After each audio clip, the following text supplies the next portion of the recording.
fucking Burke. What a voice. Unreal. Oh, welcome back, everybody. Thanks for hanging out. Ben Akiva, how you doing? Oh. It's good to see you all. Hope everyone's as excited as I am. So last time we did Metal Gear. Raceroni, how you doing? Last time we did Metal Gear, I didn't play Peace Walker. What song was that? That was Heaven's Divide. From Peace Walker, apparently, actually. It's from this song. From this game. There you go. Loud!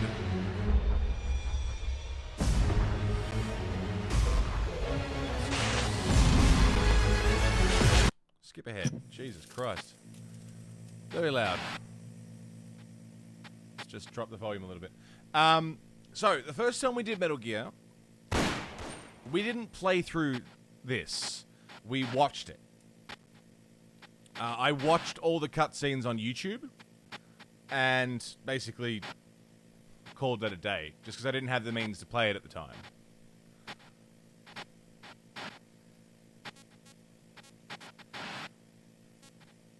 But now we do. So we can actually get through it. Which I'm very excited about.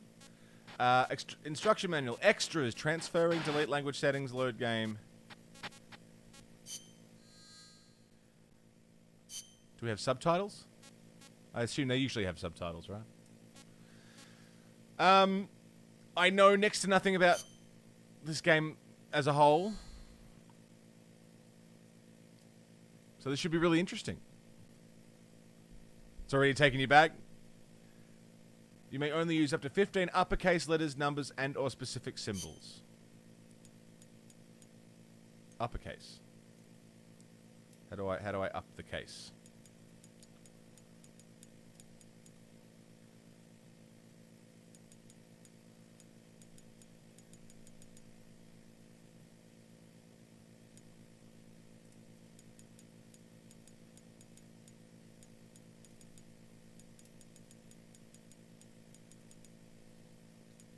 That'll do. This was your first Metal Gear? Fuck yeah. For anyone just joining us, this is the third game in our Metal... Has it moved? OBS, stop moving my stuff. Lock it. Maybe that'll stop it. This is the third game in our Metal Gear chronology playthrough. We're working through the story, not release order.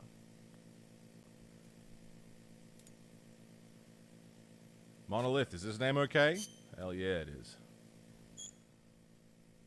Hang on, I had something for this. The Monolith. It can't be.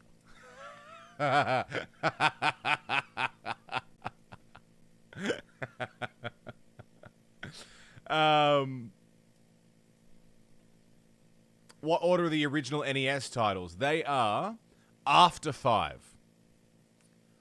So Snake Eater, Portable Ops, Peace Walker, 5 Part 1, 5 Part 2, Metal Gear 2, and then Ghost Babel, which was Metal Gear Solid on the Game Boy Color.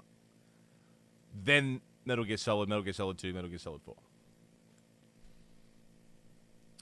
Shooter type is similar to that of Metal Gear Solid 4. Action type configuration is similar to that of Portable Ops. Hunter type, similar to that of Monster Hunter. Ooh.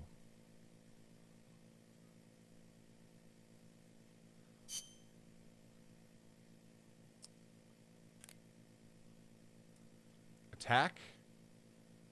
Reload.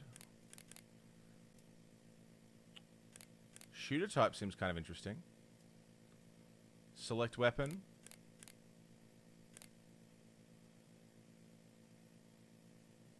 Crouch, lie. I think shooter type might be the way to go. That seems pretty good. Up is the action button, though. Ooh. Auto aim switch. It's way lighter than a DS4. Yeah, these things are super light. The DS4 has got so much more chonk to it. I'm assuming I can change this later anyway. Co-ops communication? Bet you won't go Monster Hunter controls? No, I've never played Monster Hunter, so... Except for World. And I play keyboard and mouse on World, so... Let's go with Shooter. And just see how that goes. New save data. Sure. I'll save.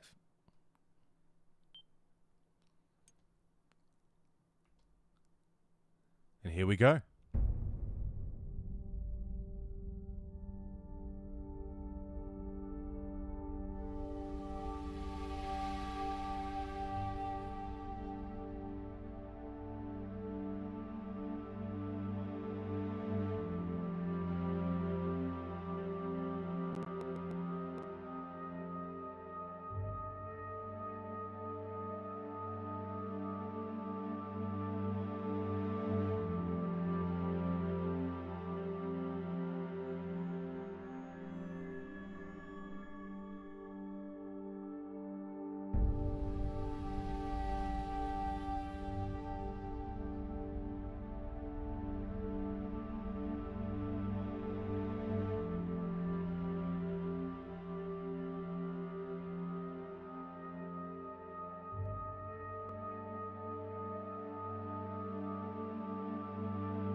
Hey, boss! Wanna go around? Hang on a second. When did Snake get that scar? Is that new? Did I miss that?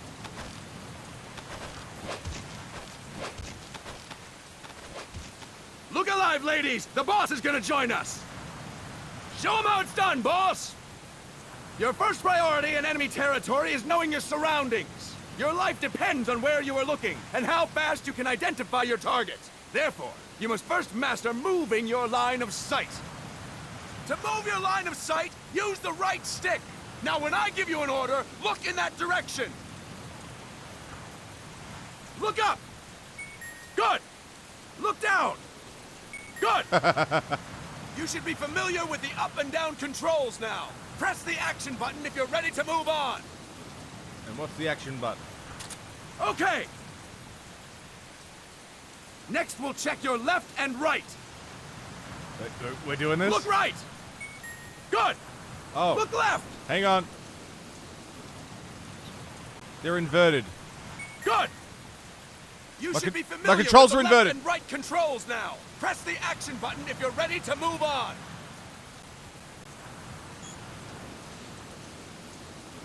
Oh, no. Oh, no, that's just how it is.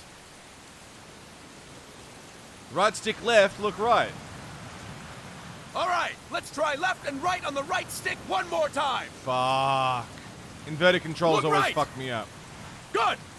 Look left! Good!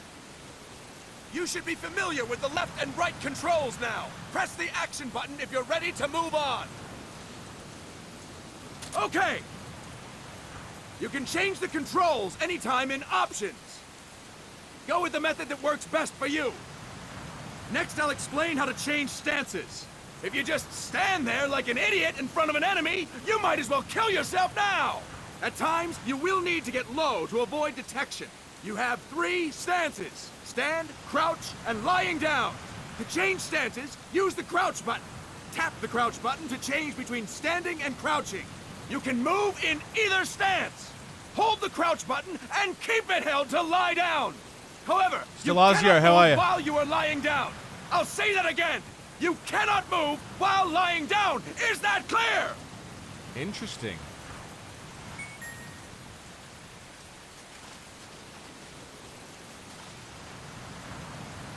Good. Next, we'll work on your movement. Use the left stick to move around. Tilt it a little to walk slowly. Tilt farther to run. Decide which to use based on your situation. Remember that your footsteps are louder when running, making you easier to discover. Be careful! Marquardt. Happy 32 months, Marquardt. Holy shit, coming into 3 years almost. Welcome back.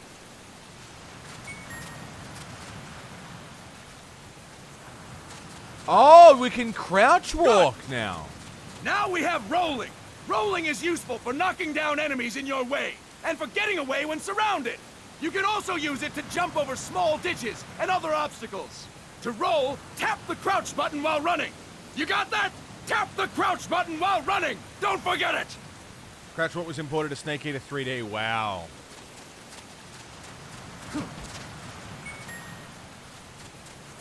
Dude, these inverted controls are gonna kill me. That's it! Next, I will explain how to attack without gunfire. You may run into an enemy unexpectedly. You may not have a weapon on you, or you may be out of ammo. You'll still need an effective attack strategy. One well-placed strike and the enemy won't know what hit him. To strike an enemy, That's press right, the Marquardt, attack it's all button while good. standing still. Hey, On my CJ. command, press the attack button repeatedly and take down your opponent. Go! I'm ready, boss. The game's super loud, right? CJ, how are you, mate? Impressive, boss! Next, we're gonna practice using the stun rod. Hitting someone with the stun rod will shock them with 1.5 million volts. Anyone on the receiving end of that is guaranteed to be out cold. To use the stun rod, press the aim button to ready it, then press the attack button. You'll be glad to know we're using mock stun rods for this training session. When your partner attacks, make him believe it's the real deal. Prepare yourself Nice, for stun CJ. rod training. That's exciting. Go! I'm ready, boss.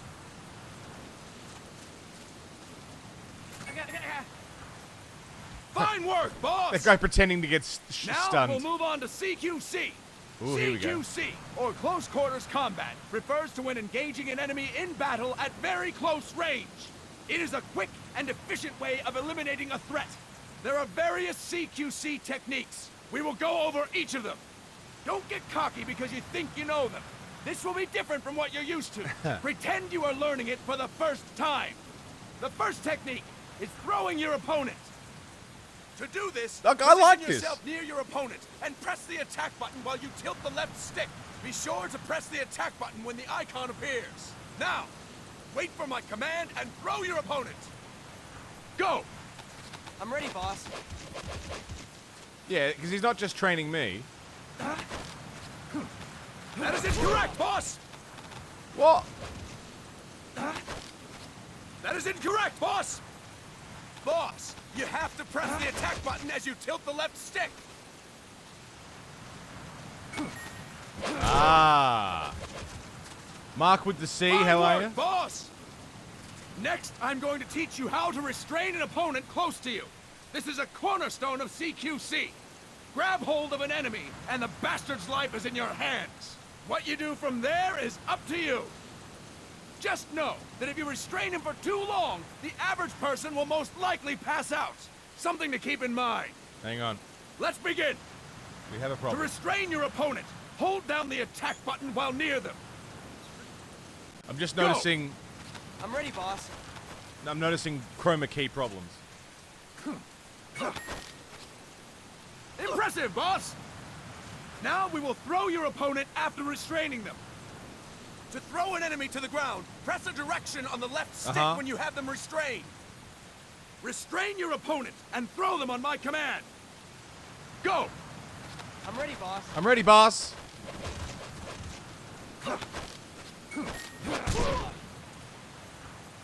CQC feels Fine pretty work, good. boss!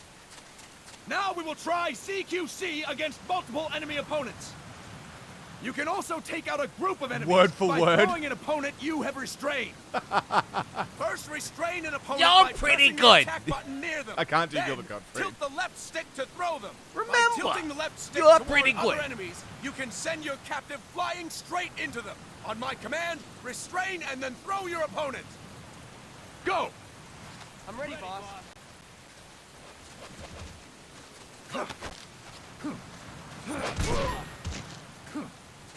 Dang. Fantastic! Again! You throw a dude into another dude. I'm ready, boss.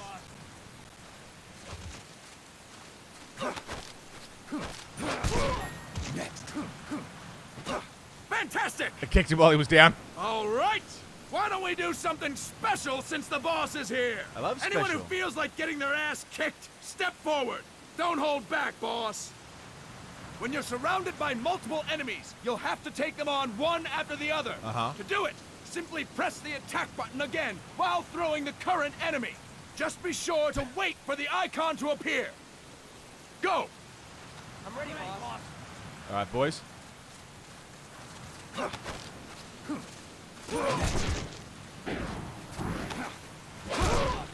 Oh! Press the attack button when the icon appears.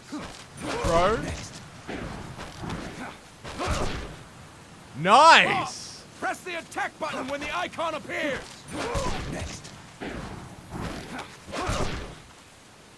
Boss, press the attack button when the icon appears.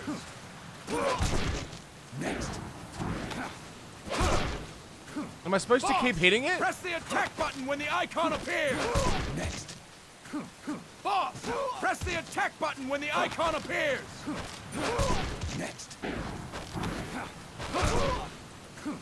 Boss, press the attack button when the icon appears.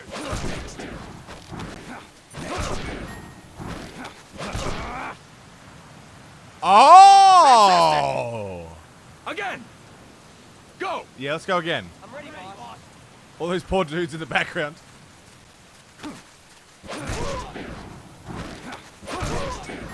Dude! That's awesome! Fine work, boss. And stop.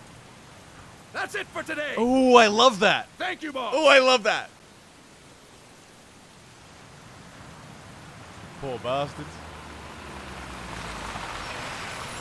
Snake.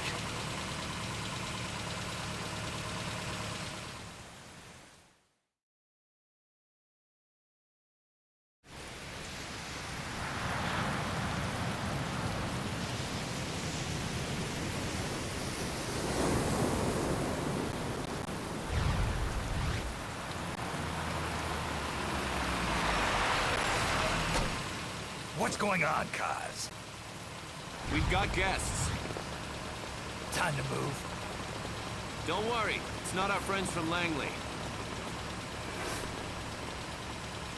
I brought him. Made sure we won't fall. Thank you, big boss. Call me Snake. Sorry, Vic boss. Listen up. For us, there is no victory. But in revolution, doesn't one triumph or die? We don't do either.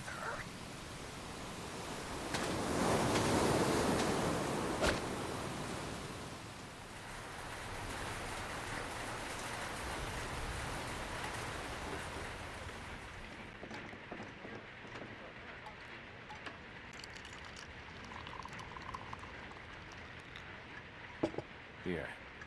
Ah, thank you.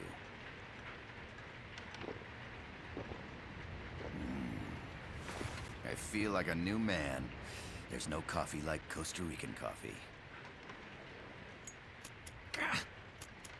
So, what brings a distinguished scholar from the Costa Rican government to Colombia?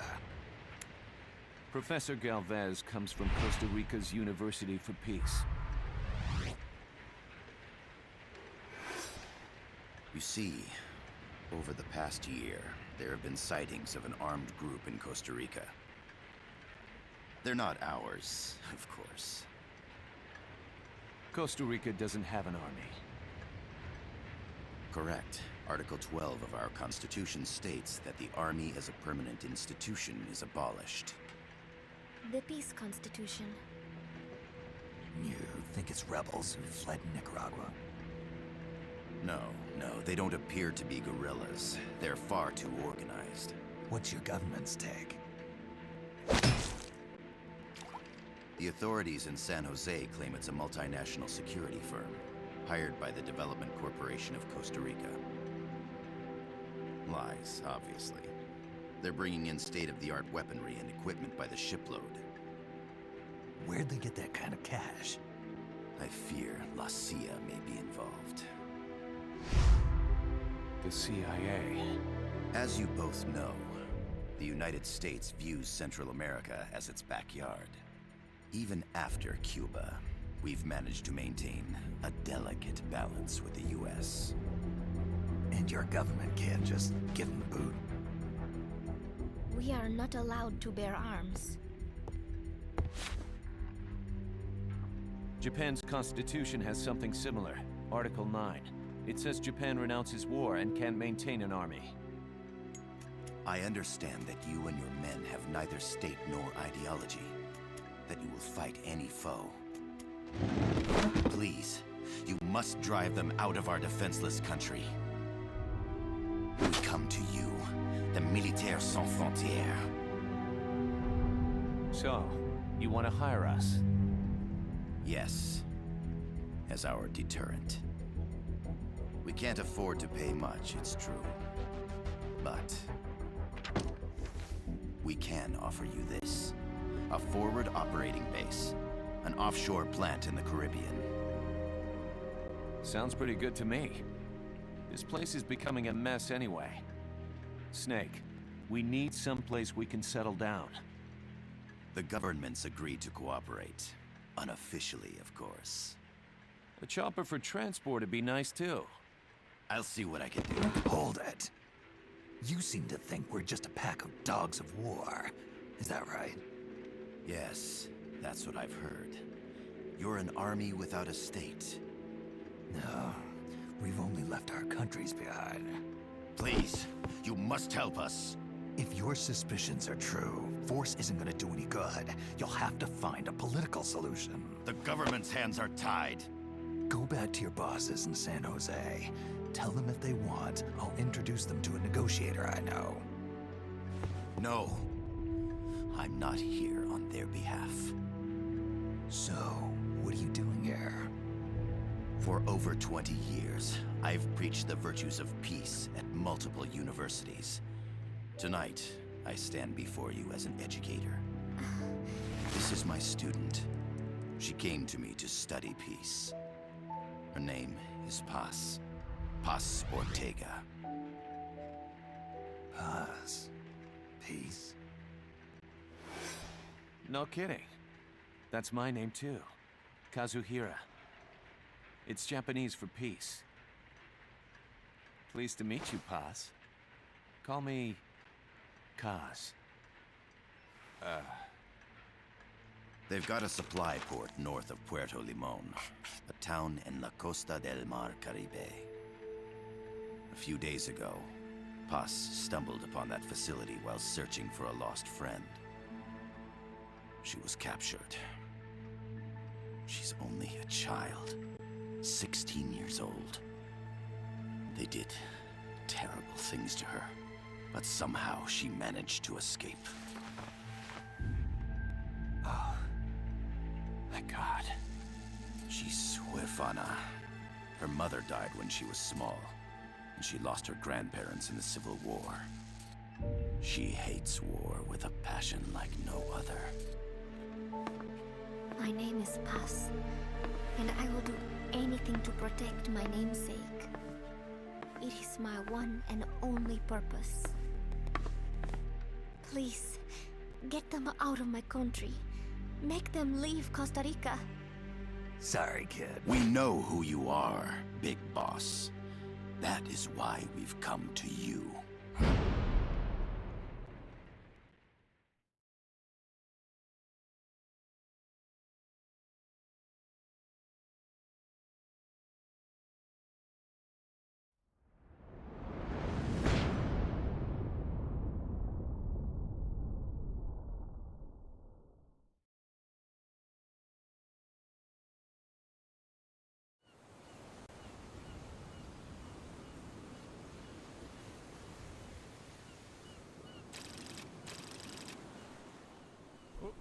Hello? Miller here. Do you copy, Snake? I see you've landed. That makes one giant leap for us. I'm sending this from the offshore plant, our mother base. The signal is unidirectional. I'll be giving you commands and advice through this channel. Keep your headphones on at all times and pay attention. Also, make sure no one else can listen in. Snake, are you clear on the controls? Yeah, mostly. Take a minute to refresh your memory. Use the left stick to move. Use the right stick to adjust your view.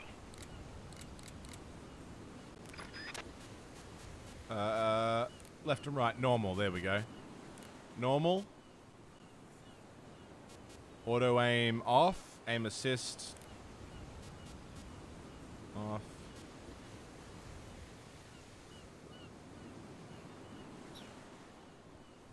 That's better. There we go. To change your settings, use the start button to open the menu. So, I don't know how we know Miller yet.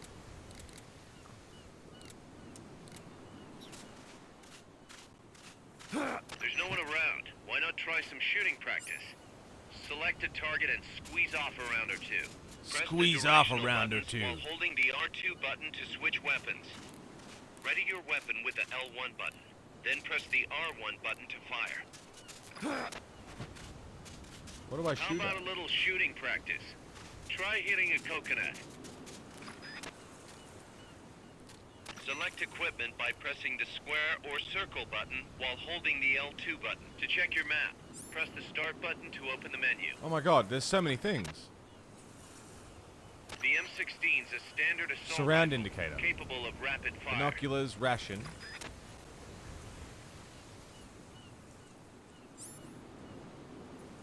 Fuck, give us a second.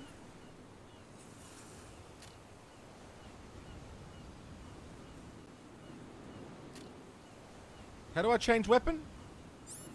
Ah. Mark 22. The Now, Mark 22 tranquilizer gun can put enemies to sleep. The closer to the head you hit, the more effective it is. Tranquilizer rounds are hard to come by. Don't waste them. well, I guess I'll get a practice shot in. Locked on. That's it. What if they added new dialogue just for this release? Yeah, I wonder. Perfect. That's it.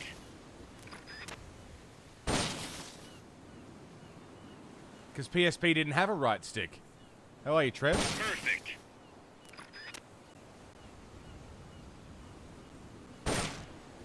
That's it.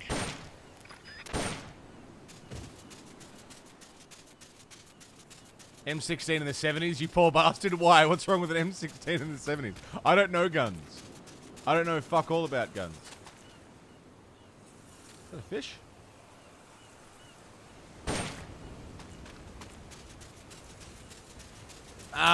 Sages, it's good to see you, mate. How you doing?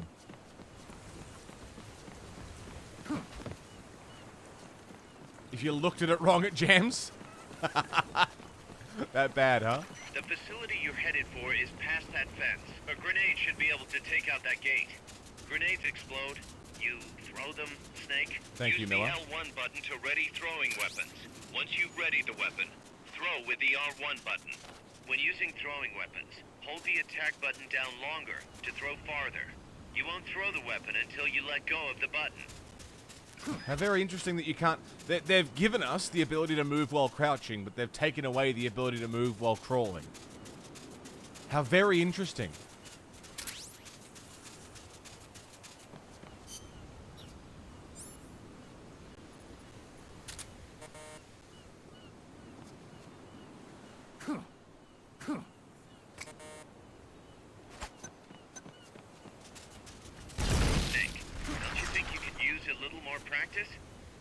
Fucking, what's that supposed to mean? You can still crawl, can't you? Nah. You cannot move while laying down. But crouching. Forehead crouch walking first. Game character just removed crawling for some reason, yeah.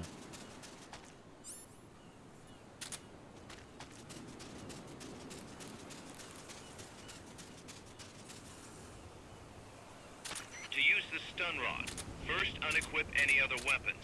Then ready it with the L1 button and strike with the R1 button. Can I quickly... Can I go unequipped?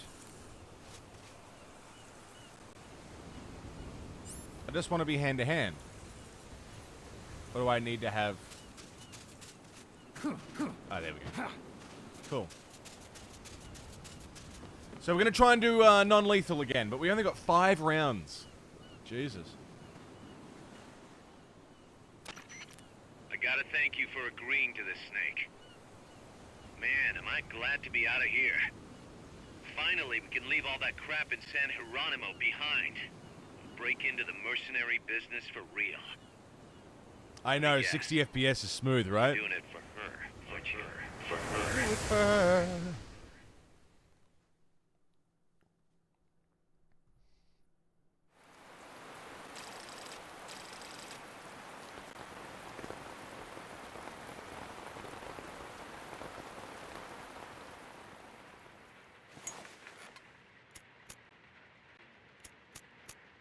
Are they still here? Come on, Snake. This could be good for us. They're willing to give us an offshore plant, a place we can finally put down some roots. This is our chance to expand MSF. We don't need a place to stay, guys. We're nomads. We always will be. What? You'd rather keep wandering from conflict to conflict? Tools in the hands of whoever's fighting at the time? The second we settle down, who's to say we won't become the warmongers? Listen to me, Snake. We're not mercenaries. We're not a foreign legion. MSF's a business. A new kind of business. Look, it's not like we're trying to start a war here. All we need to do is find out who this security company really is. Come on, Kaz. It's pretty obvious that they're backed by the CIA. Wait a sec. That would mean... Our friend, the Professor, is likely KGB. I see. We'd be making an enemy of our homeland. And there'd be no turning back. Ah, this damn thing won't light. Huh? Put on some coffee, Kaz. It's time for a little chat with the Professor.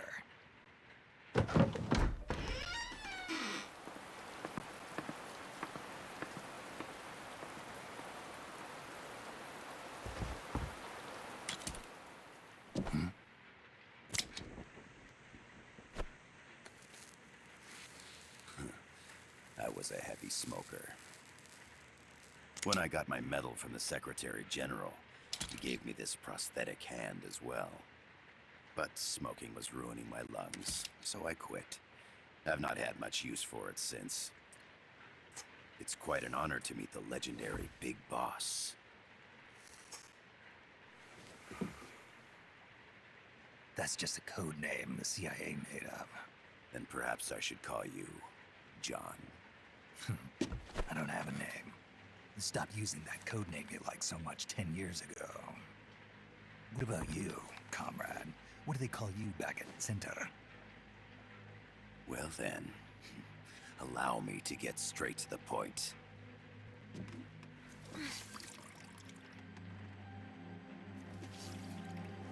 Land as slim as a whip, hot as torture. That's the Chilean poet, Neruda. Central America is the navel of the American continents, bridging north and south. We want this land. We'll build a socialist stronghold, then use it to split the Americas in two. America would lose its backyard. And with it, its economic production, shipping lanes, and strategic value. We, on the other hand, would gain a base from which all of Latin America would be well within our reach. He who controls Central America will win this Cold War. First comes Nicaragua, toppling the pro-American Somoza regime. In preparation, we've begun instigating anti-Somoza sentiment and providing aid to the Sandinista National Liberation Front. You're manipulating Sandinista into overthrowing Somoza for you. After the revolution, Nicaragua will become a socialist state. You think America's just gonna let that happen? Certainly not. After all, the CIA is already here. And that's the armed group inside Costa Rica. Precisely. It's clear that they've been sent in to disrupt our efforts across the border in Nicaragua. Simply put, the army now stationed in Costa Rica is CIA capital. But it's more complex than that. The CIA's got something else planned as well. What? That is the million-dollar question. Big Boss, we want you and your unit to find the answer. Infiltrate and investigate the facility in La Costa, where Paz was imprisoned. Learn all you can of their operations. Then, drive them out of the country.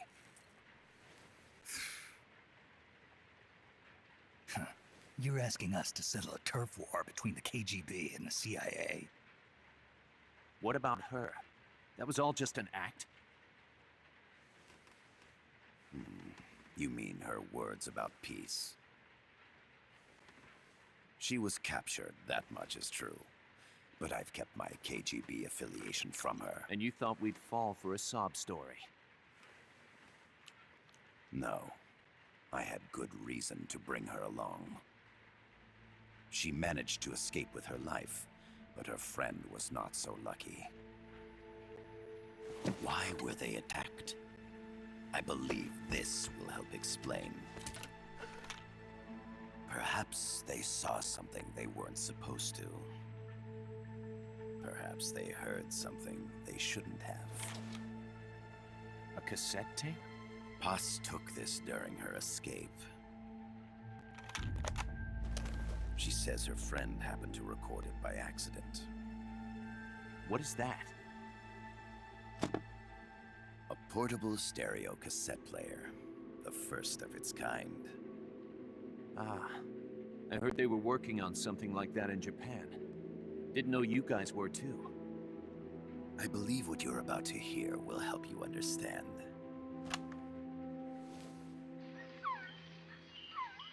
What is that? A Quetzal? The phoenix bird. Paz's friend was researching birds. She went out into the jungle to record bird calls and stumbled upon this.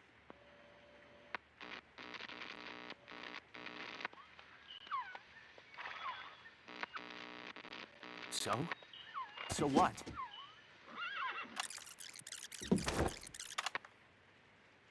Now it gets interesting. Poisonous. I need to get rid of it. I chase it back to its nest. You can't. The snake's too vicious. It's all many people. I chase it away. It will bite you unless you kill it. Go home. Boss. Voice print analysis confirms that this voice is indeed that of the legendary hero and criminal, the Boss. What? The other hasn't been identified. Female in her 30s with a British accent. The song playing in the background was a hit in 1973. What's it going to be? Loyalty to your country or loyalty to me? Your country or your mentor? Your mission or your beliefs? I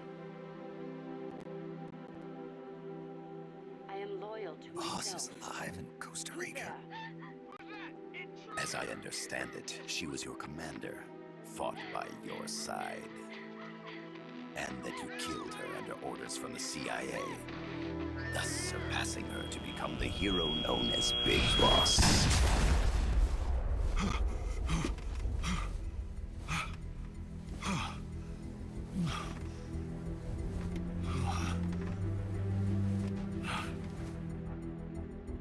Well, what'll it be? Will you take the job? Snake, it's gotta be a trap. So you still can't turn your back on your country? Then I suppose you won't need this.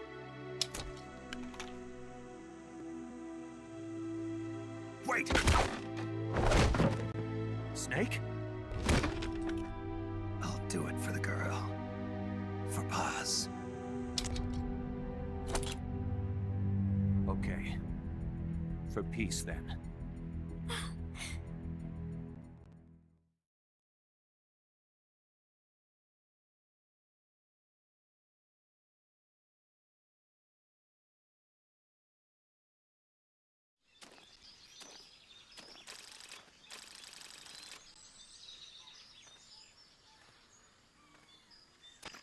There they are. CIA mercs. Snake, you've got to get past them undetected. Avoid combat whenever possible. For peace, then.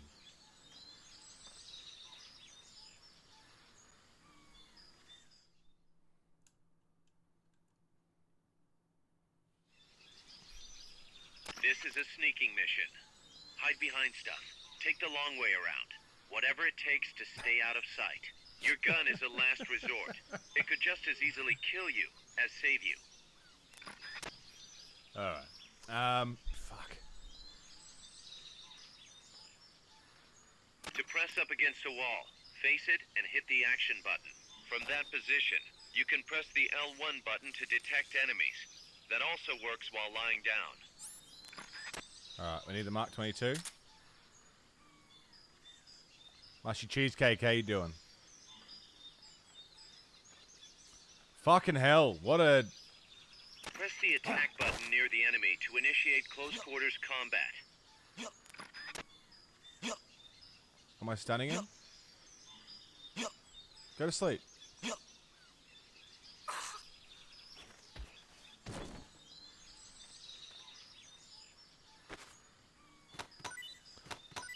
Oh.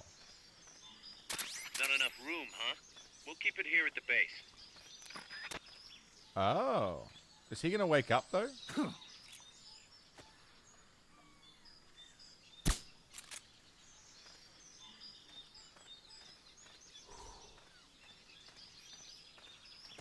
The indicator in the upper right serves as a compass and shows sound sources. Pay attention to your surroundings.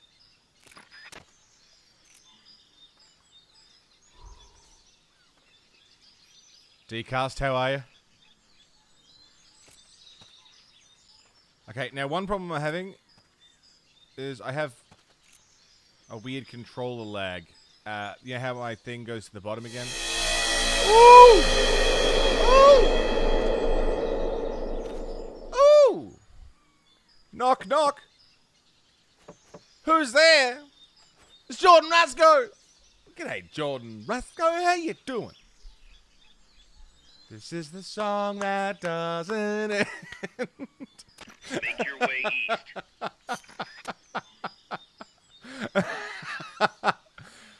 Well done.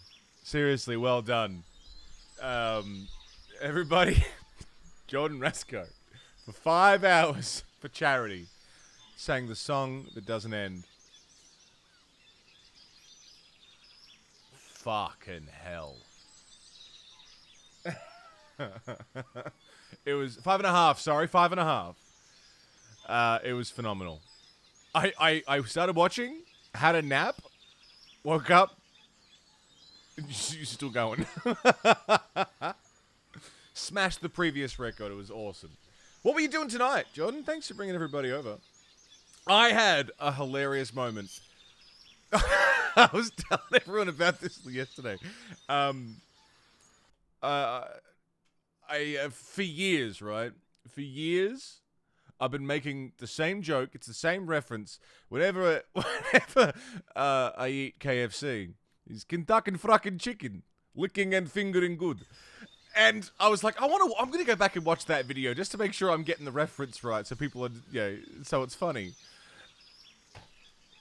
Lo and behold, small fucking world. Everybody, please go and check out. It's based on your grandma, really? Everybody, Jordan Rasgo is a phenomenal Australian streamer. Please go and check her out. Everybody coming in from Jordan's channel, welcome in. We're doing a Metal Gear Solid chronology playthrough.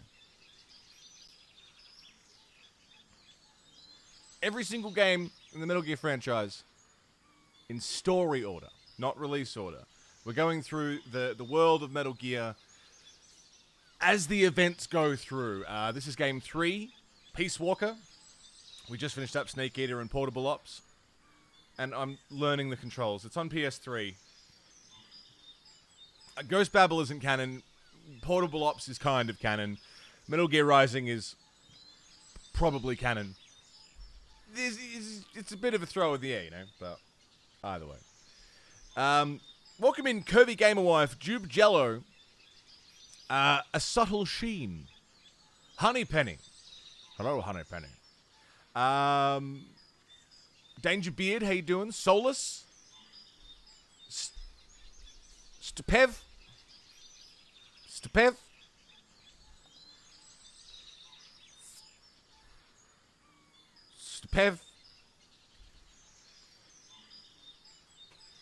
You're gonna have to tell me how to say that.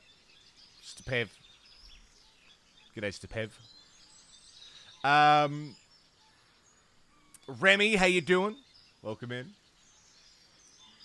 Rising is canon? Yeah, I suppose it is. Could never say Kentucky Fried Chicken properly. Kentucky fucking chicken. Shit. That gets me in there. Gets right in my giggle dick. Like the bird noises. It's great, isn't it? It's all so calm and peaceful. Almost like not a single murder is going to be committed. I am trying to play through these non-lethally. Because you do have options to play through the Metal Gear games if you've not played a Metal Gear game before. You can kill every motherfucker. Or you can slit their throats, you can shoot them in their head, you can hit them with grenades, whatever you want to do. But you can also play non-lethally and knock people out. And you get various rewards if you do it that way. So that's what I'm trying to do. I'm trying to get through this, killing as few people as possible. We lost 4 people in the previous game, but the previous game wasn't really canon, so it doesn't really count. Head east. It's okay. This is PS3, yeah. It's the PS3 remaster from the PSP game. Yeah. This is in the Metal Gear HD collection. Plodsky, you gorgeous bastard. Also, you can blame Plod for my newest addiction, which I still haven't built yet. You can blame Plod for this.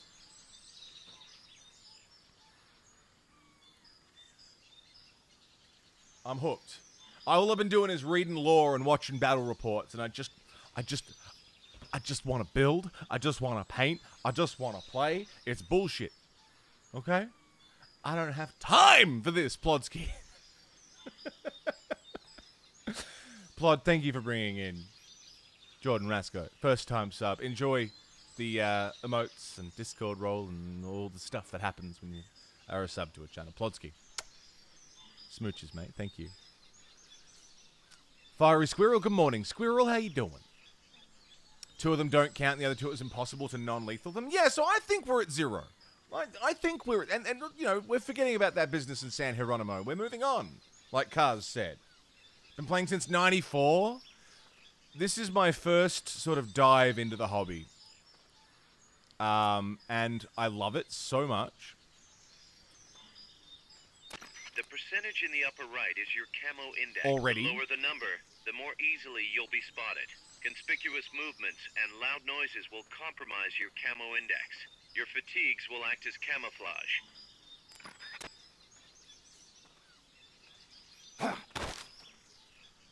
Alright, can I...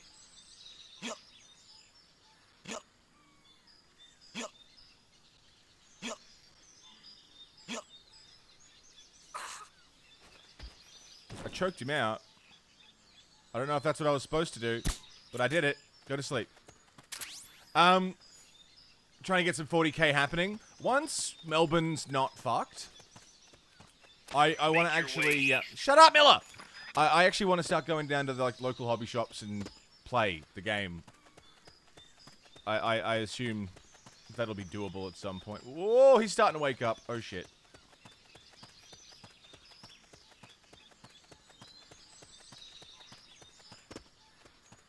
But I gotta actually build and paint the fuckers first. It's not a hobby, it's a retirement option, yeah. Reckon I can nail him?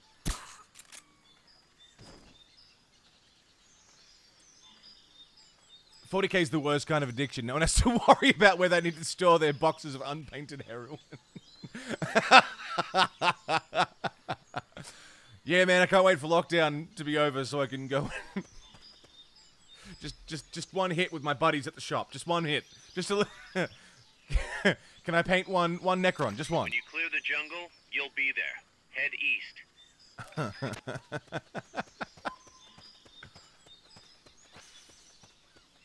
Oh, is this what I was supposed to do? I should play sometime on Tabletop Sim. Tabletop Sim is so fiddly. I want to play with my little dudes. I want to bust out my little guys. And aim them and roll actual dice and move them across. That's Snake. That's not a... Imagine if Snake was in 40k. He'd be dead in 5 seconds. I need the tactility of it. It's the same reason I'm getting into it in the first place. I love... It's a real... Like, I play video games. A lot of video games. Something about the tactility of it. Looks like you're inside the compound. Security is tight. Stay sharp. Are we getting credits now?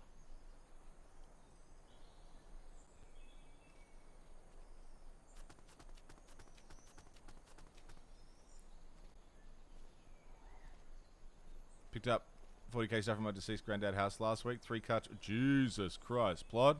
Also, sorry if that's a recent loss.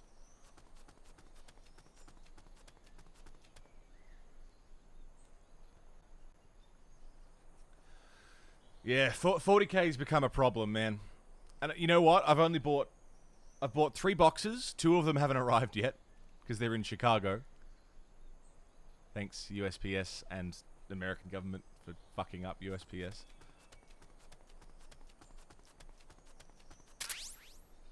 A cardboard box?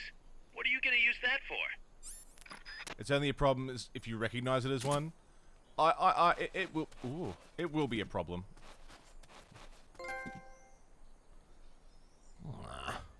I feel safe. Like I was meant to be in the box. Love pack, baby, love pack.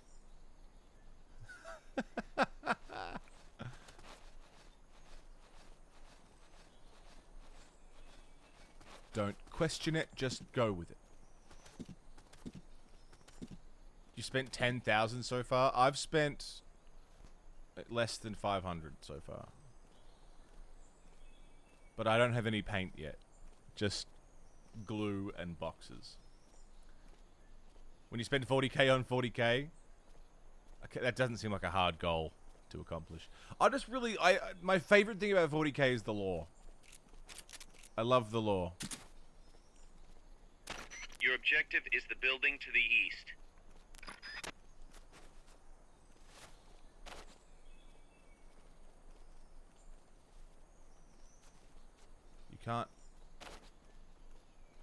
You can't move along a wall? Is he gonna see me?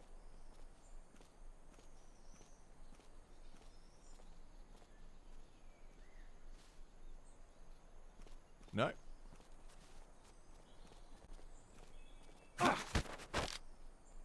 Go to sleep. Start talking.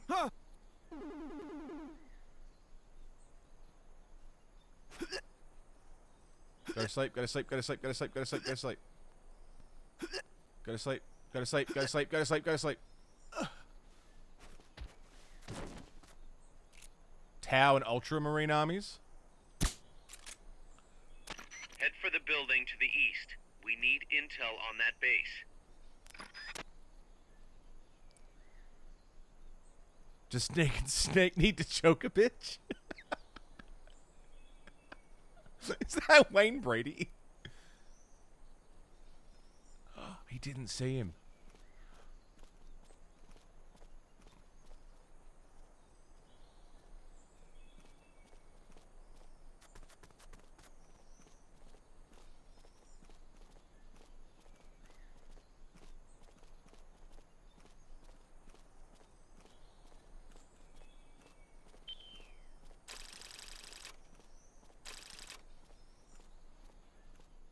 Full pacifist, haven't even been spotted yet. Oh, and we got a cutscene. Oh. Yes, sir, we broke him. We acquired the whereabouts of target 500. Acknowledged. Spears are loaded. The barge has cleared Point Bravo. Acknowledged. Out.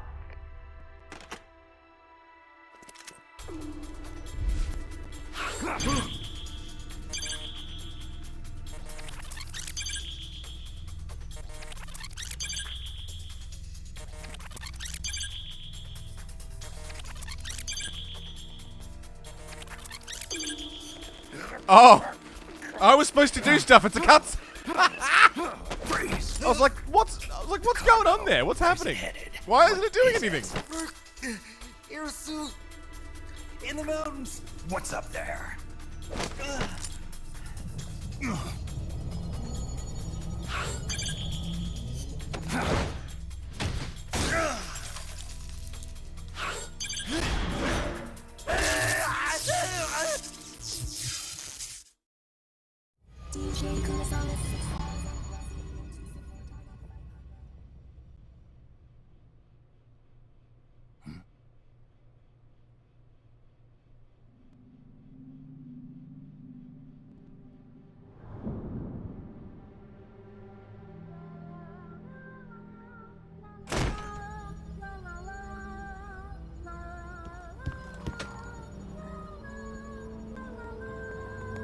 Daisy, Daisy.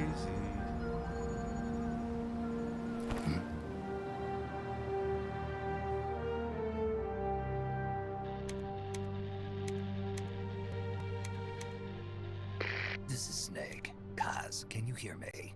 Loud and clear. You found a radio. It's got a circuit that reverses the audio phase. Let's switch frequencies from time to time, just to make sure we're not detected. I found a map of their bases. The cargo's heading from the marshes west towards Irasu. Nice going, boss. Kaz, this place is Jordan, full of take care. villages, Thank you again dozens of them. for the tasty raid. Like the ones used to measure Everybody, please go radiation check out exposure? Jordan Rasco.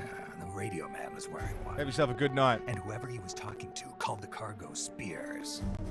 Wait, that would mean... Nukes. They're bringing nukes into Costa Rica. Holy Mother of God.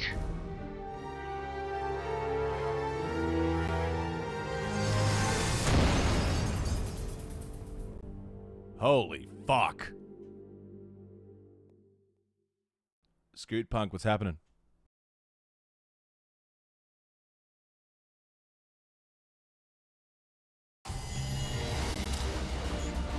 bringing nukes into Costa Rica.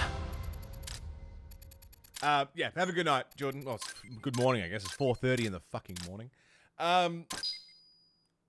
Clear rank A? Why did I not get an S? Cutscene interaction bonus? Oh. Yeah, that's probably what did it. 12 minutes, 0 kills, 0 alert phases, 0 enemies left near death. That's a new statistic. That's a new... Enemies left near death? How is that my fault? If they're left near death. Hell of a start, though. A rank with no kills and no alert phases. I am very okay with that. Heroism, 7. I'm a level 7 hero. I'm a real boy. Probably time was the biggest killer. Yeah, How's probably. that map, Snake? Think you can use it? It tells me where their bases are, but it's just a bunch of points. No routes. I need better intel on the lay of the land. Snake, the professor said he's got the Sandinistas on his side. Said you should get in touch with the FSL and Commandante. Do they know they're backed by the KGB? Nah. As far as they know, they're really fighting for the revolution. The KGB is staying behind the scenes. I'm not sure the Sandinistas are aware of what's really going on. Still can't believe anybody would bring nukes here. Yeah, that's a shocker. Costa Rica's party to the Tlatelolco Treaty, which declares Latin America a nuke-free zone. Based on Japan's 3 non-nuclear principles, it bans the testing, use, import, or deployment of nuclear weapons. If word of this gets out, Opinol will be forced to act. It'll cause an international uproar. The treaty was signed to prevent another Cuban Missile Crisis. If the U.S. itself is gonna scrap it... Latin America is too close to spawning another Cuba or 2 already. The entire continent would become one big powder keg. Well, if they did bring nukes, we can't let them get away with it. Are they planning a test? Showing off? Or is it all to keep the anti-American movement in check? Good question. Why bring them here? I can't figure it out. Whatever the CIA's up to in Costa Rica, the professor wants it stopped. We need to find out what that something is. We need to get ready first, Kaz. Repairs? Working as fast as we can, boss. This place is pretty beat. Looks like hell. But as long as you're with us, we'll make it heaven. No one can bother us here. No state telling us what to do. This is the MSF's haven, our mother base. And with this foothold, we'll back you up even better than before. We're gonna turn this pile of junk into something big. Heaven, huh? Plod, thanks for the host. Blood Drunk Samurai, thanks for the follow. What's going on?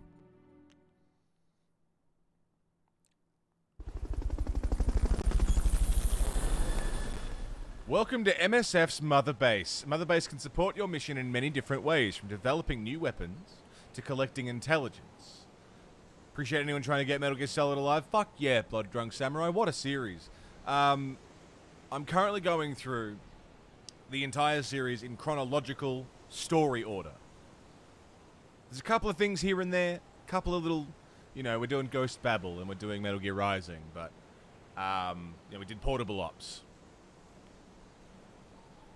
It's not perfect, but should be good. Welcome in, man.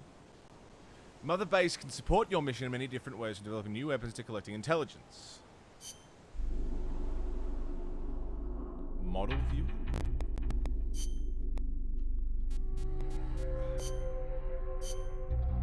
Embark on a mission? Oh, I can look at Mother Base. Oh no. Oh no. It's just... We're gonna have to manage Mother Base, aren't we? We're gonna have to manage... We're gonna have to manage Mother Base, aren't we?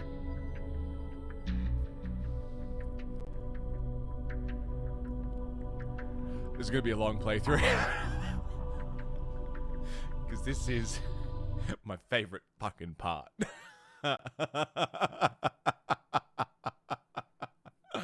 Oh, Oh, shit. Yeah, PS3 does not like being captured through Elgato software. That's the problem. Proto Metal Gear Solid 5, exactly, yeah. So what's this shit? Fuck off. Fuck off. This game could go on forever, basically. Yeah, this could go on for a while, because I love base organization and base building and micromanaging all this shit. You hated it by the end? No, I'm not being sarcastic. I really love it.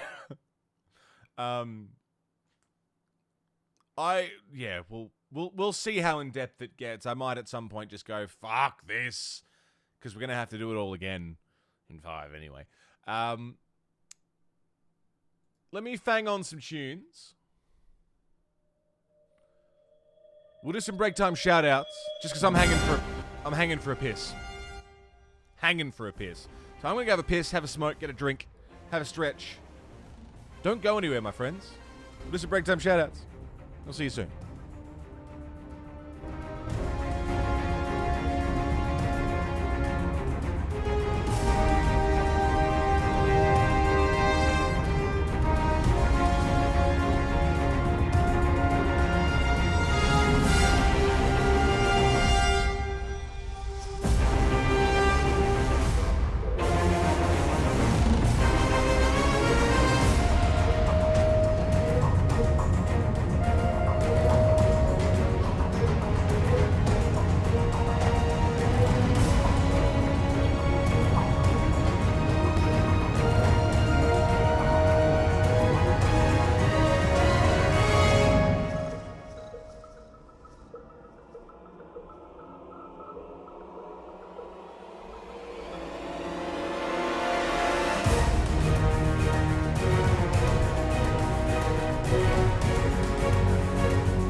Welcome back.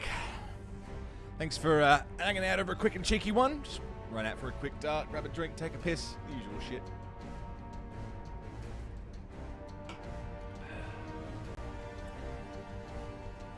Let's do this. Let's kill these tunes.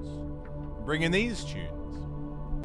Yeah, I watched the cutscenes, but that was like 3 years ago, so I really don't remember much. I remember some things, but not a lot.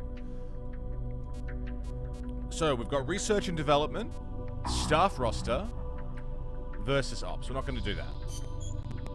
Would you like to view a tutorial on how to develop weapons and items? Sure, I may as well.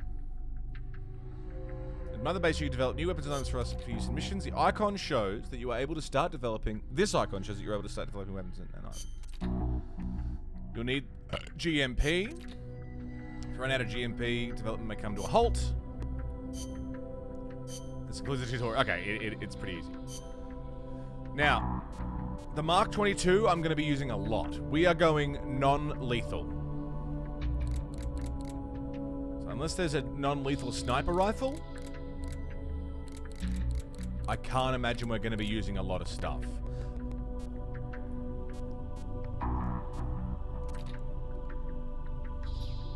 I don't think I can develop anything for it yet, though. We haven't got any GMP, so I can't do anything. Items.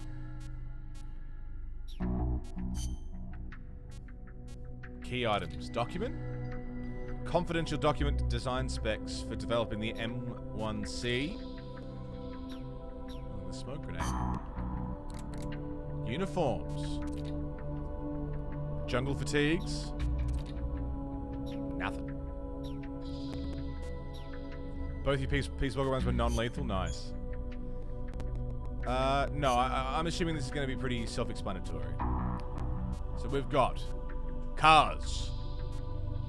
Eagle Ray, Cabbage White, Peccary, Ostrich, Frill Shark, Bobcat, Alligator, Lobster, Bluegill. We've got a couple of guys. Details.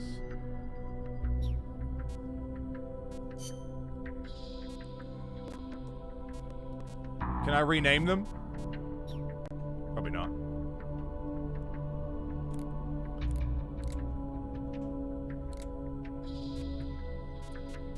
Wow, they're all pretty piss weak, though.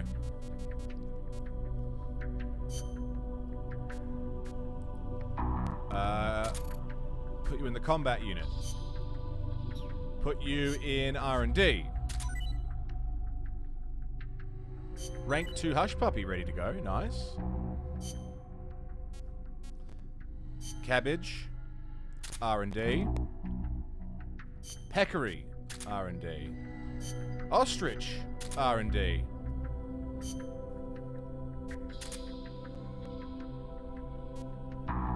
Alligator. Combat unit. I don't have a medical unit. What were your final thoughts on Portable Ops? Final thoughts on Portable Ops was that it was overall a flawed game. It didn't have that Kojima charm that I love so much. The story was fucking sick. I thought it really added to Big Boss as a character. I thought it really... It developed him a lot. We saw the change from lone wolf solo operator to leader of a militia. We saw where he got the idea to lead a militia. We saw how he got the resources necessary to lead this militia. The game itself, the gameplay, for a PSP entry, and the first PSP entry, was fine. It was fine enough. Both, Juicer. Flawed as a game and flawed compared to the others. The boss fights were the weakest part of the game, honestly. The boss fights really were a letdown. They were tedious and annoying, and it just wasn't They weren't good at all. The design was terrible. Spectacular. Take care, mate. But yeah, the thing with Portable Ops is if I was to ever redo this chronology playthrough at some point, or even just a Metal Gear playthrough at some point, years from now, I will skip Portable Ops, but I would like to watch the cutscenes again. Peace Walker is also a chore to get through, but it's very lore heavy. So far, it seems okay, but you know we've only we're not even an hour in. Yeah. So overall, I think Portable Ops is a game that should at least be. You should at least read the lore and see the cutscenes, perhaps, because there was some good shit. There was some good shit in there.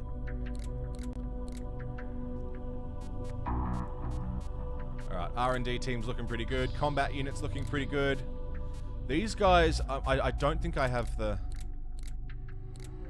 room I need for them, so I suppose we could just leave them unassigned. I'm not gonna play Versus Ops at all. I'll load it up just so I can have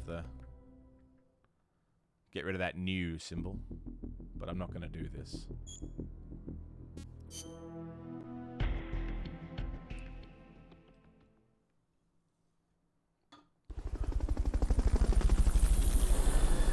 There we go.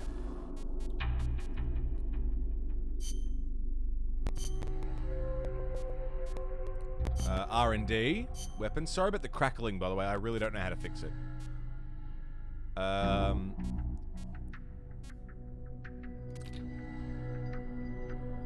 Usage level? Ah. Begin development.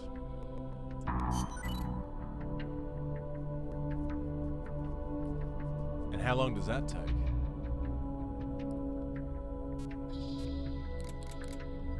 Development status.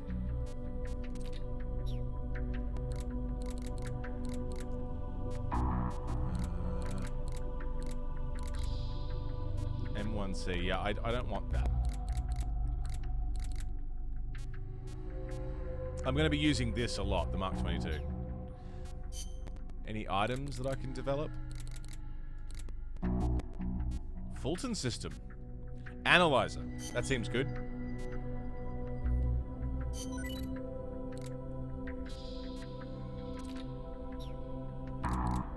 Radars. Other.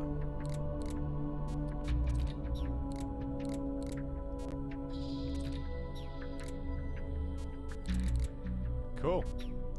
Think we're good to fucking do something.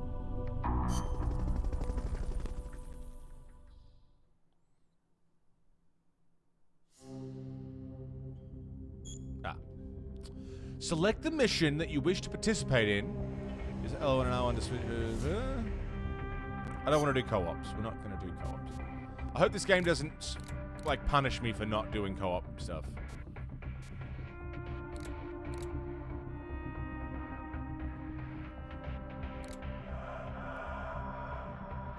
It doesn't? Okay.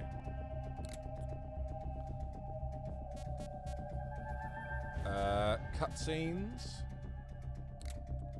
Host search. Extra ops. Snake has knocked out a radio soldier in the supply facility at Puerto del Alba.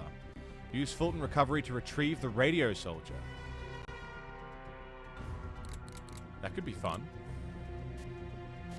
Contact the Sandinista Comandante.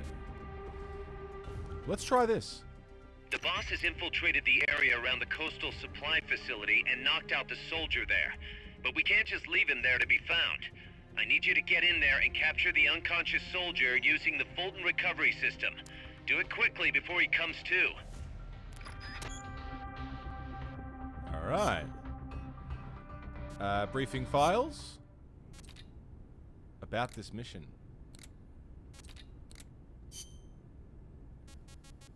The fund. Oh, wow.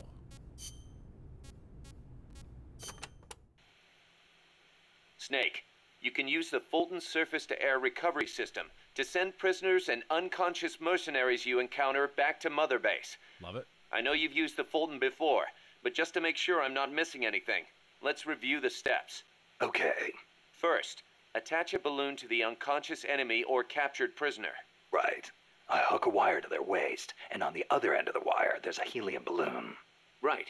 Then we'll send over a chopper to catch the floating balloon with its recovery hook and reel it up into its cargo hold. And that's it? And that's it.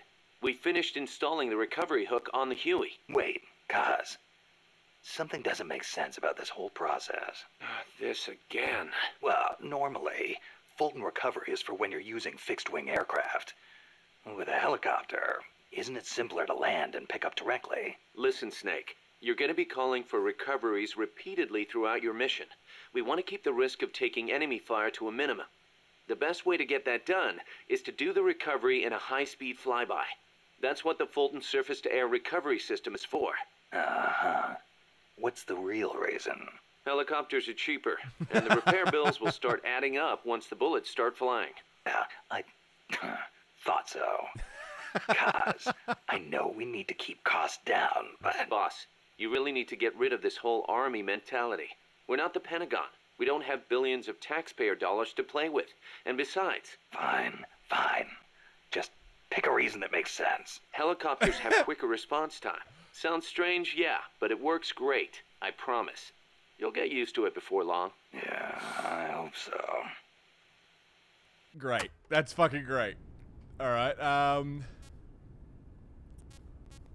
Offshore plant. Kaz, what kind of shape is that plant the professor gave us in? First time I laid eyes on it, I thought it was some kind of joke. It was a giant birdhouse. Seagulls everywhere. We eventually scraped off Gotta most pay of the the bills, rust and Snake. bird crap. The underlying structure's intact. Little elbow grease?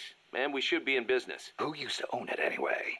Whatever shape it's in now, somebody sank some serious money into building it. Yeah, big From time. what I can tell, an American university built it as a research platform for ocean thermal energy conversion. The name's still on some of the rusty old power turbines. I'm guessing they must have had government and corporate assistance to build it too. But they couldn't solve the thermal efficiency problem, and the project was canceled. Then after the university abandoned it, a KGB front company scooped it up for next to nothing.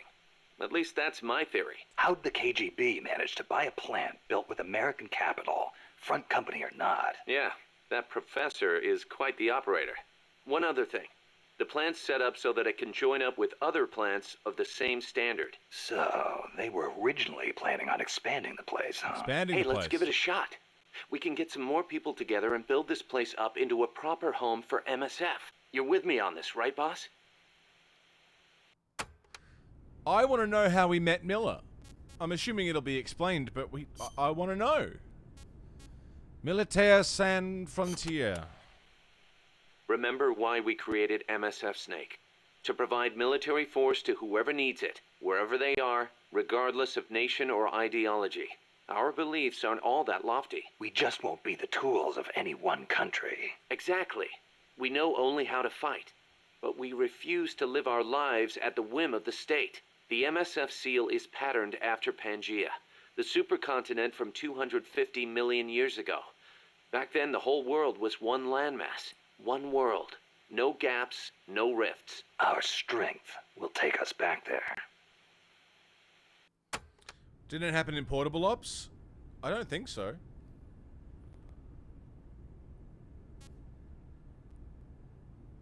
Unless I missed us meeting cars. I don't think so. What about you, Kaz? Any interest in expanding MSF? You'd better believe it. I want to make us into an organization that doesn't take orders from any country. Just like you were saying, See-through hat. we have to be strong. Strong enough to defend ourselves. We need money, too. Money to train soldiers to fight. The way I see it, we make MSF into something along the lines of a new kind of business. A contractor providing the full range of military services. Not just combat, but logistics, training, weapons, outfitting, and R&D. Combining the small footprint and exceptional performance of special forces with the raw military might of a full regular army. Only with that kind of power can we break free of nation states. What I need from you, boss, is to go out and find guys we can bring back here using Fulton Recovery. Then tell us what assignment to use them for. I'll take care of the rest. Okay. So we'll find out. That's all I need to know. That's good. Can I mention something about that? Not spoiler related. It's a regional thing. About what? About how we met Cars? We'll say no for now. Your old mentor, the boss. Hey, Kings. She was known in the West as the mother of special forces, right? Nothing but propaganda. Actually, it's not all that far from the truth. I heard the KGB just set up a counter-sabotage cell. Alpha Group, I think they call it. There's even a rumor that West Germany created a counter-terrorist unit within its border police after the debacle at the Munich Olympics. Back home in the States, they've got the illustrious Green Berets, the SEALs, and your personal creation, Foxhound. The seeds sown by the boss are beginning to sprout. Same goes for MSF, right? In creating it, you were carrying on the will of the boss. Yeah. She taught me how to fight the hard way. She beat it into me. And now, thanks to her, we can take on missions other than just conventional combat. After all, we've got the same mother as the Army's Special Forces. Cool. Kings, how are you, mate? David had to just let you comment about keeping Metal Gear Solid alive. He's such a fucking cool dude, man. The only thing that could make, like, this playthrough any better was if, like, Hater watched the stream. Which would never happen. He probably doesn't even know what Twitch is, but... Fuck, wouldn't that be sweet? I'm good, Kings. Still can't believe Professor Galvez was KGB. Well, like the professor said, Moscow's hell-bent on communizing Latin America. Yeah, the Cuban intel services are all in the KGB's pocket. You don't think he's got some kind of ulterior motive? If the CIA is up to something, it's only natural that the KGB wants to know about it. But I doubt they're showing us their full hand. We'd better watch our backs.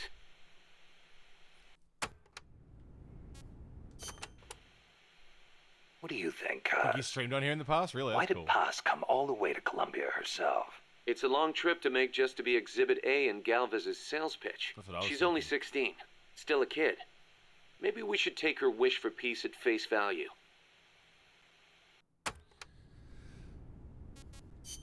That is interesting, isn't it? Like, why would she have ever come here? Just a kid. Yeah. Oh, we've got a lot of tapes to listen to. And there's Paz's tapes as well. Oh, she's just got the one. Let's listen to that. The mercenary supply base is situated on elevated ground by the coast. I heard them call it Puerto del Alba, Port of Dawn. They have perfect visibility of the area from up there. We did our best to sneak in undetected, but one of the guards spotted us and we... What is it? I'm sorry. You'll have to ask Professor Galvez the rest. It's okay. You've been through a lot. I am sorry. I just cannot. You did great, Paz. I won't let your efforts go wasted.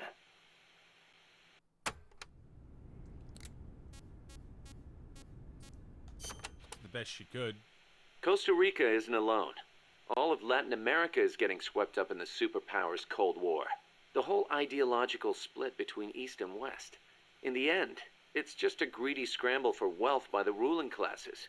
The Western bourgeois stand to lose everything if their countries go communist. After all, the communists want to abolish private property altogether. So the capitalist rulers desperately tried to halt the global spread of communism. Hence the phenomenon of red baiting. And the communists, for their part, didn't exactly stay true to their principles. They tried to escape class-based society. But between Stalin's autocracy and the rise of the nomenclatura, they ended up creating one anyway. Once people have power, they stop caring about equality. That's where communism, where society in general, reaches its limits. The rulers only care about their own gain. The opposing side becomes a risk factor that threatens the profit, and thus the ongoing struggle between capitalism and communism was born. And now, nuclear deterrence is part of the picture. Exactly.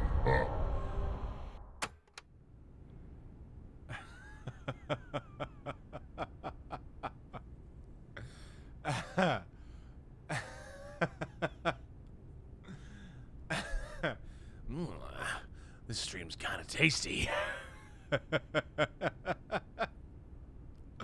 Hey, fucking oath. Thank you, David Hayter, for the $5.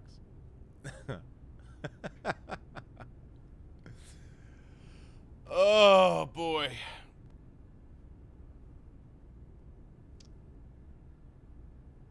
Oh. Hang on. Stretch it. Stretch it. Stretch it. Big old stretch. Stretchy stretch. Love a stretch. Having a stretch. Oh, that was a good stretch.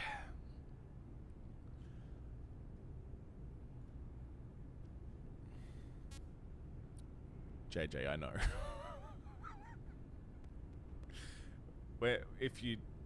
When you tip using PayPal, it tells me what your PayPal name is. Get a little email pop up. So and so just sent.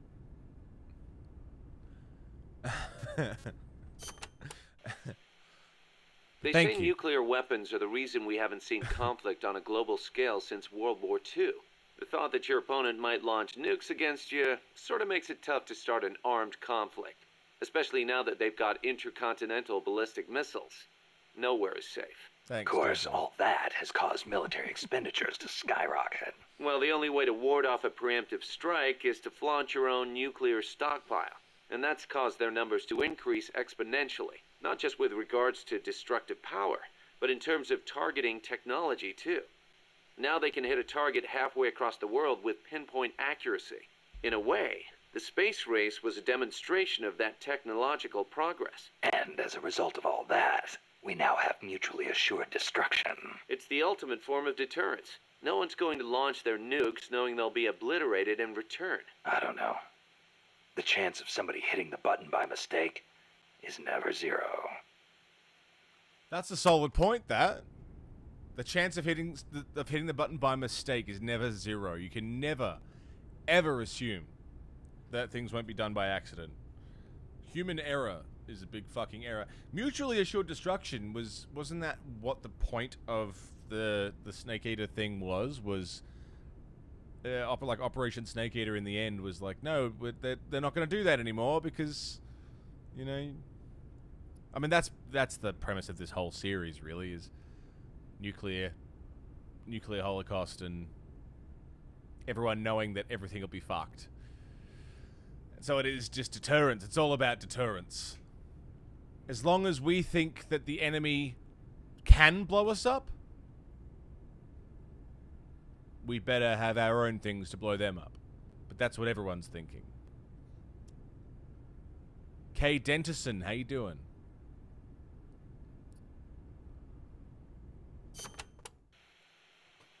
You're right.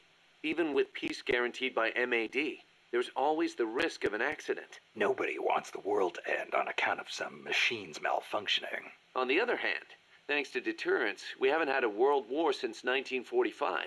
You gotta admit, it has been pretty peaceful. Not that it matters to us. People point at the nuclear arms and space races and call it a Cold War. I say if they're not shooting at each other, why not call it world peace? Doesn't mean war is gone. Look at Korea. Look at Vietnam. Well, yeah, but I'm talking in relative terms here. Besides, if war died out completely, we'd be SOL. We're not warmongers. And yet, we can't survive in a world that's at peace. You got a point. Very interesting, isn't it? We rely on war, but we don't like it. And back in the late 80s, a nuclear defense alarm went off out of nowhere. And the guy running made the call that it was wrong. Jesus. Nuclear deterrence and how futile it is. Yeah, exactly. Yeah. I want to just quickly double check something. What was the name of the thing? The law that no nukes could be used. What was that called? The Treaty on the Prohibition of Nuclear Weapons. Is that it?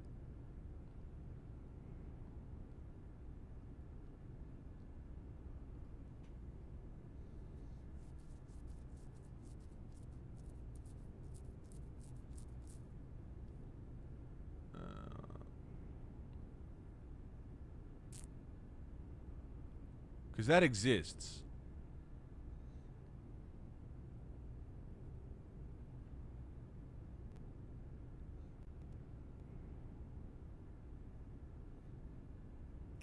As of August 25th, 84 states have signed the treaty. 44 have ratified or acceded to it. Acceded to it.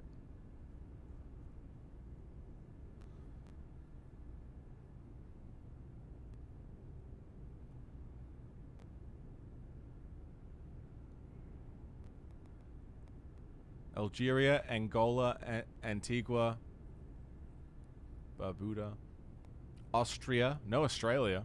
I guess we don't really have the needs. You think of the Paris Accords, but that's not it. That's global. That's climate change.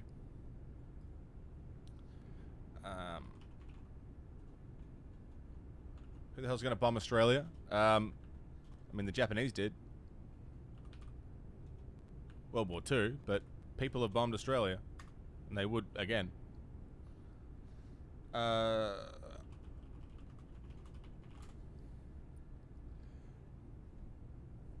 What countries have them and how?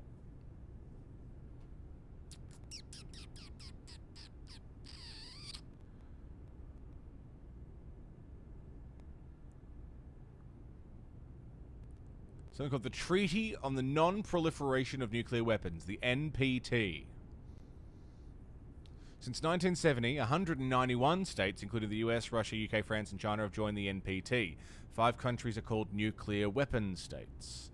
Are allowed to have weapons because they built and tested a nuclear explosive device before the treaty came into effect in 1967.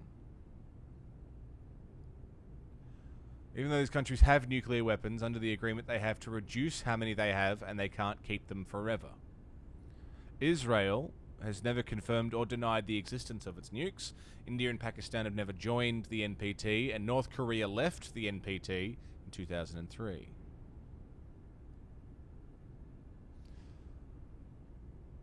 In 1986, the world nuke count was close to the 70,000 mark.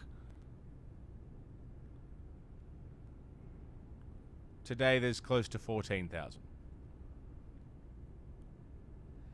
The US, UK, and Russia have all been reducing their stockpiles, but China, Pakistan, India, and North Korea are believed to be producing more.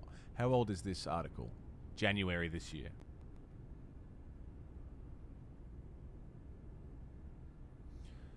In July 2017, it looked as though the world was a step closer to becoming nuclear weapon-free when more than 100 weapons endorsed a UN treaty to ban them altogether. But countries with nuclear weapons such as the US, UK, France, and Russia boycotted the treaty. The UK and France have said the agreement didn't take into account the realities of international security, and nuclear deterrence has been important to keeping peace for more than 70 years.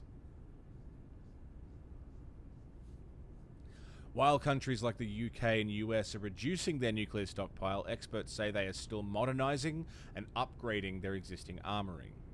The UK is upgrading its nuclear weapons system, and the US may spend more than $1 trillion by the 2040s upgrading its nuclear capabilities. And North Korea continues to test and develop its nuclear program with missile tests as recent as October. So while the world may have fewer nukes than it did 30 years ago, it doesn't look like we'll be seeing a fucking end anytime soon, that's for sure. So there's still nukes. Deterrence is basically the key at this point.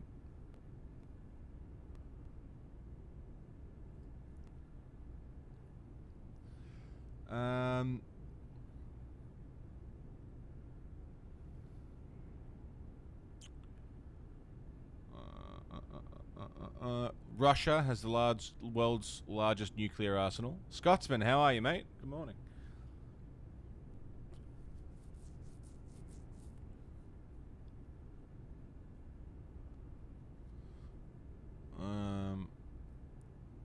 Russia possesses a nuclear triad, meaning it's able to deploy its nuclear arsenal through land, sea, and air. The US is also a known nuclear triad country.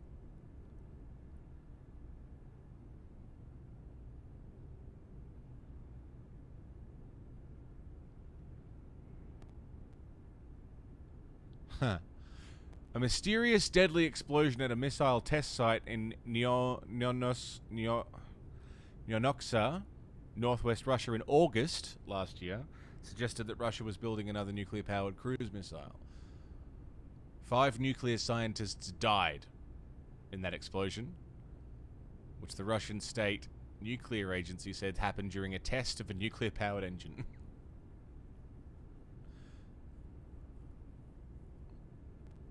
Apparently Russia's story has changed a few times.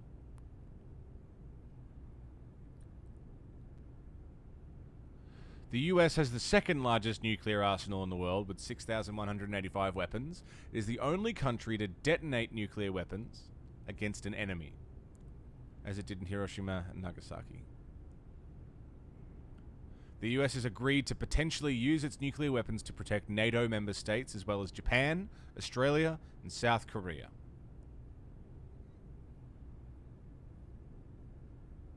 There you go.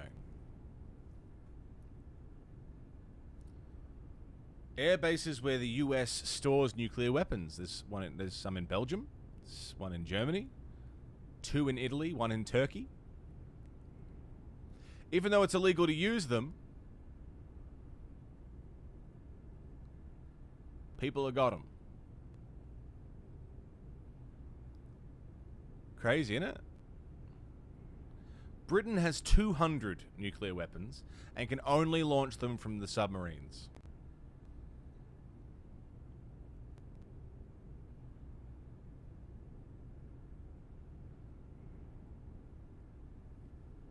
Very interesting. So Russia's got the most, followed pretty closely by the US by only a couple hundred. So if anything was to ever happen between Russia and the US, it's going to be a lot of fun. And anyway, that's just an interesting thing, that this whole concept of nuclear deterrence is still what we're banking on today. Why people haven't been blown the fuck up and why the Earth is still in one piece, mostly. So it's been more than 10 years since the Cuban Missile Crisis, huh? I don't think we'll ever forget it. No kidding.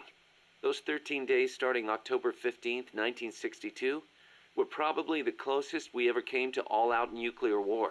The Russians deployed nuclear missiles to Cuba. America responded with a naval blockade. Then Russia shot down an American spy plane. I was still a teenager back then, but I remember what it felt like to be one step away from nuclear war. The adults were freaking out. If it wasn't for the Cuban Missile Crisis, there might never have been an Operation Snake Eater. And What's the matter, Snake?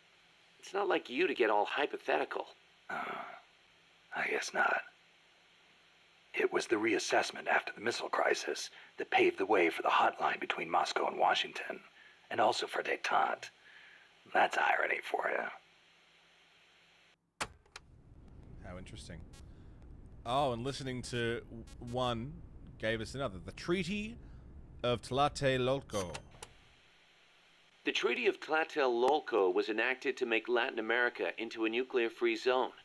It bans the testing, use, manufacture, production, acquisition, storage, and deployment of nuclear weapons. The impetus was pretty obvious. The series of crises triggered by the deployment of nukes in Cuba. Not hard to imagine. Those 13 days had the whole world frozen in fear. Of course, the country that started it all, Cuba, hasn't actually ratified it yet. Still, the treaty's backed by over 20 countries. Anyone flouting at risk becoming an international pariah. True. Opinol would investigate, no doubt.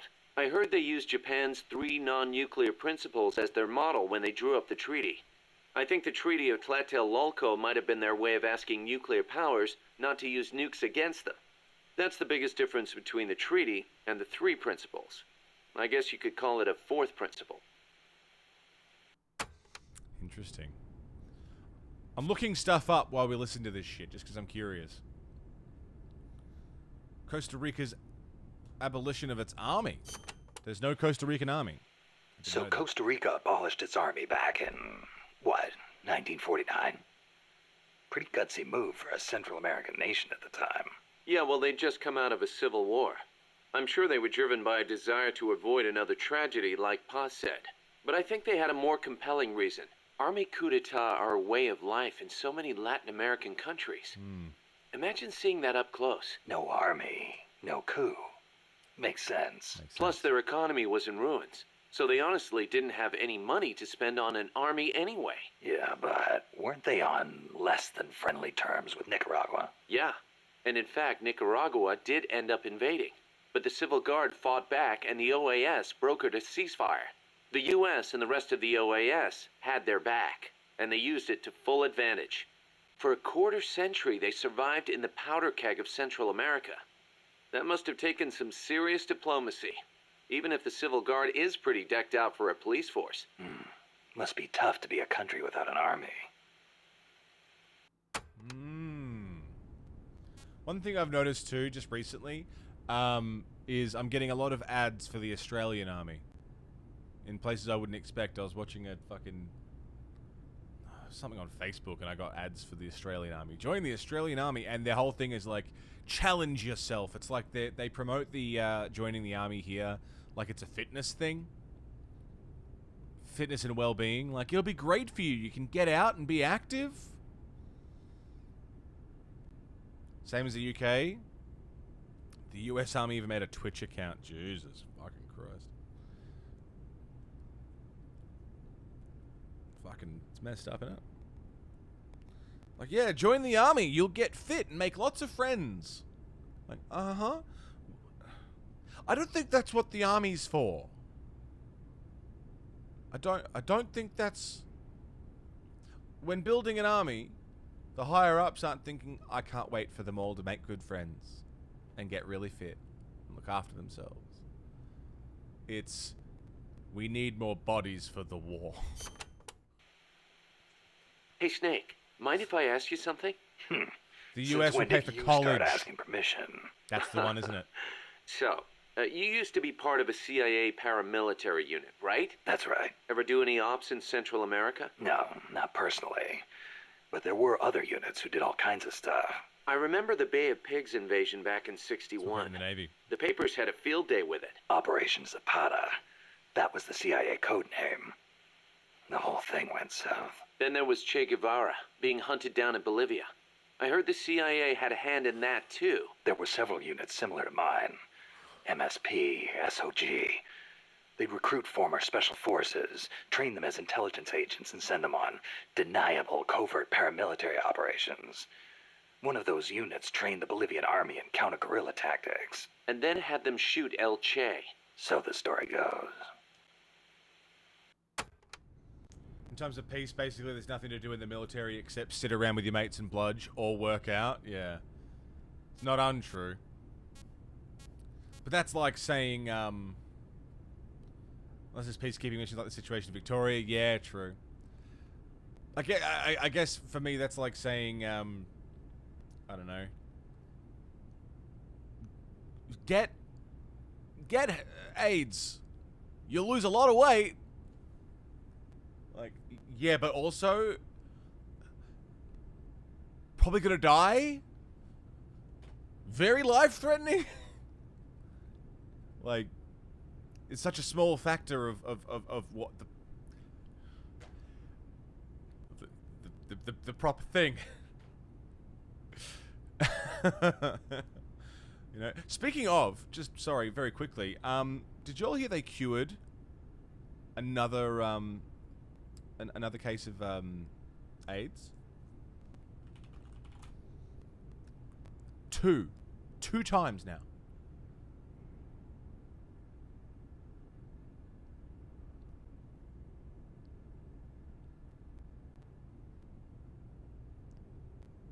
Isn't AIDS curable? HIV is treatable. AIDS, not so. You fight the infection, is the problem.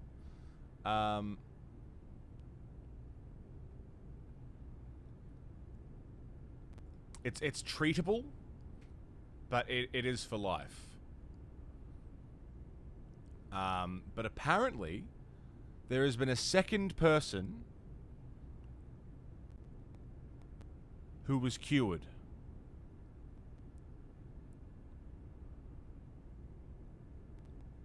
Like, cured. It's gone. It's not in their system anymore.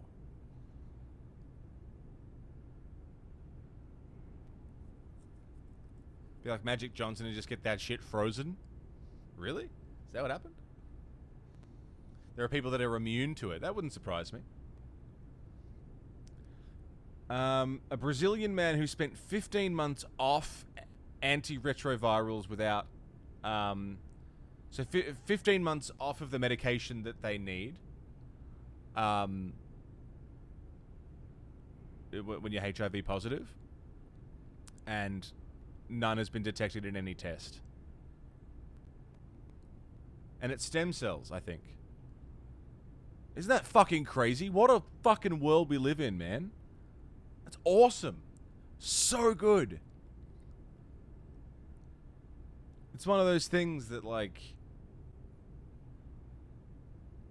it's just, it's unreal. So, for anyone who might not know how it works, let me just make sure I get this right.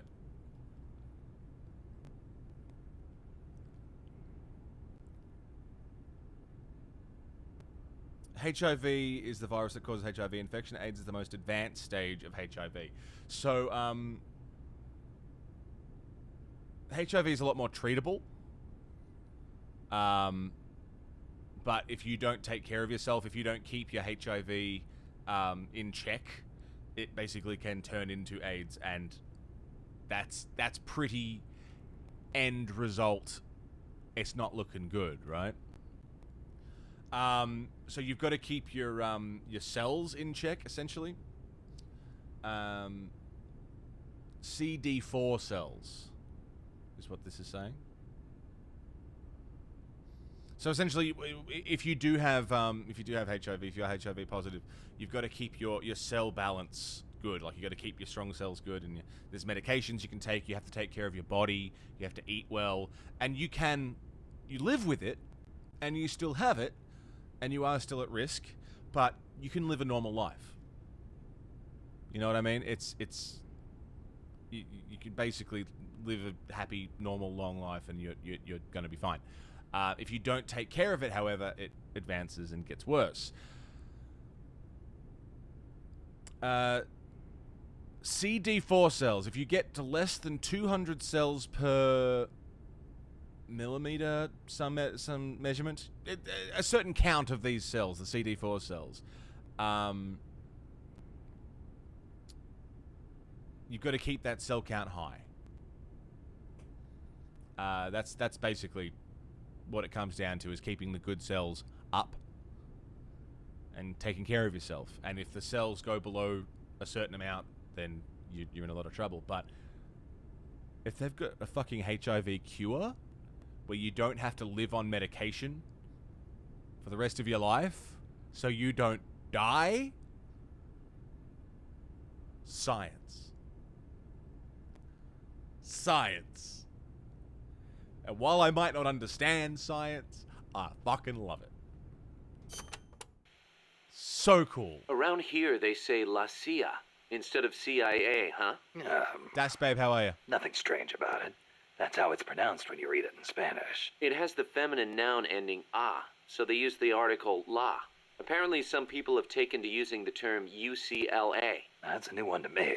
What's it mean? It stands for Unilaterally Controlled Latino Assets. Meaning they're local agents? Yeah, that's the idea. Washington uses them like pawns. Nobody knows who they really are or what they're doing. There you go. I thought, how are you? Can't wait for the day we cure cancer. There will be a day. There will be a day. It might not be in our lifetime. It might be in the next 10 years. It could be... It's research and development. It's learning. It's experimenting. It's trying different shit and doing the best we can. But one day, if we have enough time on this earth and enough resources and funds, there will be a cure for cancer. No doubt about it. There is more than enough people working their asses off on it, you know. Makes you nervous, China. 5 hours ago, their COVID-19 vaccine was approved for emergency use. China always push for more territory when they get the opportunity. What better opportunity if their military is vaccinated? as an emergency, and the rest of the world isn't. How the fuck did they get a vaccine? I guess they've had it the longest. It's very interesting, isn't it? I don't know enough about it to... It's an experimental vaccine. Bleach and light. You were saying Japan has a peace constitution too. Yep. Japan renounced war in Article 9 of its constitution, aspiring sincerely to an international peace based on justice and order. The Japanese people forever renounce war as a sovereign right of the nation, and the threat or use of force as a means of settling international disputes. In order to accomplish the aim of the preceding paragraph, land, sea, and air forces, as well as other war potential, will never be maintained. The right of belligerency of the state will not be recognized. You know it by heart. Some things you never forget. Impressive. There were some parts I didn't quite get, though. Like the whole means of settling conflicts thing. Yeah, that's been the subject of debate. Whether or not it forbids any and all use of force. The current Constitution was originally drawn up under the Allied occupation. The first draft was even submitted by Allied GHQ. So naturally, there are some who feel the Constitution was imposed on Japan by foreigners. Things like that are never simple. Same for every country, I guess. One thing's for sure, though. Not having an army let Japan focus on economic recovery after the war. In that sense, it's the same as Costa Rica. Interesting. Article 9 in the JSDF. Kaz, you were in the Japanese Self-Defense Force, right? I thought that Article 9 you were talking about earlier prevented Japan from having an army. Yeah, and that's another subject of controversy. The Self-Defense Force is an organization for the purpose of defense. Article 9 of the Constitution does not deny Japan's right to self-defense. Therefore, the SDF is constitutional. Loopholes. That's Tokyo's official stance. Sounds complicated. Call it what you will. It's a distinctly Japanese way of interpreting things. So, having an army, no good. But a defense force, that's not an army, it's for defense. The US-Japan Security Treaty. The U.S. has military forces stationed in Japan, right? Right. Even though the Allied occupation ended, American forces are still stationed there under the US-Japan Security Treaty. Unlike Costa Rica. Part of it stems from the occupation, but Japan also occupies a key strategic position from America's perspective. It's next door to the Soviet Union and close to China and North Korea as well. It's integral to the security of Pacific Asia. For America, Japan represents a barrier against communism. What about for Japan? As you might expect, there's deep-rooted opposition to the alliance. In 1960 and 1970, when the treaty was up for revision, there were mass protest movements against it, especially in Okinawa. The U.S. only gave it back to Japan 2 years ago, and American bases are still concentrated there. It's a heavy burden for the Okinawans to bear. Then why don't they scrap the treaty? Lots of reasons. There's the imbalance of power with the U.S., of course, and if Japan pulled out, they'd be losing the nuclear umbrella America provides. And as for whether the JSDF could defend the country after the Americans left, I really couldn't say. Costa Rica is in a similar situation. They depend on the Inter-American Treaty of Reciprocal Assistance, the so-called Rio Pact. So, the countries with peace constitutions end up having to rely on other countries' armies. Kind of ironic. That is interesting, on the flip side, not everybody in America is satisfied with it either. Some people argue Japan is freeloading off America's security guarantee.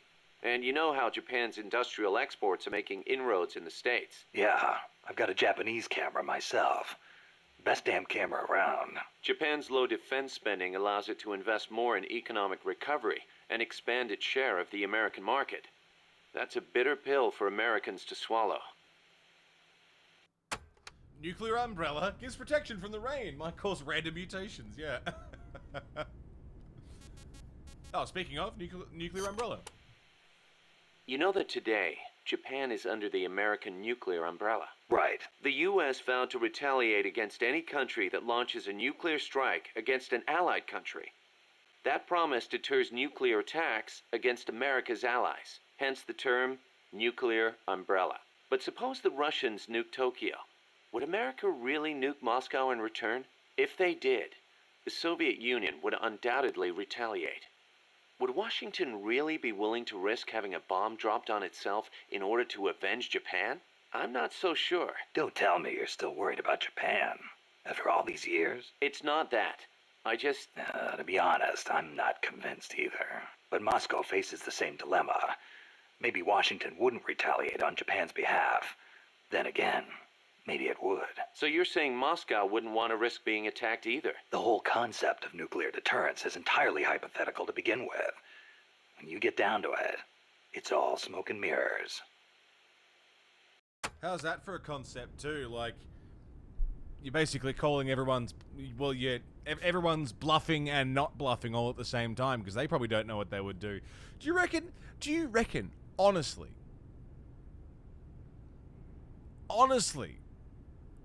if Japan was bombed, America would bomb back? The current America? Japan shall not possess, manufacture, or allow the introduction of nuclear weapons into Japan. Those are the 3 non-nuclear principles set forth by the Japanese government. Allow the introduction? That's funny. Some of the U.S. warships that visit Japanese ports are armed with nukes. Or are you going to tell me they transfer them at sea onto other ships every time they visit? You raise a good point, Snake. But the Japanese government doesn't recognize it as such. The introduction of nuclear weapons into Japanese territory would need to be agreed upon in advance.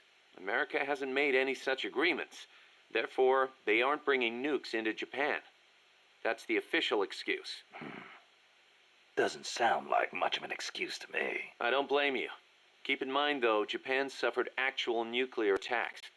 Anti-nuke sentiment there runs deeper than you think. I suppose the government's not really in a position to admit that sort of thing. Yeah, I think the return, again, in that example, hang on, when is Peace Walker set? Because this is also an interesting question as well. Peace Walker, Central America, 1974.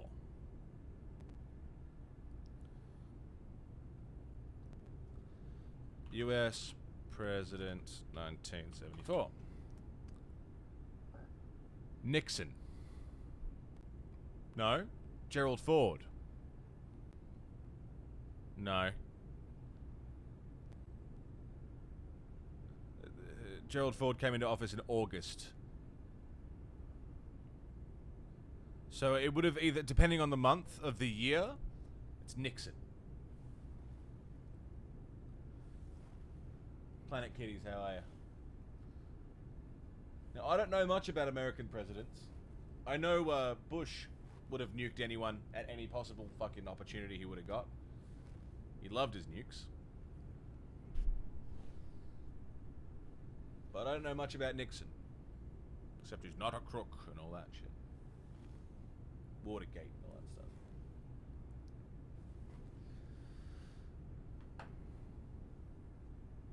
But I reckon in today's world, Nixon was a war hawk, was he really?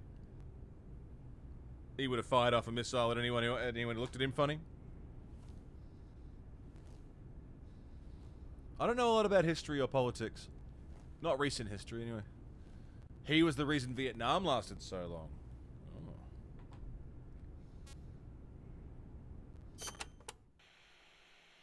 So tell me, Kaz, how's the self-defense force you were in different from an army? The JSDF is set up for national defense. It's not configured for aggression against other countries. It's what you'd call exclusive defense. Exclusive defense? It's the fundamental strategic posture of the JSDF. No preemptive attacks.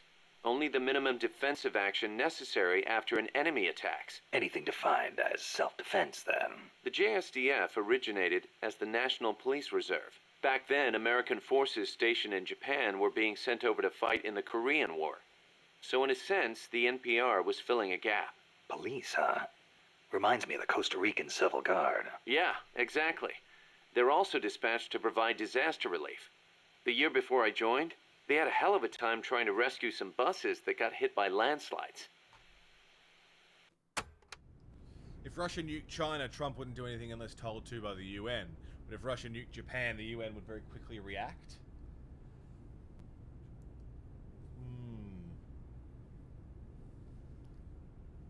Russia's providing gas to more than half of Europe, really.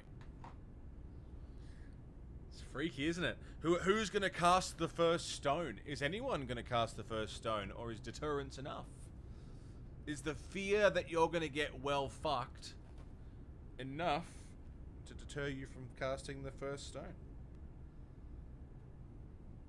That's the trick, isn't it? That's the question. That's what this whole series has been about, really. Why Miller quit the JSDF? So why'd you quit the JSDF? Because I didn't have a reason to be in Japan anymore. A reason? My mom had died 3 years earlier, so I didn't have to care for her anymore. With her gone, there was no point hanging around in Japan. Yeah, but a man with your talents could have risen pretty high in the ranks, I imagine. I don't know what they made of me. Could be it actually alienated me from the brass. And personally, I could never get used to the idea of exclusive defense. Meaning? On a strategic level, I can see how a country could go with the exclusive defense model used by the JSDF. And I've got nothing against my fellow soldiers who believe in it. On a tactical level, though, it just rubbed me the wrong way. To put it simply, I was itching for a real fight. I figured. And I felt as long as I was in the JSDF, I'd never be able to stand shoulder to shoulder with my father, who was in the U.S. Army. Seeing Yukio Mishima's suicide didn't help either. Yukio Mishima, the guy who wrote The Temple of the Golden Pavilion. The way he questioned the status quo hit home with me. Not that I admired his vision or anything, but it did get me thinking, that's for sure. How often do you cut your ends? I used to do it often. I haven't done it in a long time. I haven't cut my ends in a very long time. Years. I used to go every maybe 6 to 8 weeks. It's now been years. I haven't got a lot of split ends though, which is good.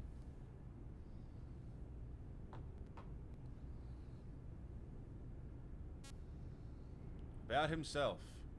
Gaseous Blob, hi, how you doing? About the whole deterrence thing. There's a theory called anthroponuclear multiple worlds theory. It's explained in a simple comic, but I'm not sure I can share the link. That proposes that, yeah, you can share the link. Proposes the number of possible universes where humans haven't annihilated themselves through nukes is ever shrinking. Our survivor world gets more and more bizarre because it's an increasingly improbable one. That is an interesting thought experiment, isn't it, Gaseous? In all the possible outcomes of our reality and every possible outcome of the world that we're currently living in, where humans haven't completely annihilated ourselves, we're running out of possibilities, we're running out of worlds. The survivor world where we actually make it to the end, whatever the end is, that's not complete annihilation.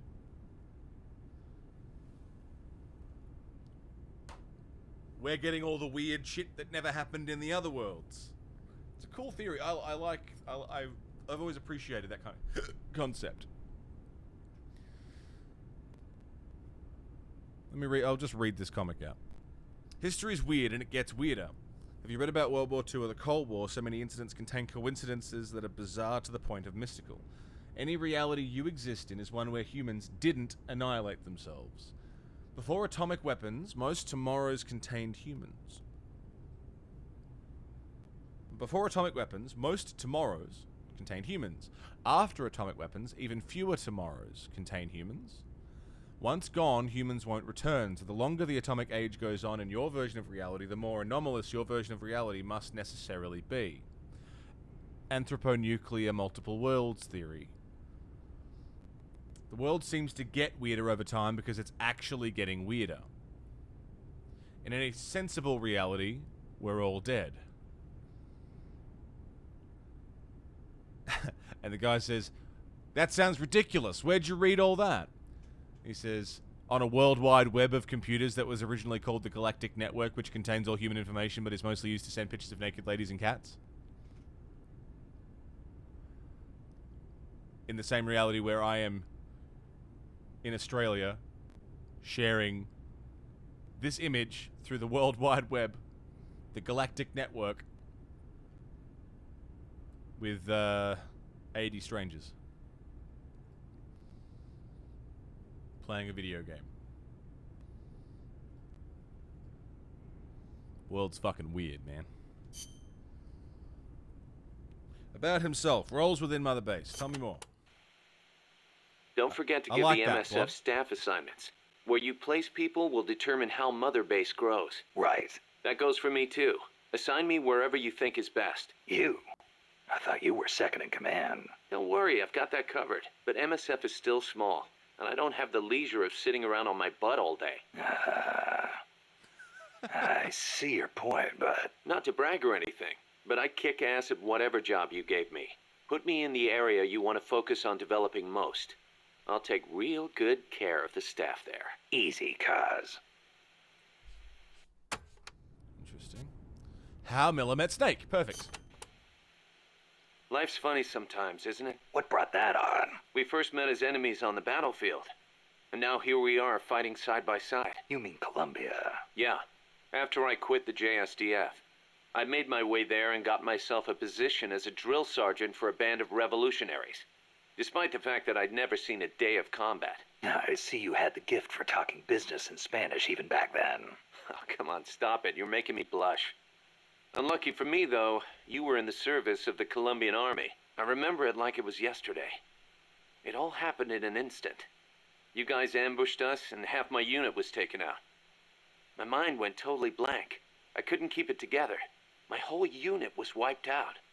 And I was left half dead from a bomb blast. Then, as I was leaving, you yelled out at me. I came all the way from Japan to be here. My place is on the battlefield. Then you asked for my help, saying, I want to be the one to end it. I remember being surprised that there were still samurai in Japan. You guys came over to me. I had a grenade hidden under me, but even then you were too fast. The second I pulled the pin, you grabbed the hand I was using to hold the grenade with both palms. I didn't want it to go off. I'd heard samurai were a proud bunch. I wanted to know why one of them would stoop so low as to try to take his opponent with him. And I said, I'll never lose again. We'll never lose again. Yeah. We'll do whatever it takes, but we'll never be beaten again. Then, I passed out from the blood loss. When I woke up, I was in your camp's infirmary, stuck full of tubes. Why'd you save me? Your enemy after I tried to kill you. Because you swallowed your pride and fought with everything you had. I just didn't want to lose. You found a way to fight back, even in the face of death, even when you knew you were going to die. That's the mark of a true warrior. Pretty cool, it's man. It's not about gain and loss, or victory and defeat. I looked at the way you lived your life and saw the path I needed to take. As a warrior. Wow. I never knew that. And that's why you... I realized then that the battlefield doesn't only divide people into allies and enemies. Sometimes it tells you more than just who's an ally or who's an enemy. Sometimes it helps reveal your true comrades. Like you and me, huh? That's right. And 2 years later, here we are. Best friends. We'll bang, okay? Okay, we've got a few more... Oh yeah, we've got a few more things to listen to. I've got to piss really bad, so here's what I might do. I'm going to listen on my phone and bring my controller. And I'm going to go piss and have a smoke and take a break while we listen to these. That way it's not like we're sitting here listening to this stuff and then I'll take a break.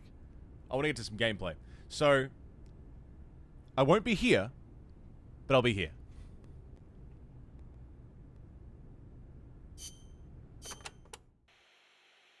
You probably heard this a million times, Snake, but you should always avoid combat with the enemy when possible. Right. We're outnumbered and in unfamiliar territory. We won't survive long in a straight fight, even with you on our side. I know. Avoiding combat is rule number 1 in a sneaking mission. That's right. Don't let the enemy know where you are, and attack only when necessary, using hit-and-run tactics to cripple them. It's the essence of guerrilla warfare.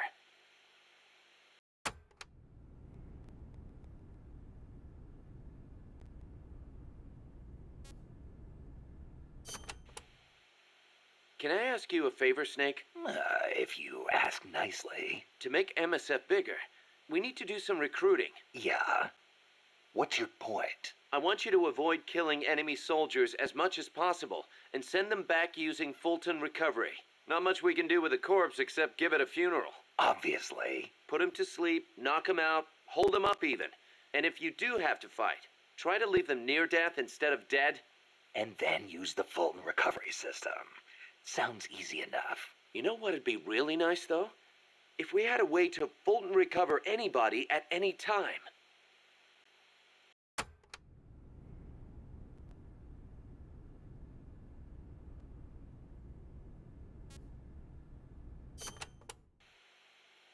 Don't carry any more gear than you need. If you try and stuff your entire arsenal into your backpack, it'll be too heavy and your mobility will be impaired. You'll only be hurting yourself. I know. Take only what you need. Every rookie knows that. You can check the weight of your gear before heading out. So make sure you do. Got it.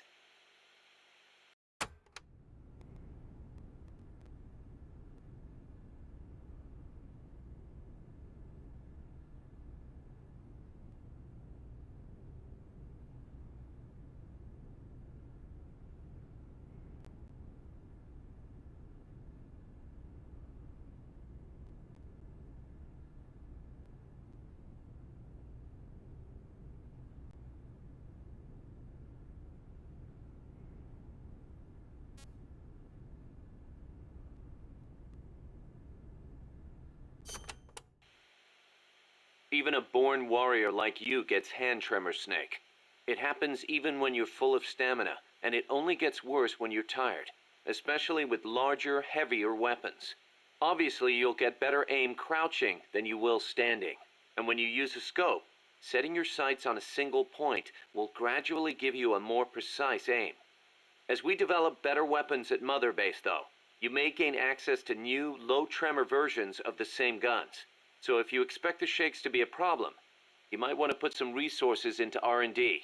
I'll keep it in mind. Then again, the more you use a weapon, the more your hands get used to it. Sometimes it pays to be faithful to your gun.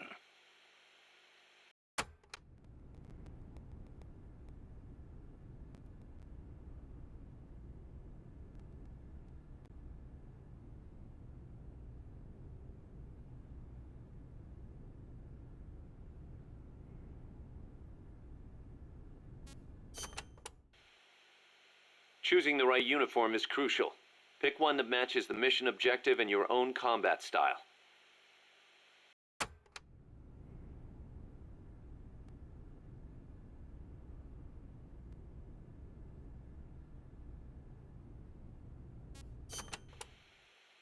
Jungle fatigues are made for jungle combat.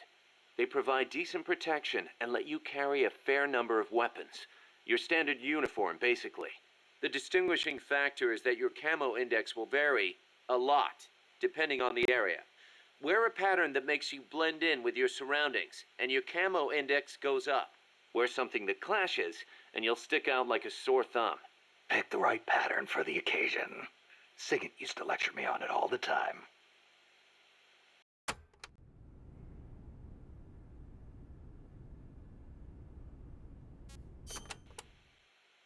Naked. That's exactly what you are with this uniform. The pants are the same as the jungle fatigues. Obviously, since you're exposing your bare skin, your defense and Camo Index are gonna be low. On the plus side, it's so light you can move around quicker. Good for showing off muscles, too.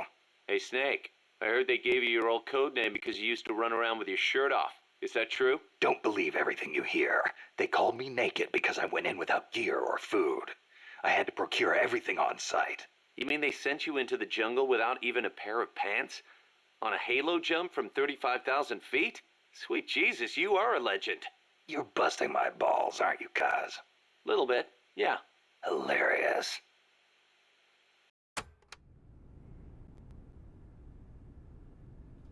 How good's that? How good's that? Having a smoke, listening to tapes. The controller only just reached the garage, though. I don't really need to listen to co-op stuff, so we can just skip this shit. Thanks for hanging out, everybody. Cooperative op...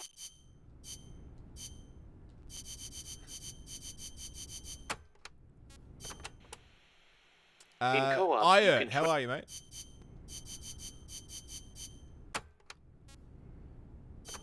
I'm just listening to it to get it out of the way. Just so we know what we've listened to. Just Because we won't be doing any co-op. build.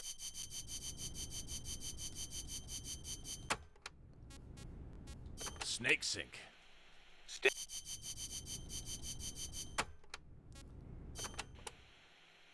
If camaraderie represents how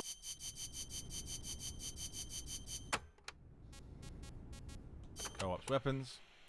seems I hope there's not like lore in here. in You don't like the tapes? I love the tapes. That's where all the lore is. Battle cries and the Kodama effect. Snake. You familiar with the Japanese word kotodama? Kotodama. Unfortunately, there's no direct equivalent in English. But to keep it simple, let's call it a sort of battle cry. Battle cry, huh? Right. But kotodama is actually a deep Japanese concept. Koto means word, and dama means spirit. Spirit It word. signifies that words have power that affect our reality. Are you feeling okay? I guess I made it sound kind of like mumbo jumbo, huh? Seriously, though, haven't you ever felt Alright, so... That's cool. I love the tapes. I'm all about the tapes. Snake, about cardboard boxes. It feels kind of weird me explaining this stuff to you, but there have been a few recent developments in cardboard box technology. Oh my god. So just to be safe, here goes. Go on. You can do much more with a box than just hide under it. You can put it someplace and leave it there. Huh? You can get on top of it and use it to reach high places. Oh. Or hide from the enemy in its shadow. Oh! I like what I'm hearing so far. And that's not all.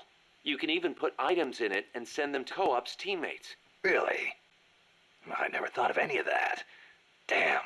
Is there anything a cardboard box can't do? Every soldier should have one. Yeah, well, don't get too excited. This isn't exactly what they were made for. Which reminds me, don't you think the boxes around here are a little on the big side? You're right. I bet 2 people could fit under one box, if they packed in tight enough. They call them love boxes. Love boxes? Of course, you don't need a love box to fit 2 people inside. Any box of similar size will do. Fantastic. Cardboard box technology. 2 men in a box.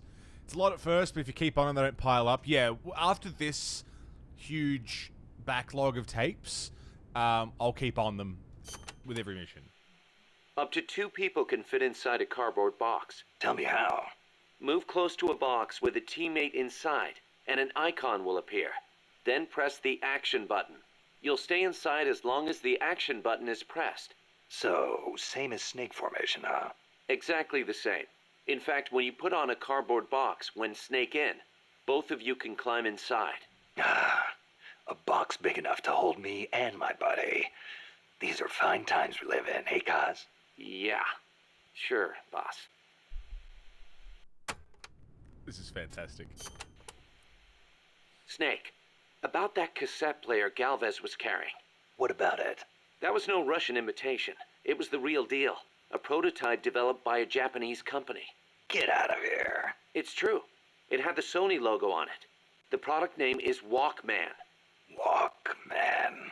It's a revolutionary new concept. Music you can listen to on the go. The You can 70s. take it with you when you leave the house. I gave it a listen, and you wouldn't believe how good the sound quality is for something so tiny. And in stereo, too. Think of the technology that must have gone into it. And that tape is equally amazing. The treble range is clearly superior to any other cassette ever made. Stylish, too. How'd Galvez get his hands on a model that's not even out yet? Beats me. It's not the kind of thing I'd expect some stodgy Soviet to be into. Me neither. Tell you what, though, it's a fine piece of work. It'll let me listen to my music when I want, where I want. I never thought I'd hear you say that, but I have to agree. Me? I'm a recording freak, and I always used to laugh at the idea of a portable player. But now that I've seen it in action, I've changed my mind. Being able to take your music with you, This could be the start of a revolution in music. Could be. I'm having the guys at Mother Base study and analyze it. Who knows?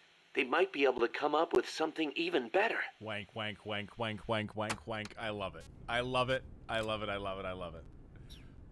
That was beautiful. And I think that's all of it. I think that covers all the tapes we haven't listened to yet. Holy shit.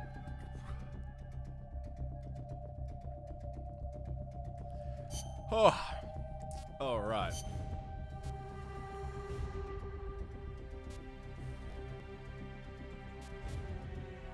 So, where are we going? DPM, Comrade. Yeah, first one, Zulu. Tree bark. Water. I kind of like that, pink. As if pink would be good for anything. I kind of like that...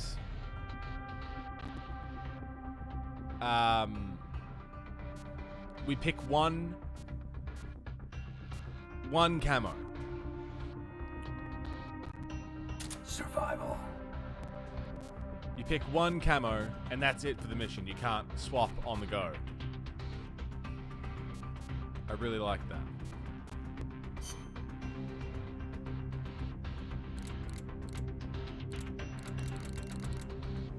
Can I just not take that weapon? I don't want it. I don't want an M16.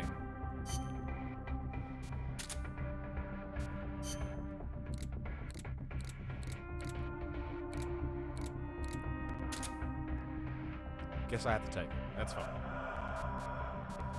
So we got some Fultons. Sound indicator, binoculars, rations. Oh. Unequip.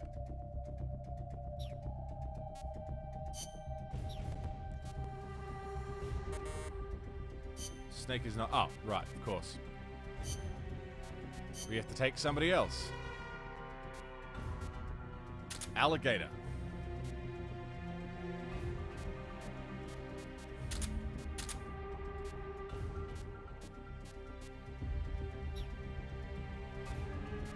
Fuck yeah. Let's go.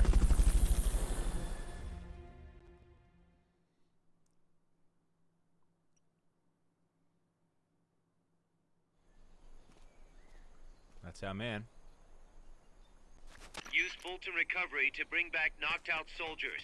To use Fulton Recovery on a soldier, get up next to them so the icon appears, and push the action button. Cool.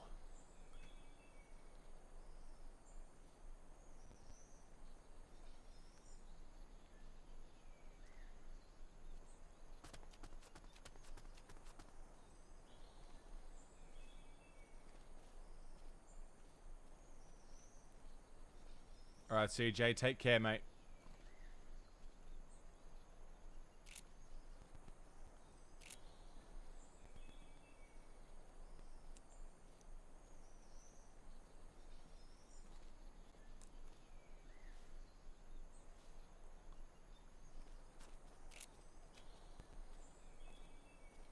Hurry up and send those knocked out soldiers back here. Don't mess around or they're gonna wake up. You could probably climb that if you had someone to lend you a hand.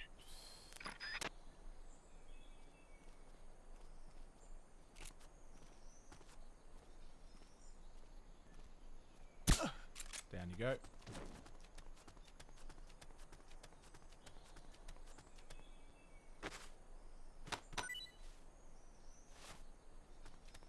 Not enough room, huh? We'll keep it here at the base. How do I Fulton him? Press the attack button near the enemy to initiate. They spotted you. Get out of there.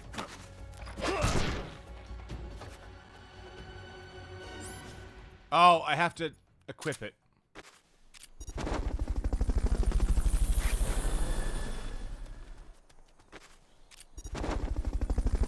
Never mind. Fulton Recovery helicopter is complete. Oh, shit. Fulton Recovery subject confirmed onboard helicopter. We're fine. We're fine. You played it twice and you want to play it again? Looks like that soldier's out cold. Try using Fulton Recovery on him. Oh. Oh. Gotta be quick. You did it. Keep it up. Gotta be quick about it.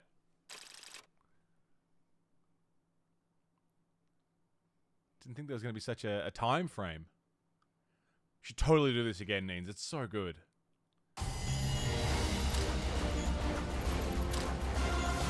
Very nice. One alert phase. So we got to see. Can I do it again? And try and nail it?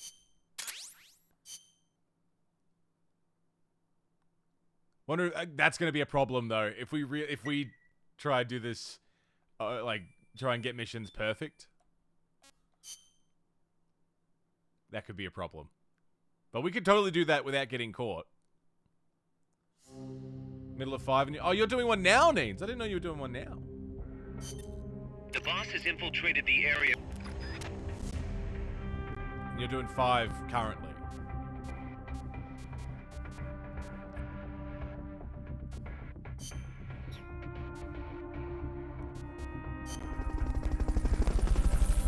Alright, let's try again. This time, quick. So cool. This is so cool. I'm really feeling, Use Fulton Recovery to bring back knocked out soldiers.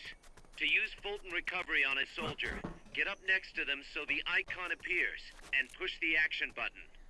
I'm really feeling that this is like a prototype for 5.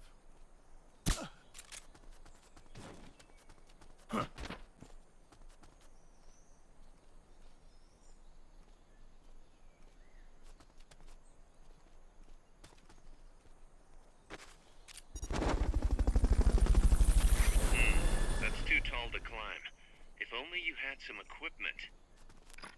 Fulton Recovery subject confirmed onboard helicopter.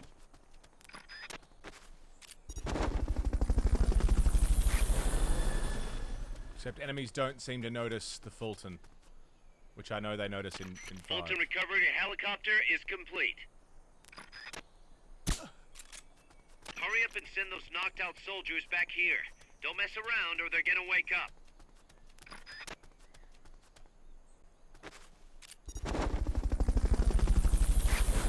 That soldier's out cold.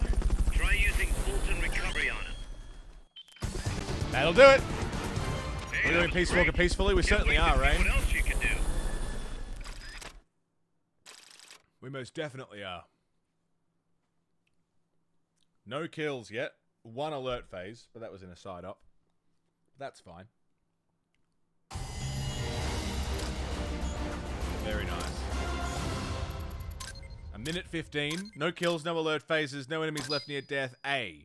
I guess A is the best you can get. No S rank?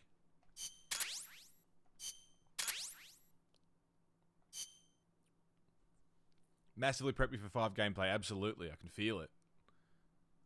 There is an S rank? Fuck, you must be like... You must have to be bloody quick and perfect to get it, though.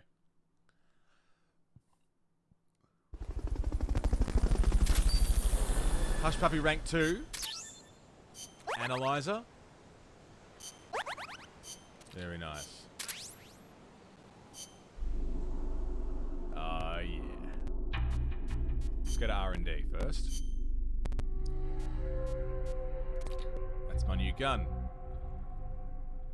So it's quieter than the last one? Suppressor durability has been increased. That's the big up. Close range weapons. No use for any of this stuff. We're gonna keep rolling with the Hush Puppy. Fulton system. We'll have to up that. Radars. Analyzer. What does the analyzer do? Equipment to display various information on nearby enemies. Ah! So we can, like, scan an enemy and see if they're, like, half decent. Before we Fulton them. confidential document for the hobby magazine. Alright, let's have a look at our staff list then.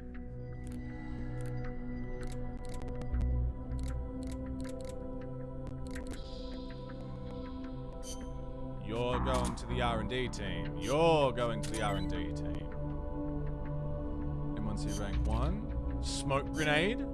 Cool. This guy's good at food or something.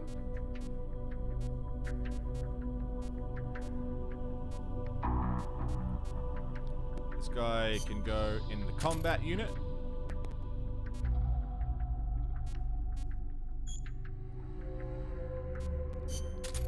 Automatically assign everyone to a room. Auto assign is pretty good. From memory. It was in 5.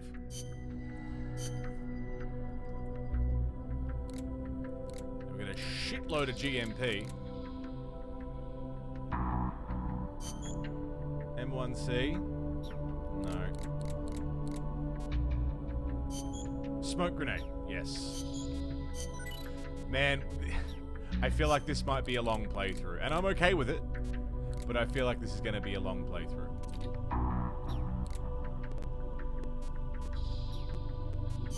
Because I just want to... just want to do everything.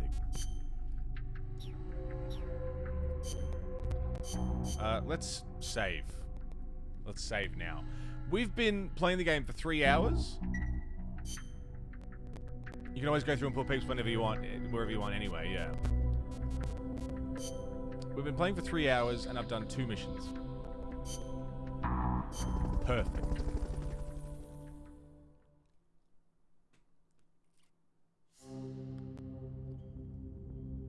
Alright, Fulton Recovery complete. Contact the Sandinista Comandante. Some co-ops. That's just cutscenes. We don't need to watch cutscenes again. Fulton Recovery, infiltrate. Snake, I rigged that radio so you can contact our young lady friend Paz. Yes. Is she okay? No need to worry. She's tougher than you think. Still just a kid. Which is exactly why she could be an effective source of information. Besides, that little Angel de la Paz is the one who gave us this mission, right? I guess. I'll put her on. Snake. Paz, where are you? Ciudad Colon. A school. The teacher told me to stay here until things quiet down. Teacher? Oh, him. He's... Yeah, that's probably good advice. See, he has a radio in his room, so we can talk anytime. Pretty fancy for a teacher. Promise me, Snake, that you'll bring back peace, and... I know. I'll contact you if I find your friend. Thank you. Snake, if you need to know about Costa Rica, the geography, the climate, the wildlife, anything, just ask me. I will. I know about its history and laws, too. We learned it all in school. Got it. I have a question. I'll ask. Beautiful. What? In school, I also learned that peace is an unnatural state for human society. That's awfully advanced for school. And that war is a constant threat to our relationships with others. That's right. So, to achieve peace, we have to create it ourselves. Crying about it won't bring it about or make it last. Each one of us must go and seek it out. You won't find it without making sacrifices. No offense, but I don't know what peace is. Never felt what it's like. Never even been interested in it. Snake? Oh, sorry. What a line. Listen, Paz, I think your ideas are admirable. And I hope they turn out to be right. Yeah, me too. Peace is in your name. Who better to help bring it back? Thanks, Snake. I will be here whenever you need me. See you later. What a fucking Snake, line. use your radio I don't to even call know what people. peace is. Stay Never been alert. interested. You're in the middle of a mission and can't afford to let your guard down. Got it. Need to know more about Costa Rica? Haas can help you out. Good to know. We'll follow their transport route. This should take us straight to their main base. From what I've seen, it looks like nukes. Agreed. The key thing now is to confirm whether those spears really are what we think they are. And if so, why they're here. Follow the transport route. Find the nukes.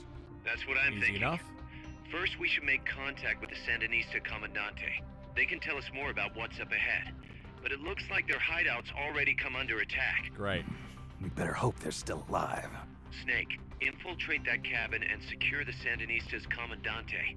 Neutralize any guards by knocking them out, putting them to sleep, or even using the Fulton Recovery system. You choose how to handle it, boss. Cool. Yeah, how very interesting. I don't even know what peace is. Oh, shit. Make contact with the Commandante. Going by this map, you've got a lot of different terrain types between you and the hut where the Sandinista Comandante is being held. Looks that way, doesn't it? Starting with jungle. The enemy won't be able to see you very well, but your visibility won't be so hot either. Stay alert. Next, you've got the swamps along the river. Make sure you get a good feel for how robust surveillance is before diving in. Will do. Finally, there's the boat repair cabin. The Commandante's in there. It's a key enemy outpost, and security is going to be tight. You may have to let brute force do the talking. You still have a long way to go, Snake. Use caution and don't make a racket out there. Got it?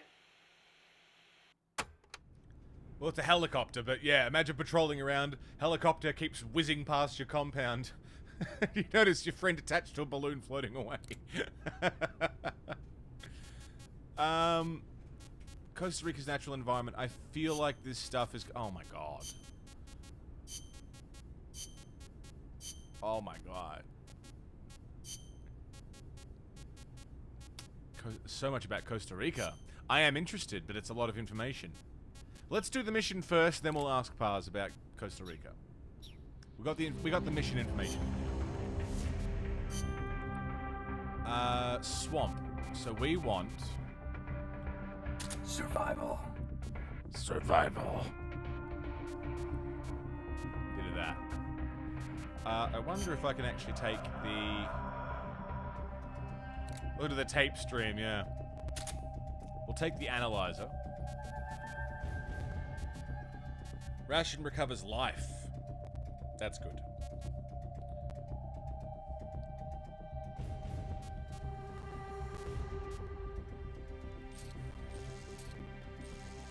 What a man, what a man, what a man.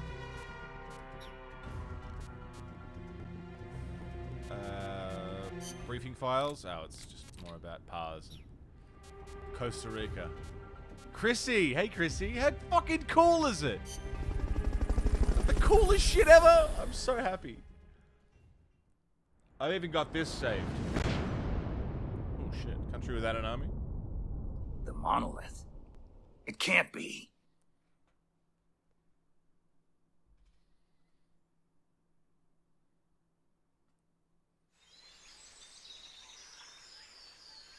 I had to save it. Head for the FSLN boathouse. It's northwest of there. Alright. It's so fucking cool. How are you doing, Chrissy? You can use the radio you just picked up by pressing the start button to open the menu window. You know you can assign the radio to the select button by choosing options from the menu window.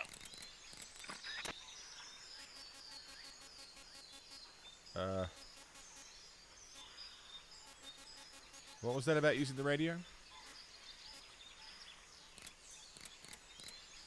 Codec call?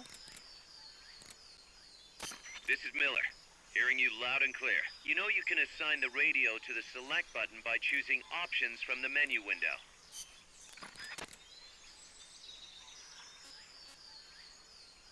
Where? About to watch The Dark Phoenix? What's that?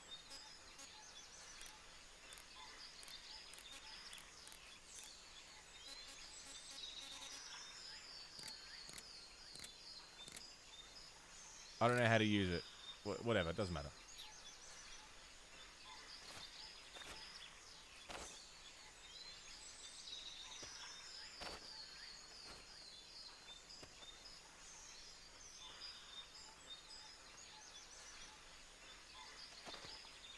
%55% camo from there.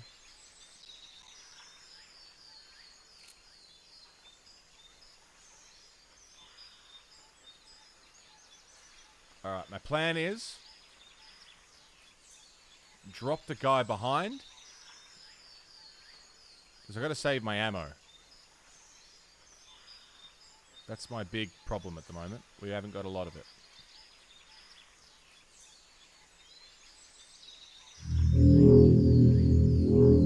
Mama Ara, 8 months. Welcome back. Thank you kindly.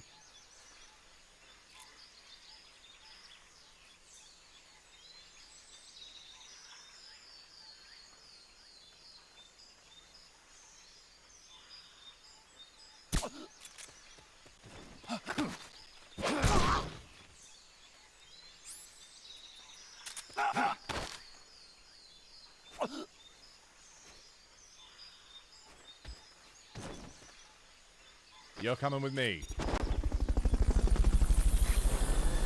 So are you.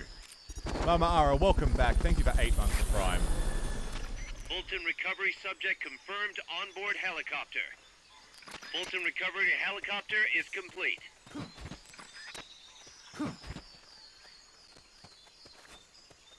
Oh, fuck yeah. Not enough room, huh? We'll keep it here at the base. Every time I watch Grimm's stream, I look for you. Grimm's sometimes on when I'm supposed to be sleeping, so I don't get to catch a lot of his streams, but I love him. I love Lord Grimm so much.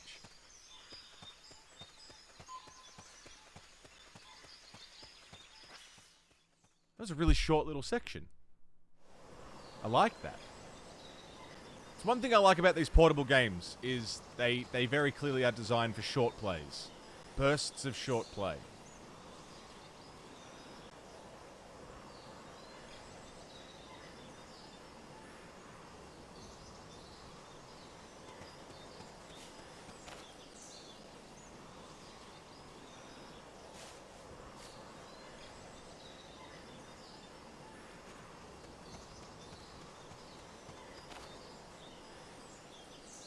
Rations. Can hear someone walking around, but 12 gauge ammo. Don't need that. Ration.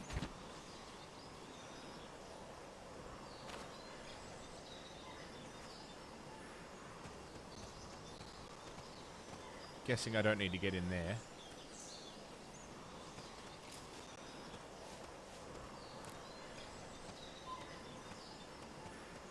Why a famous band or record label is beyond me. I'm curious as to what he looks like. Peace Walker's a proper game, to be fair. It is, but it's still got that, like, almost episodic design to it. Which is a sort of staple of of a portable, you know, of a handheld game in general. You're supposed to be able to pick it up and put it down without too much interference. And I like that. Never feels like you're in it for too long, you know?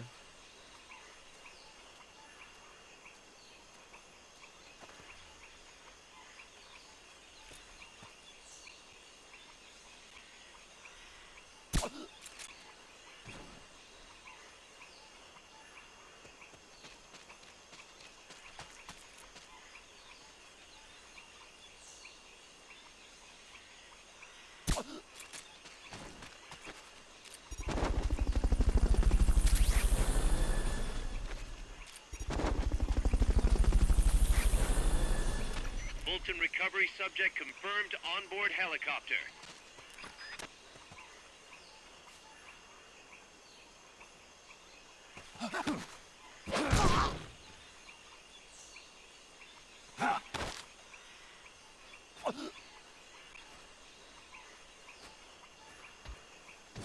Nice. Come with me.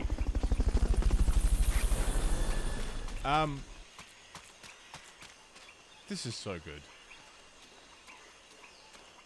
I like the Mars would kill them if I knew he looked like a 12-year-old or something, yeah. You all should check out Lord Grimm, by the way. He's a music streamer. Pretty much exclusively does, like, guitar streams. But, he's just got this whole, like, Grim Reaper aesthetic about him. Never seen his face. Should be close by. He's hilarious. Neutralize the security detail and make contact with the Commandante. Let's bust out the old analyzer.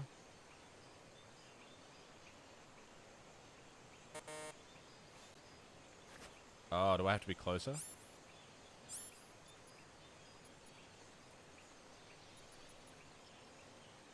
Yeah, alright.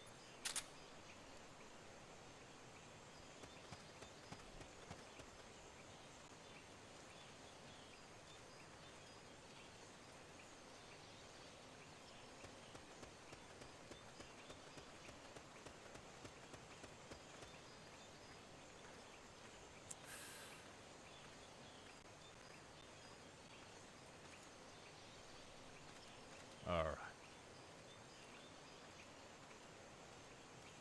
I've got to drop.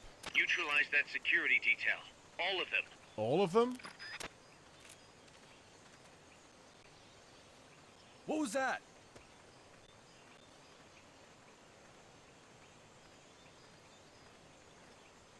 I'm seeing things.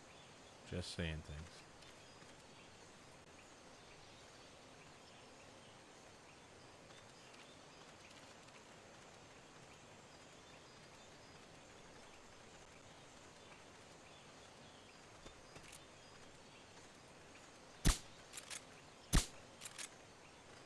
Yeah, nice shooting, dickhead. Enemies Fuck! close by. They spotted you. Get out of there.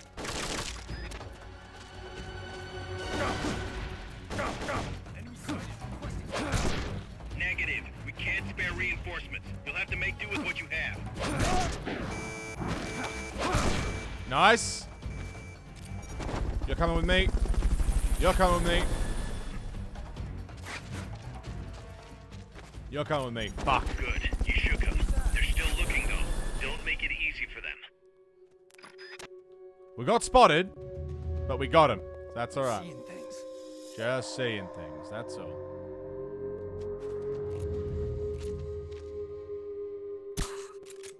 Good night. HQ, come in. This is HQ. This is patrol. Contact lost. Going to alert status. Understood. The enemy should I'm still inside. be This nearby. shouldn't work. Find him. Oh, never mind.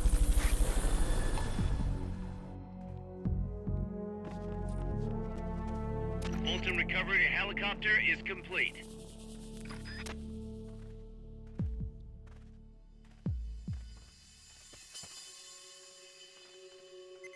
HQ, come in. This is HQ. Yes. This is patrol.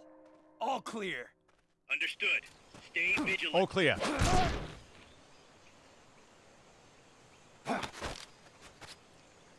Start talking.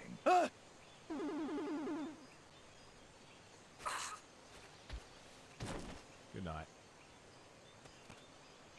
Good. Now meet with the FSLN Commandante. He's Oh, inside shit. the boathouse.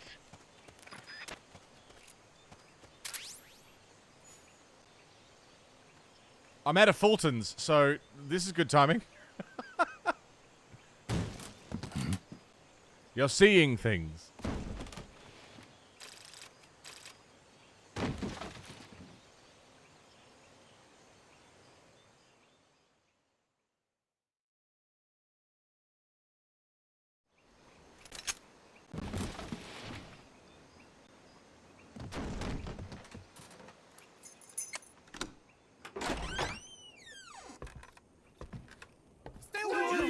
Don't touch me! Get away! ¿Quién es? Eche! No way. What do we do? Sandinista's right. I'm looking for someone. Mi viejo! Shh.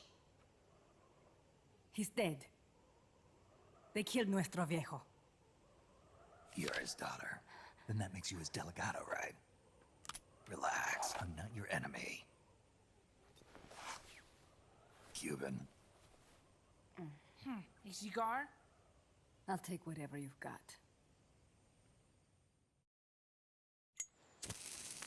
I owe you one. But I prefer cigarettes, you know. How do I look? A little like El Che, no? You Cubano? Colombiano. A photographer.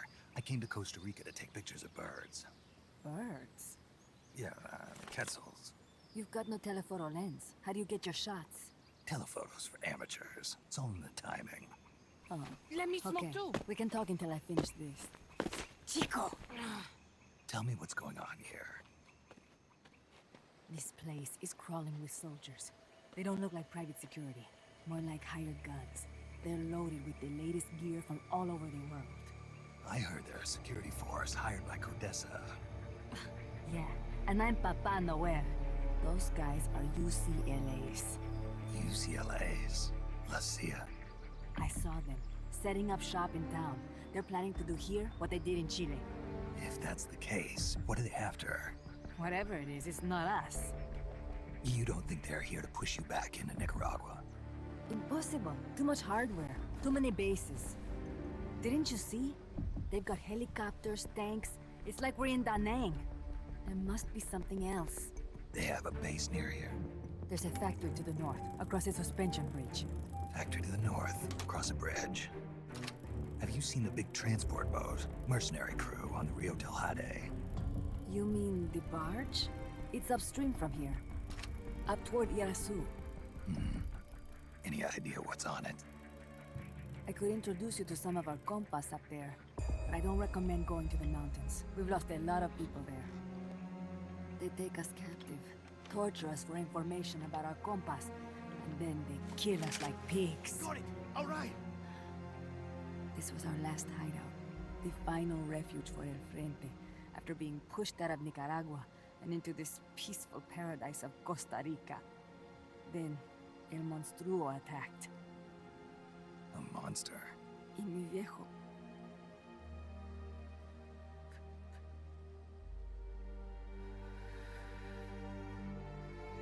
Mi viejo. Papá. He was la esperanza. Our hope.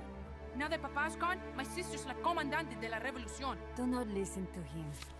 Papa was a hero who fought by Sandino's side. I am only his daughter. You need a special talent to become cacique. It takes someone great to unite all of Las Compas. Sorry to interrupt, but leaders don't choose themselves. Neither do heroes. You carry on his legacy of La Esperanza, and they'll follow you, no question. You think so? My compas trust me, but not one of them calls me comandante. Amanda! See what I mean? El Colibri!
I missed that it was a QTE again. I keep not expecting to have to do stuff. It's a cutscene. Don't make me do stuff.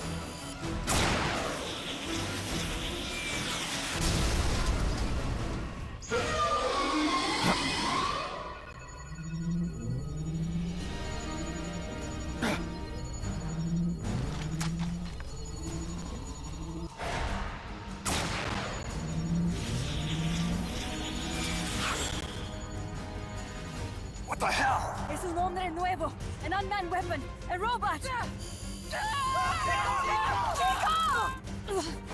No! He won't survive the fall!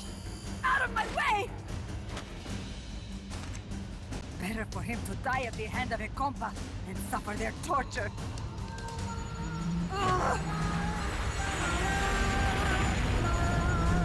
Stay here. As long as I'm still alive, I might as well retain. Over here! Fine, Chico! ¡Venceremos!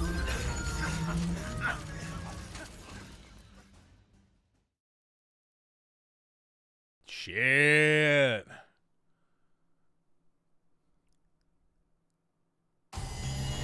Shit. God damn. One alert phase. Hey, Roozy, what's up? 15 minutes. We've got 9 guys with the Fultons. I only take 9 Fultons with me. I thought we had heaps. Snake, what was that thing? What's going on, Roozy? Whatever it was, it looked unmanned. Unmanned? I'd heard rumors, but an operational unit? What the hell is going on here? Not to quote Amanda, but the hardware they've got here isn't just unusual. It's overkill, which means one thing. It's nukes. So the question now becomes why? We can't make that call yet. We need more intel. How? Our source is dead. But his daughter isn't. Good thinking. We can follow her. Head for the next outpost and make contact with Amanda if she's still alive. Roger. Fucking hell. It's getting pretty wild. Dude, this game is sick. I want a PSP just to play this so I can play it in bed. Can you emulate this shit on your mobile or something? Oh, no, that'd be terrible. On the Switch? No, that wouldn't work. This is awesome.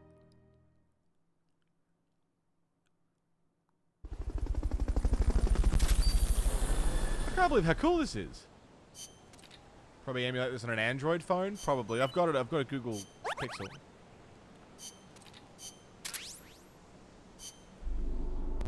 Alright, we got a bunch of new dudes. Let's just autofill.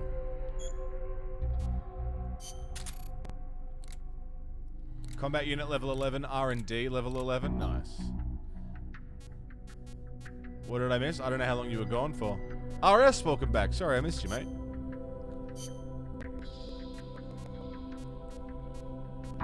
Is that another trank gun?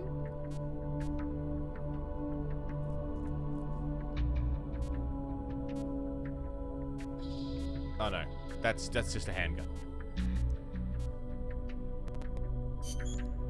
Be good to have though. Be good to have a lethal pistol if we need to shoot out cameras or shoot off weak points so we can hit someone's head or something like that. There is use for a lethal weapon, just not for use in actual day-to-day combat. We're going to be using the Mark 22 a lot.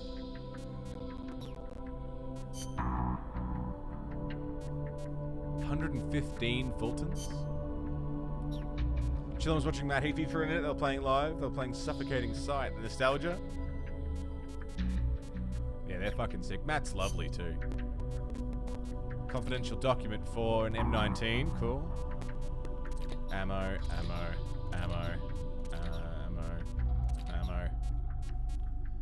It seems you can emulate it on Android. Then the real question would be controlling. Like, there's a lot of controls. Unless you can hook up a controller to a phone. Which you probably can. Let's pop a save.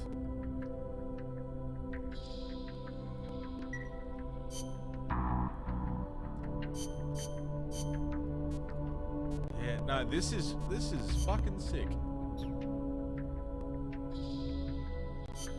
Research regular guns just in case. Yeah. Because, like, I'm assuming there'll be a Metal Gear fight at some point. There usually is. And for that, I'll need heavy weapons. You know, there might be machines that need to be taken out that aren't necessarily going to count towards a kill. If I do. I guess we've got the law. Is that what it is? LAW? You have a gamepad on screen? Right.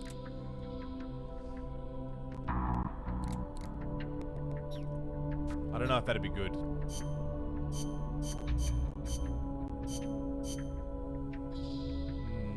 I mean, what I can do is just plug in my PlayStation upstairs. Plug in my PlayStation 3 in bed. And just Like, it's a wireless controller. I don't need to emulate it. I'm just being lazy. Rockstar 420, what's going on, mate? How are you? Ah, this is so cool. I'm really loving this. I'm worried I'm going to sink a lot of energy into this and then be burnt out by the time we get to, by the time we get to 5. Because it's the same game. But it's not. It's different. It is different. We have some extra ops here. Target practice score attack. Let's do Commence target practice. As a special treat, you can practice freely on any of the targets in the shooting range today. Shoot away. When you're done, head over to the exit. Let's try it. Mission prep. Shoot supply markers and support airstrike. Support supply markers and support strike markers are not allowed. You have unlimited ammo. Dude, nice. Briefing files. Now, we have... Well, that's it. Miller's covered. But Paz has some stuff to listen to. So how about we do another tape break? So instead of me taking like an actual break, where I pause the screen and pause the stream and we stop everything, and like I'll dick off for a smoke and stuff, and just leave and play the tapes from where I am, because wireless controls, I can do that. That way we're not breaking up my gameplay too much. We're just listening to tapes. Not bad. I might do that. So I won't be at the mic, but I will be listening, and I will be here. I won't be too long, friends. Don't go anywhere. We can also do break time shoutouts if you want to. It's kind of a break, sort of. I really like the tape breaks. This is a great idea. I think it's fantastic. This is great.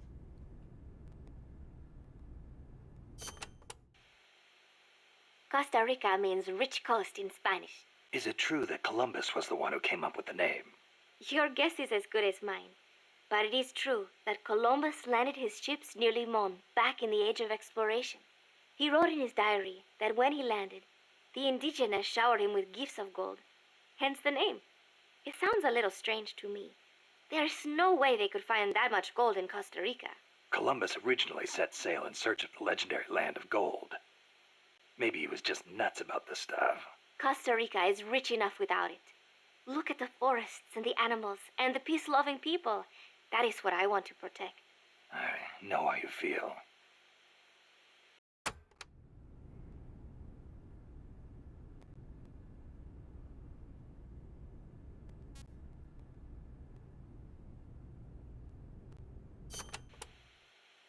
Democracy took root in Costa Rica before anywhere else in Central America.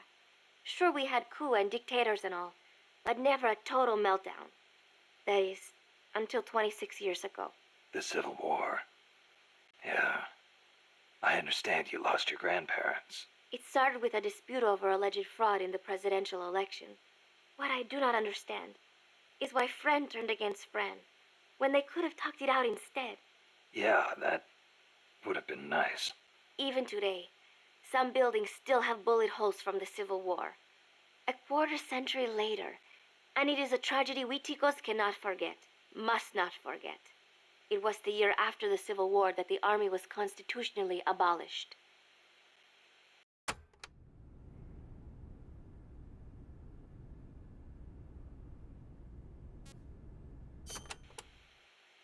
A new president was elected this year, President Oteber. He seems to be distancing himself from the United States. He has limited the privileges granted to American banks, lifted the sanctions on Cuba. Our last president was so pro-US, people suspected he was in bed with the CIA. You think the CIA is doing this because it feels threatened by the president's shift in policy? It is possible, but would they really bring in such a huge army just because of that? Part of our job is finding out. Exactly. Thanks, Snake. Peace.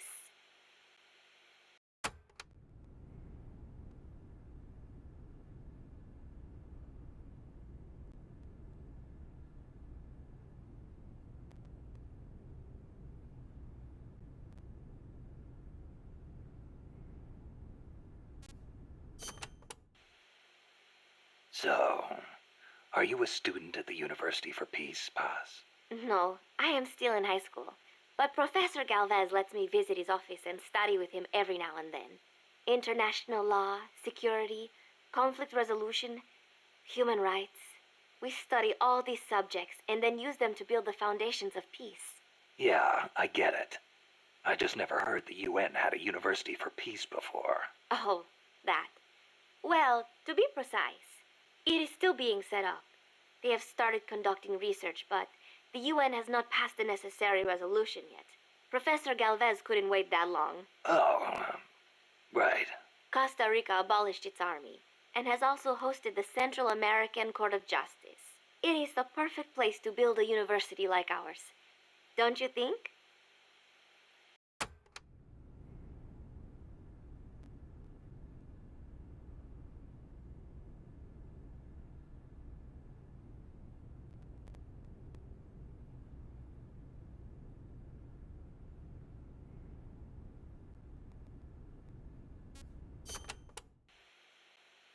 That coffee you guys brought us is pretty damn good. Isn't it? Costa Rican coffee is the best. The Central Basin has all the right conditions for growing coffee. It is high in elevation, with steady temperatures and well-drained volcanic soils. The professor certainly seems attached to it. The coffee we drank on the boat coming over was awful. It put him in such a terrible mood. Well, how come I never hear about Costa Rican coffee then? Because it gets bought up by wholesalers and mixed with beans from other countries. It is really a shame. Such wonderful beans, and nobody knows they are from Costa Rica. Huh. They should launch an ad campaign or something. Right. I hope one day people will recognize Costa Rican coffee for what it is. I'm with you there.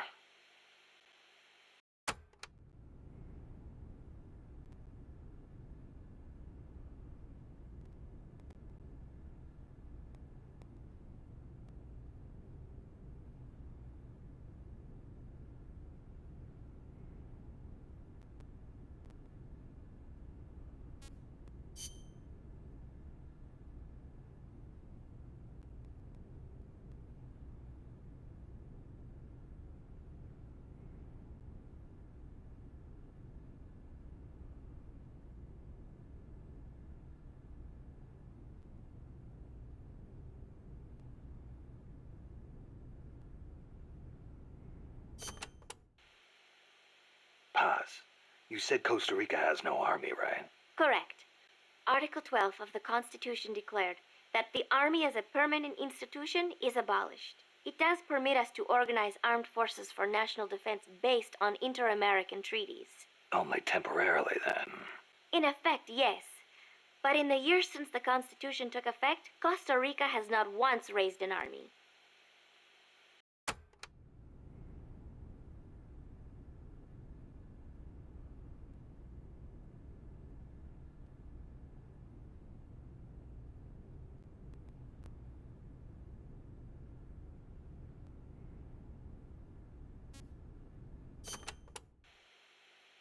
Paz, how does your country defend itself without an army?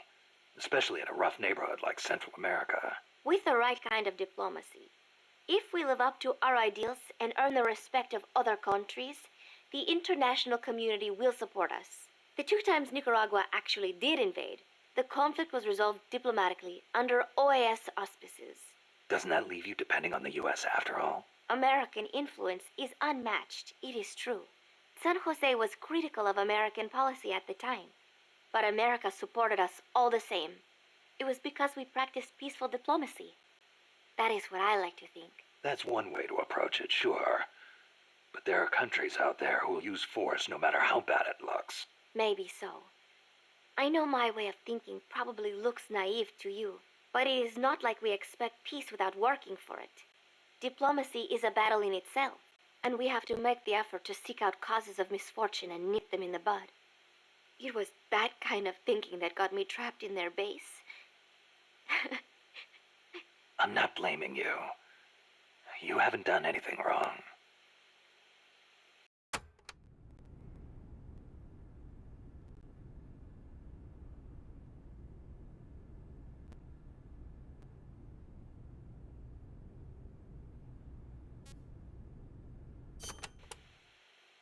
The army was abolished 25 years ago, the year after the Civil War. I learned about the sorrow of civil war from a very young age, the futility of countrymen fighting each other, and the tragedy. Costa Rica learned the hard way. That is why it abolished its army. It decided to pour its efforts into education instead. More teachers than soldiers was the slogan.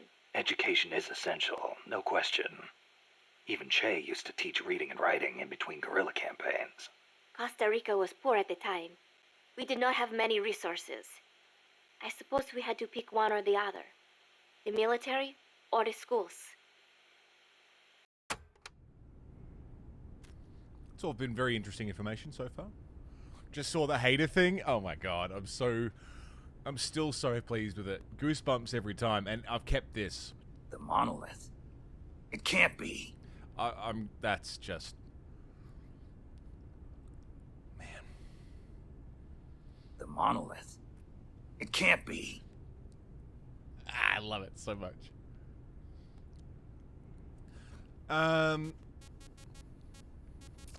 Japan's peace constitution. Kaz was telling me Japan has a peace constitution, too. It's so good. That is right. Apparently, when Costa Rica was drafting its constitution, they looked to the Japanese as a model. Only, Japan's constitution renounces war itself. Unlike Costa Rica. But, Japan has a self-defense force, right? That I do not get. I think I will ask Mr. Miller about it next time I see him. He said he used to be in the JSDF. Huh. You're a curious one, are you? Don't study too hard.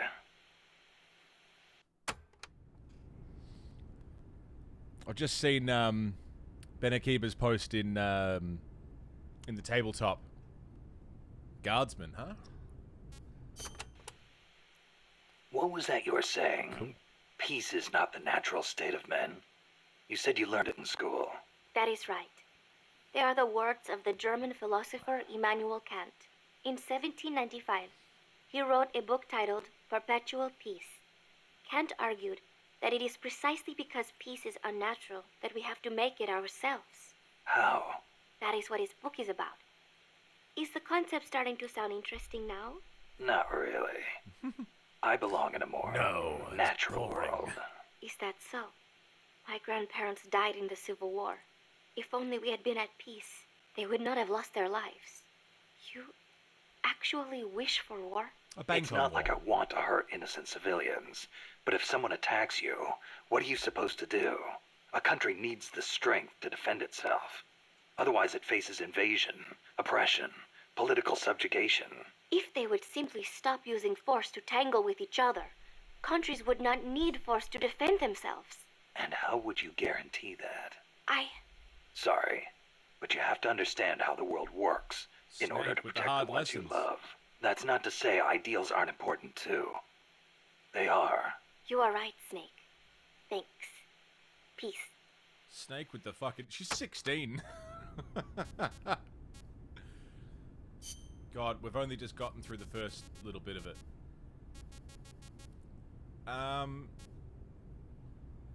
That was profound. I know. It's so cool. I love it so much.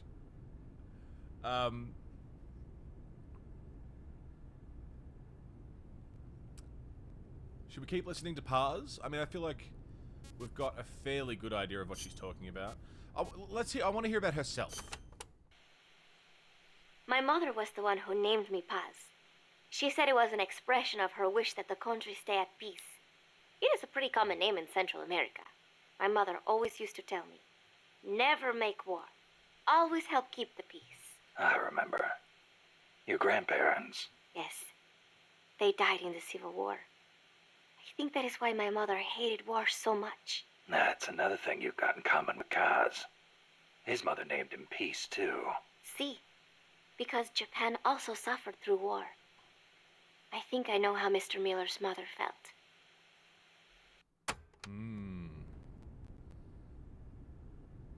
The peace sign. You like the peace sign, huh? See, as a gesture, it connects every peace-loving person. Here, you try it, Snake. Peace. No thanks. It doesn't suit me. Too bad for you. You know, the V in the peace sign comes from the V in victory. When did it start standing for peace? I am not completely sure, but I guess it came out of the protest movement against the Vietnam War. Oh, and do not turn your hand around when you do it, especially around British people. It is insulting. It is insulting. It is very insulting.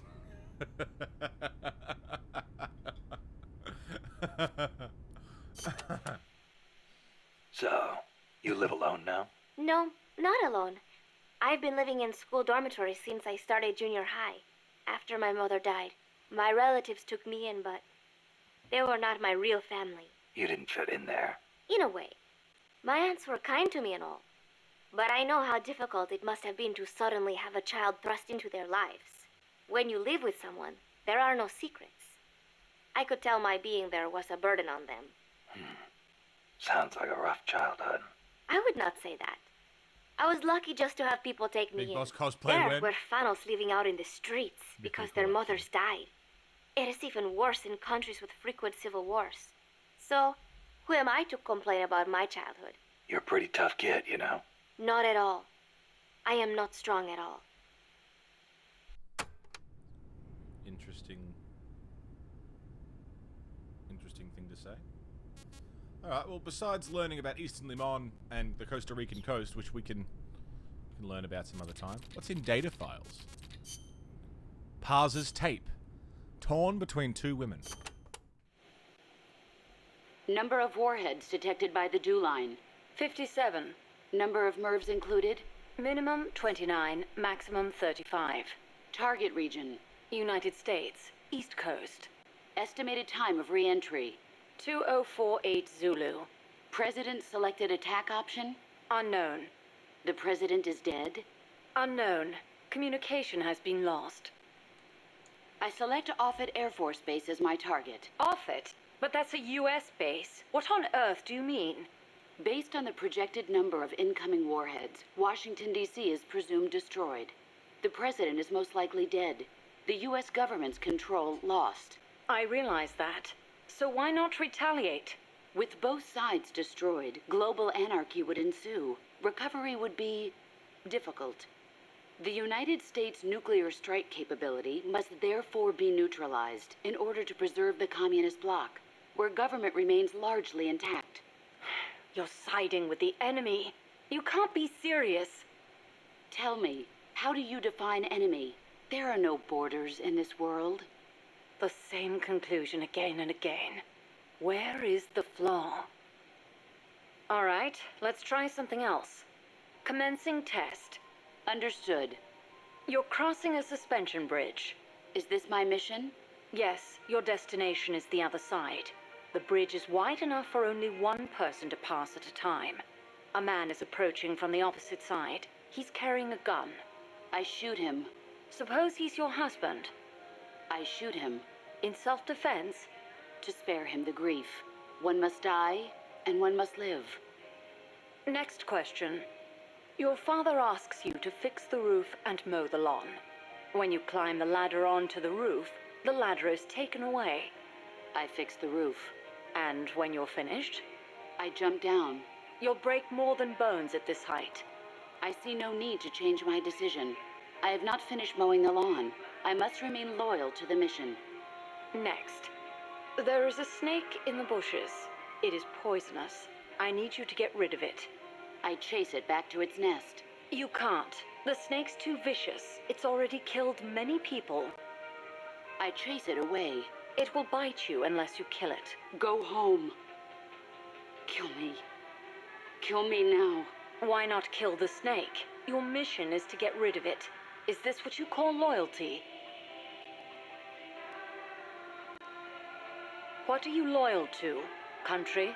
Ideology? Feelings? I am loyal to myself. Who's there? Who's that? Intruder!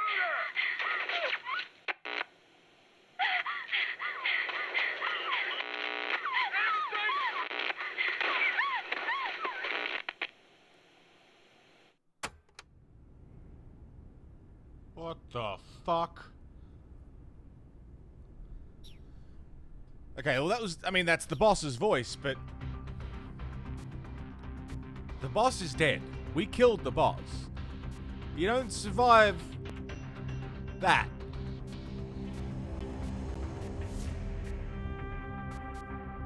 So what the fuck? Clones? Terminator? Welcome to the shooting range. Just the place for a little target practice, huh? When you're done, head over to the exit.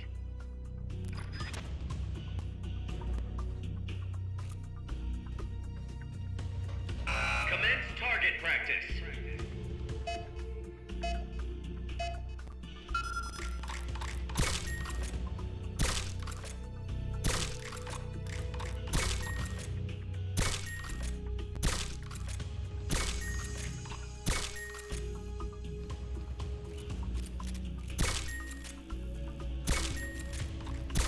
Oops, daisy.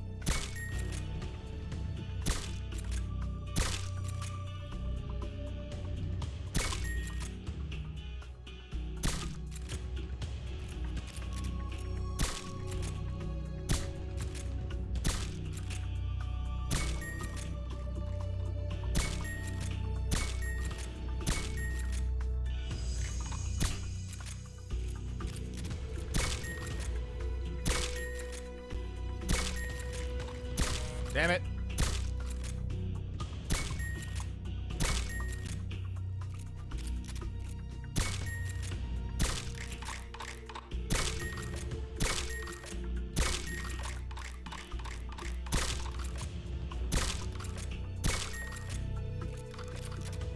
Twisting my elbow to reduce the recoil.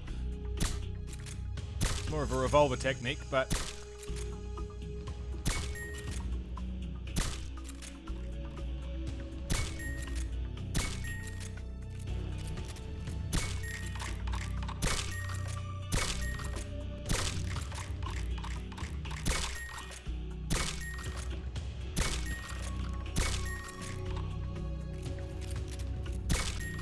At what point do I stop? Does this just keep going? Do I just leave when I'm done?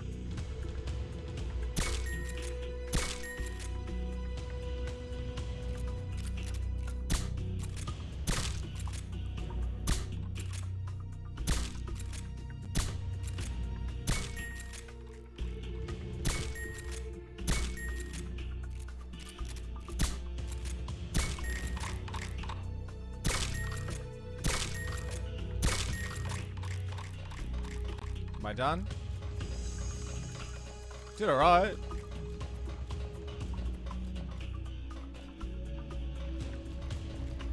Mother base, huh?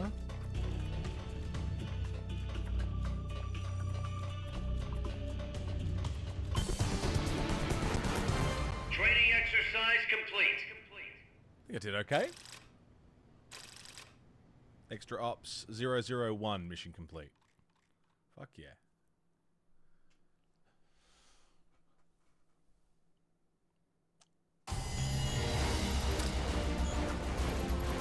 I've got some experience with the gun. There's no ranking because you just go as long as you want to, I guess. But it's finished. That's the main thing. Listen, boss. We both know you're the reason MSF's grown so much, but it's time we started putting more thought into provisions. Ah. Good point. A place this big needs a good stockpile on hand. The Japanese say you can't fight on an empty stomach. Something we learned in World War II. Obviously. Maintaining a steady supply of provisions is one of the basic principles of logistics. So I went ahead and set up a mess hall team. Nice. The team members' numbers and abilities will affect the amount of grub to go around. Without enough food, morale will drop. They get hungry enough, and we could start losing people. Anyway, I need you to assign guys to the mess hall team. Copy that. Cool.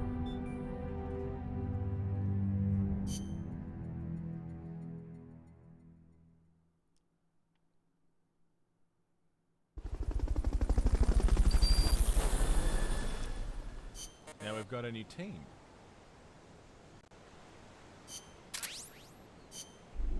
How am I gonna have to like fully go through View the mess hall team tutorial. No, I'm sure it's fine.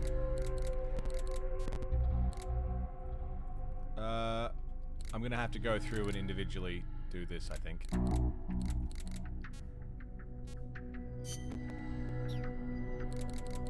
Which is fine. I can do that.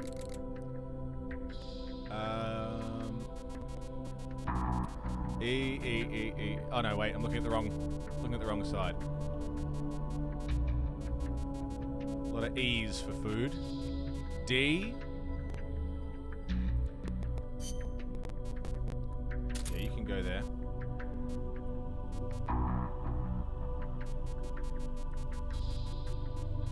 Oh wow, no one is prepared for for making food. I'm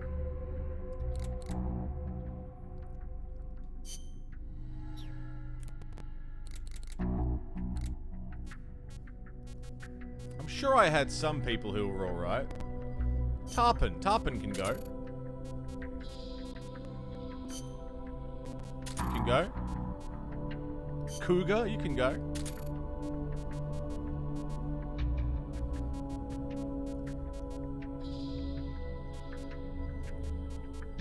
Yeah, wow, they're not super prepared, are they?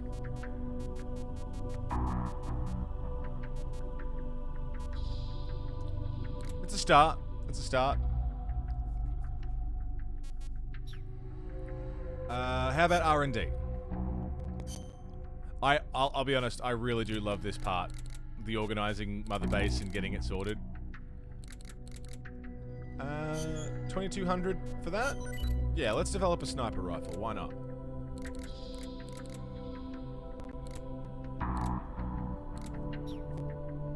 Items. I'd love to upgrade the Fulton system, but I don't know how.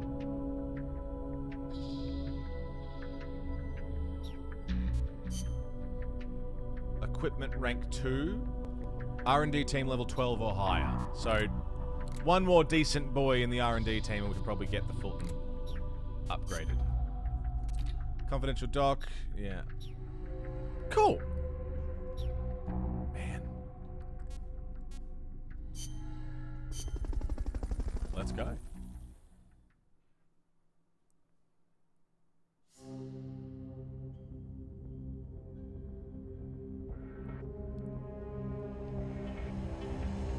Logan Gaming, what's up, mate? Oh, score attack? 3 minutes. How many can we get? Target practice commencing now. Shoot all the targets in the shooting range. When the timer reaches 0, the exercise is over. Preferred this Mother Base management over 5s? Too soon to say yet, but...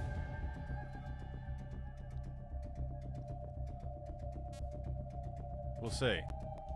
So far, it does feel pretty good.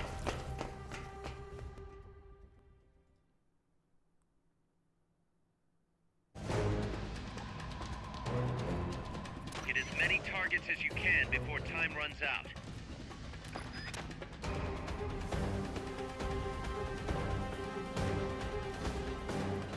Commence target practice.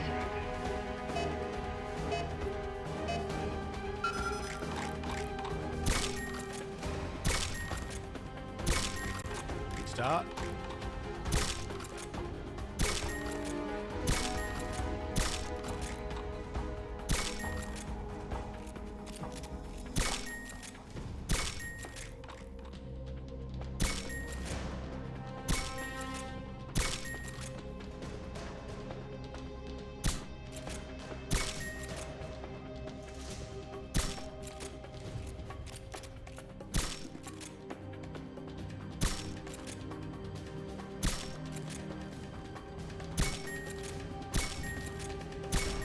Good.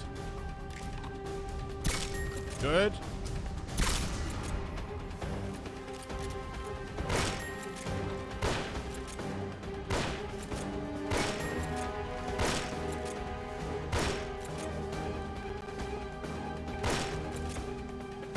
Keep getting him in the arm. I'm out of ammo. I'm out of ammo.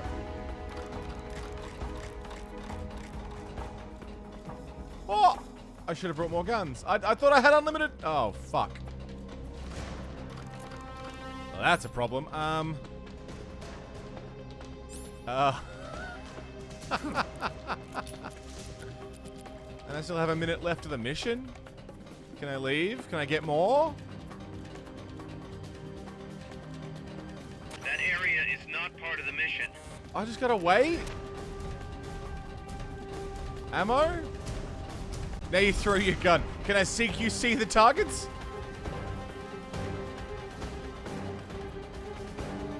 Let me out there. Ah, shit. Well, I guess we'll just hang out here for a minute then.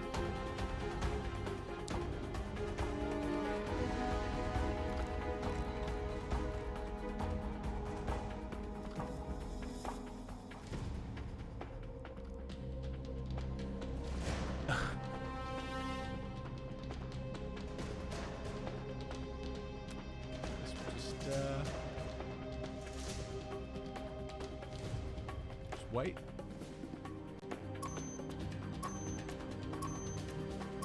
JJ, have a good sleep, mate.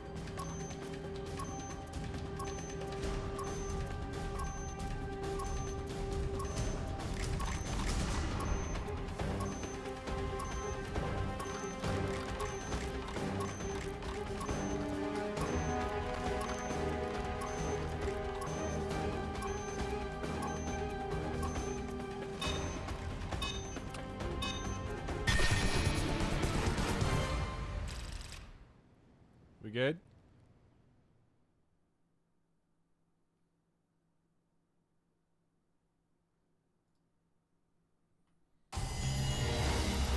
How did I do? Marksmanship target points. That's not bad. It's pretty good.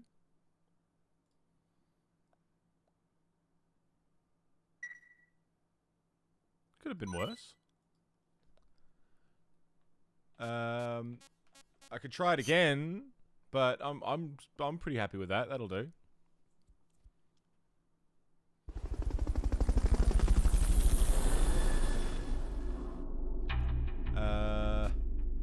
R&D. Yeah, fuck it. That's fine. It's fine. It's fine.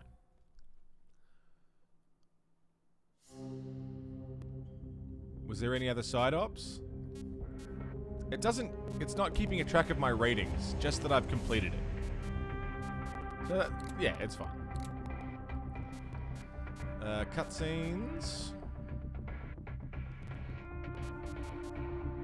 What does that X mean? Does that mean it's done? No, because that one's... What does that X mean? Oh, it does keep a track.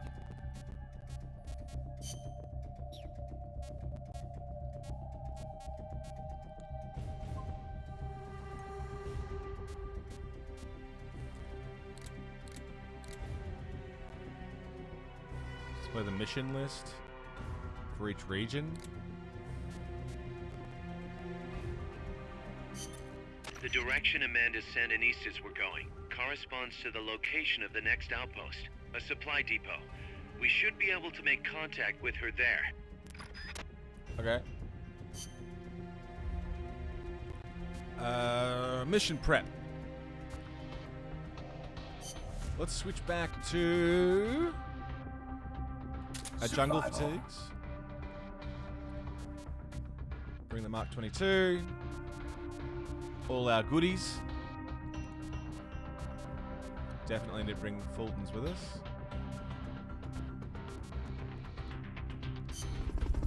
Let's go.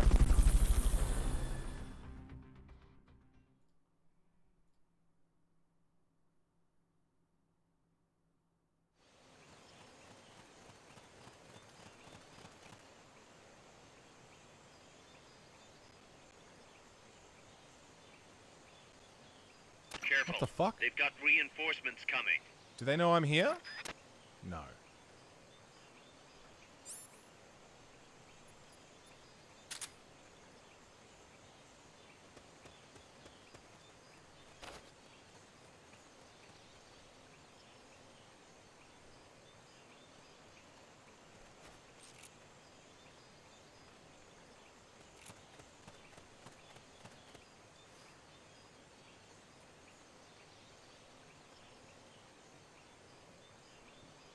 seem to think I'm up there. Oh, shit. What is it?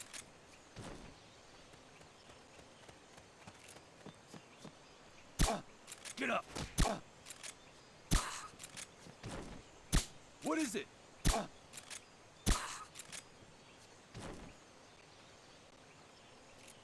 Stealth. Accuracy.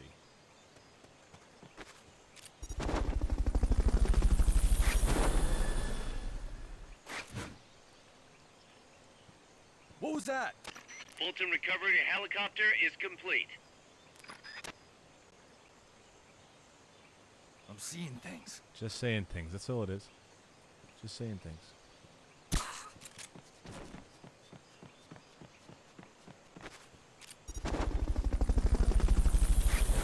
Six Fulton balloons left. Fulton Recovery subject confirmed onboard helicopter. I think it's just this guy left. Save my ammo.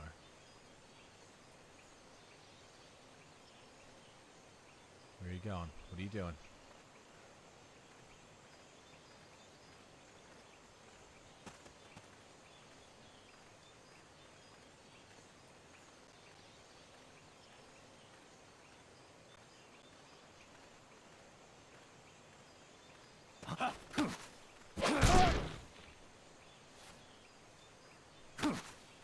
Down. Up. 5 balloons left.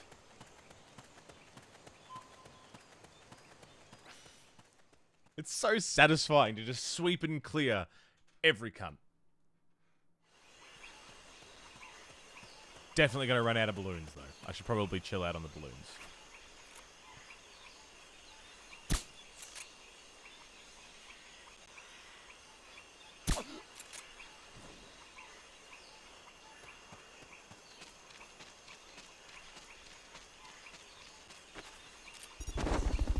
There's only one guy here. Not enough room, huh? We'll keep it here at the base. There's just one dude.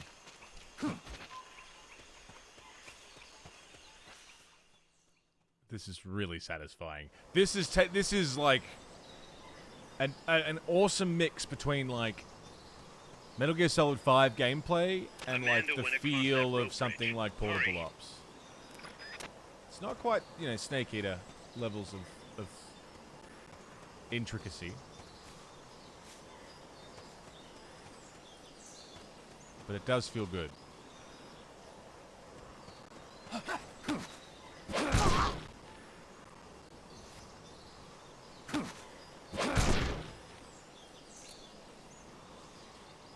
Go to sleep.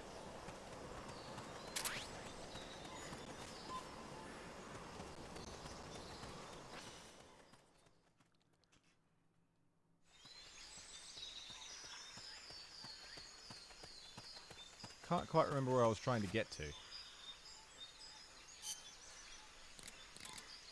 You're doing great, Snake. Peace. Guess I'm doing great.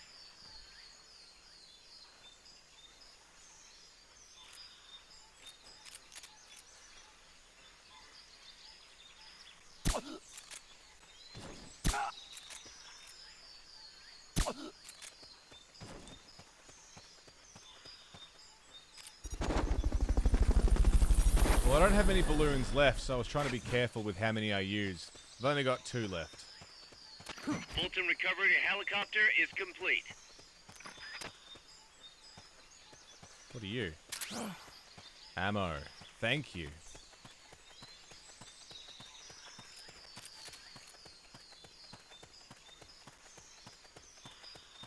This way. No, this is where I started, wasn't it? Rio del Jade. Gotta save him sometimes, yeah.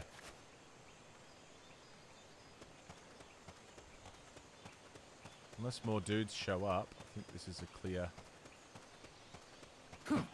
I like how the area loops around on itself, so you can sort of see everything.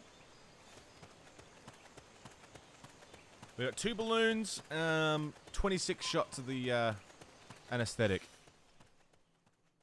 So from here we want to go north to El Senegal. Probably saying that wrong.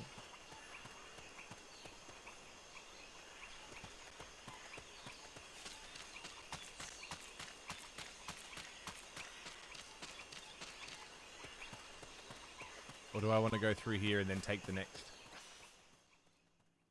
From here we go north.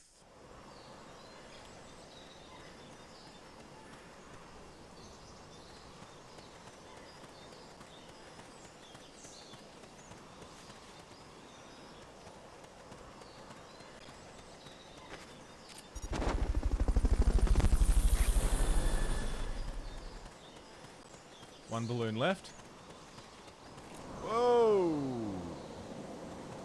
You might be able to get past the enemy by hanging from the bridge. Or just by knocking him out. Near the bridge's handrail to hang.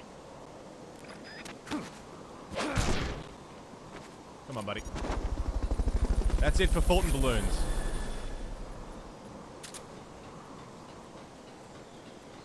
Fulton Recovery subject confirmed onboard helicopter. That was fun, though. It's fun running up and just decking the cunts.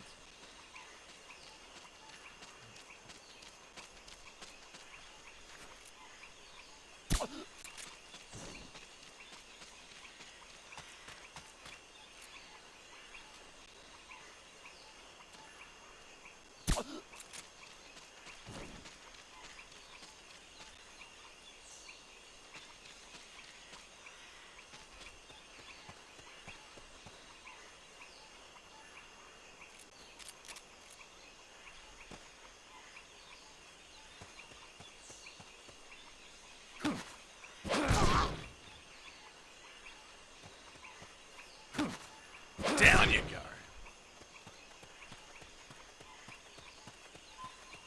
Man, it's so satisfying. Almost as satisfying as 5's gameplay. 5's a bit more, it's obviously newer and cleaner and smoother and designed for, you know, a different Careful control now. scheme, but... They might be holding FSLN soldiers prisoner. Can I?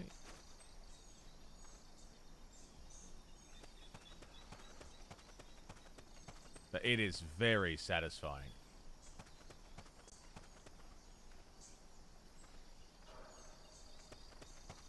What's that? Fultons!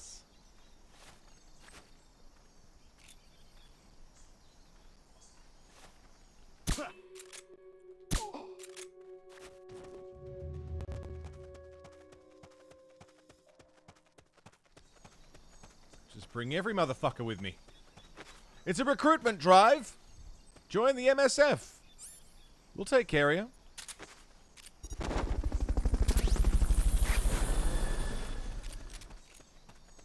Great healthcare plan.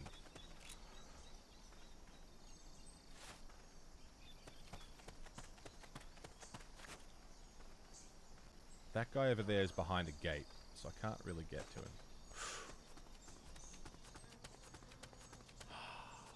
Fuck yeah. I do find it kind of funny that you can Fulton people inside buildings. Like, where's that balloon going?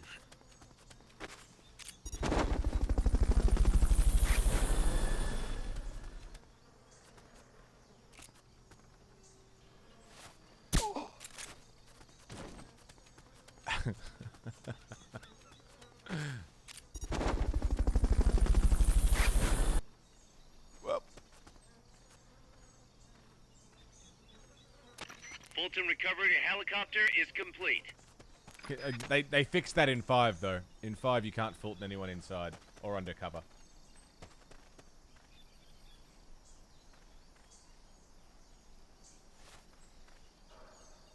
Get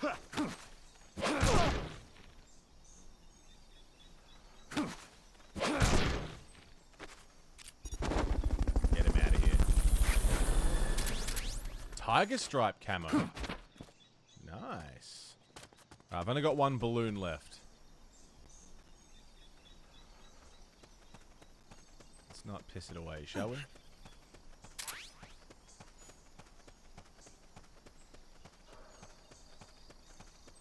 Oh, we're done.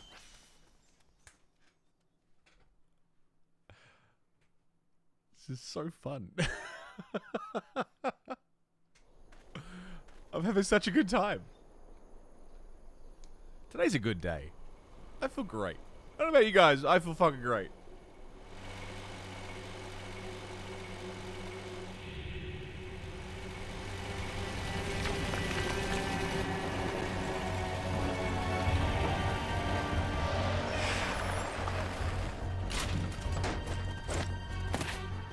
Looks like there's no way around him. You up for this, Snake?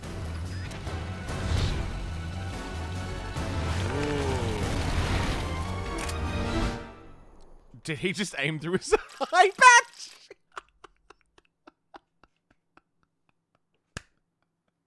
Did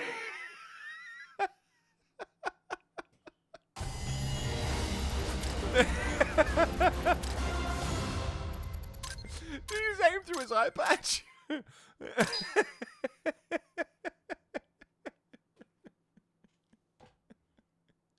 Is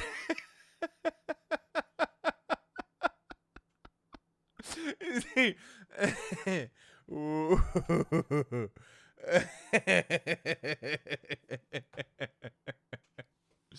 Oh man, that is funny. I don't know if that was meant to be funny. I don't know if that was like a tongue-in-cheek Kojima joke. Aiming his gun down with the eye that he doesn't have anymore. Oh, Arnie May, how you doing? Thank you. This is number 3. This is game 3. Technically, this is game, like, fucking 12 or something, but in our series run, this is 3. Because we started with 3, then Portable Ops, then this.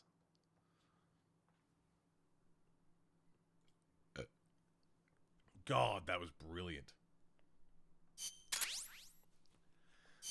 13 soldiers extracted. And a tiger stripe camo. Oh, this is fantastic. That was fantastic. Report has arrived from the R&D team. Oh, really? Oh, I'm so happy. Oh, my pistol's ready. My sniper rifle I probably won't use. Staff morale is falling. We don't want that. Not enough food for everybody. Fulton Recovery rank 2, nice. Where's all the goddamn chefs? You. Mess hall team. Mess hall team. Mess hall team. Nice. He's a medic. 127% food. R&D. Combat unit for now. Combat unit for now. Combat unit for now.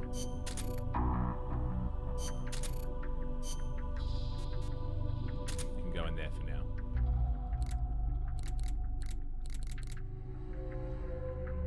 I wonder if I could put Miller in the mess hall team. Just to get food up. So we've got enough for everybody, and then we'll swap him around later. Whew. R&D. Give me my Fulton level 2. Which does what? Do I just get more of them? Australian people are always entertaining. Might be naturally the funniest people on the planet. It's because we're so miserable the rest of the time, probably. We've got to make up for it with comedy.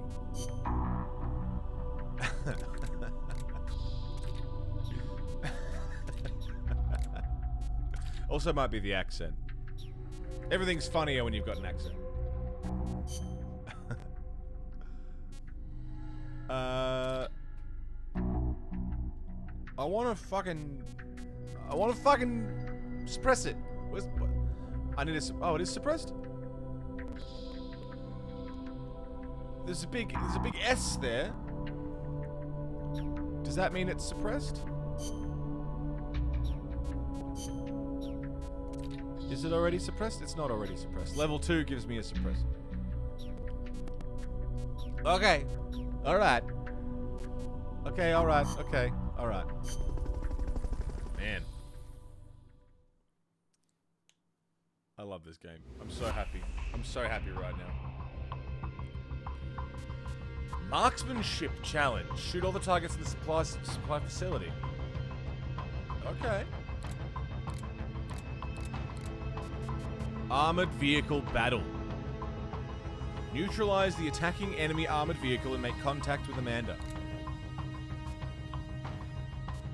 Can we do that?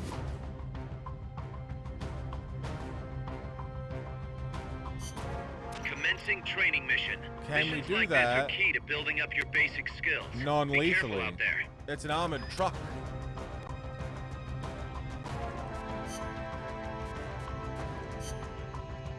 On this one, let's take the pistol. Oh, I can only have 2.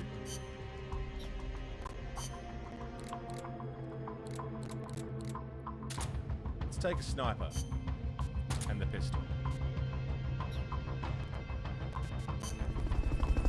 I just gotta hit the targets, right? But I don't know if it's a sniper mission or like a run and gun kind of thing. We'll figure it out.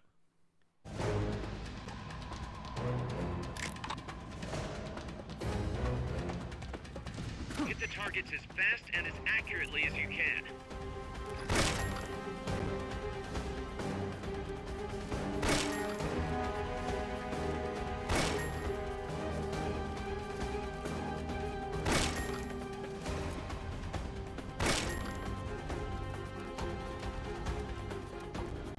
Hello?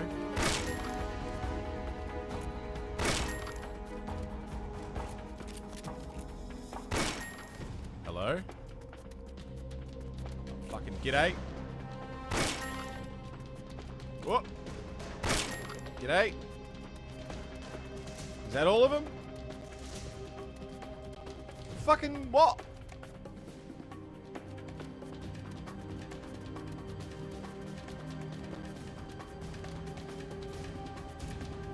Is that a target?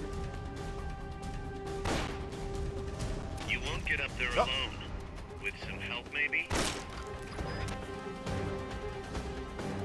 Oh.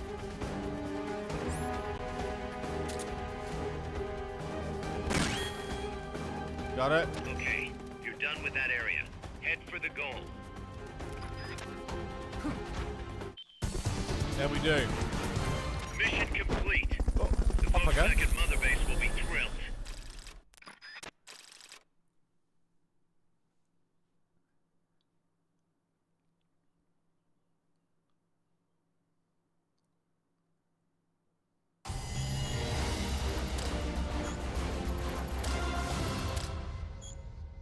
Hey, this Fulton system's pretty good.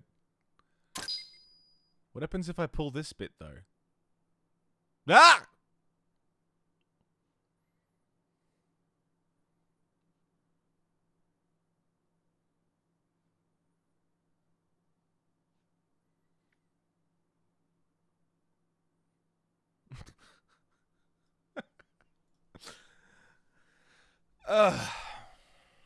Nothing is what happens. Nothing happens. Because it's not real. It's imagination. It's not real. Whatever. Mother Base.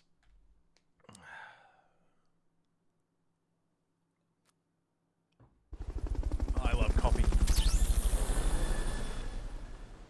There we go. Rank 2 ready. Lungfish. Snail. Seems like we're doing alright. What else can we do with the R&D? Dude, R&D went so fast. Can I develop anything else? I haven't really been using anything else. Handguns, no. Items. Fulton system level 2. Modified so that more can be carried. Cool. What does that one do? Can carry heavier shit or something? It's probably fine. Shall we see if there's any more tapes? There's Pars tapes. that's it for side ops. I'm enjoying doing the side ops. I don't know how many there are, but they're quite fun.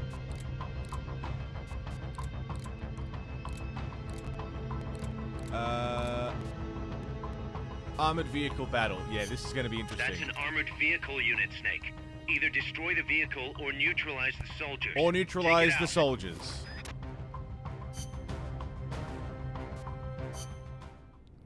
Miller, you got anything you need to say? Escorts. Enemy tanks, armored vehicles, and attack choppers are always accompanied by a combat squad. The soldiers aren't particularly tough on their own. What makes them formidable is how well they work together as a team. As if you didn't have enough to worry about with the machine. Good. I like a challenge. Yeah. We'll see how you feel when you actually have to face them in battle. Snake, whatever you do, don't let them surround you. The last thing you need is to get pushed into the vehicle's kill zone. And pay attention to what your enemies say to each other. You can improve your chances by figuring out what they're planning and using it to preempt their movements. You don't always have to go toe-to-toe to win a fight. Think like a gorilla. War never changes. War's changed. Has it? The answer is no. Yes? No. Is that all Miller had to say? Yeah, we've already listened to everything else. About this mission and file library are two different things. Cool.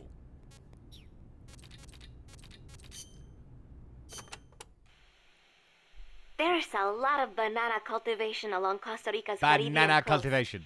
The area is dotted with banana plantations. Bananas have been Costa Rica's main crop since they were introduced from Panama in the 19th century. They bring in a fair amount of foreign currency. A real fruta de oro, huh? Fruta de But exporting all those bananas require a ton of land. Hence all the plantations. Clearing all that forest just to grow bananas robs animals of their habitats. I do not know how good that is for Costa Rica in the end. I just like the way she says banana. That's fun. Panama disease was rampant here about 20 years ago, putting a lot of banana plantations out of business. Panama disease? It is caused by a type of fungus. Apparently it killed off almost all the banana species that used to grow here. How could that happen?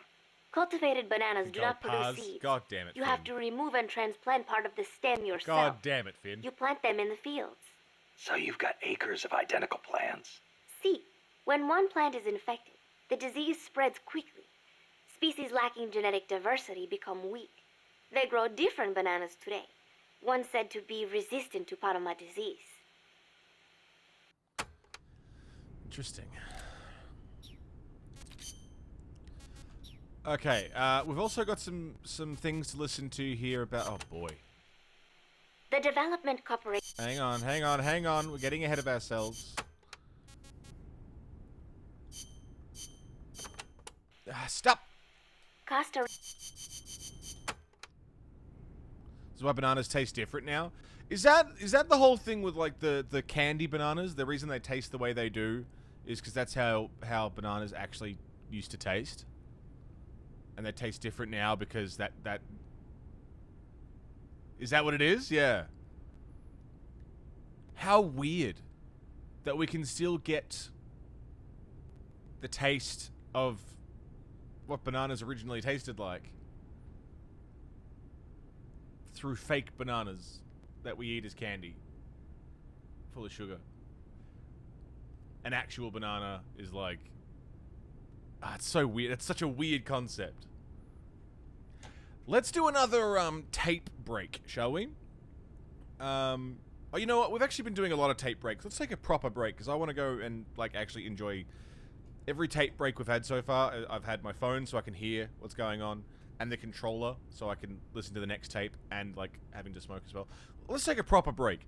I'll chuck on some tunes. We'll do some break time shout-outs, and we'll come back for some more, we'll listen to some more tapes, and then we'll see if we can take out a fucking armored vehicle non-lethally.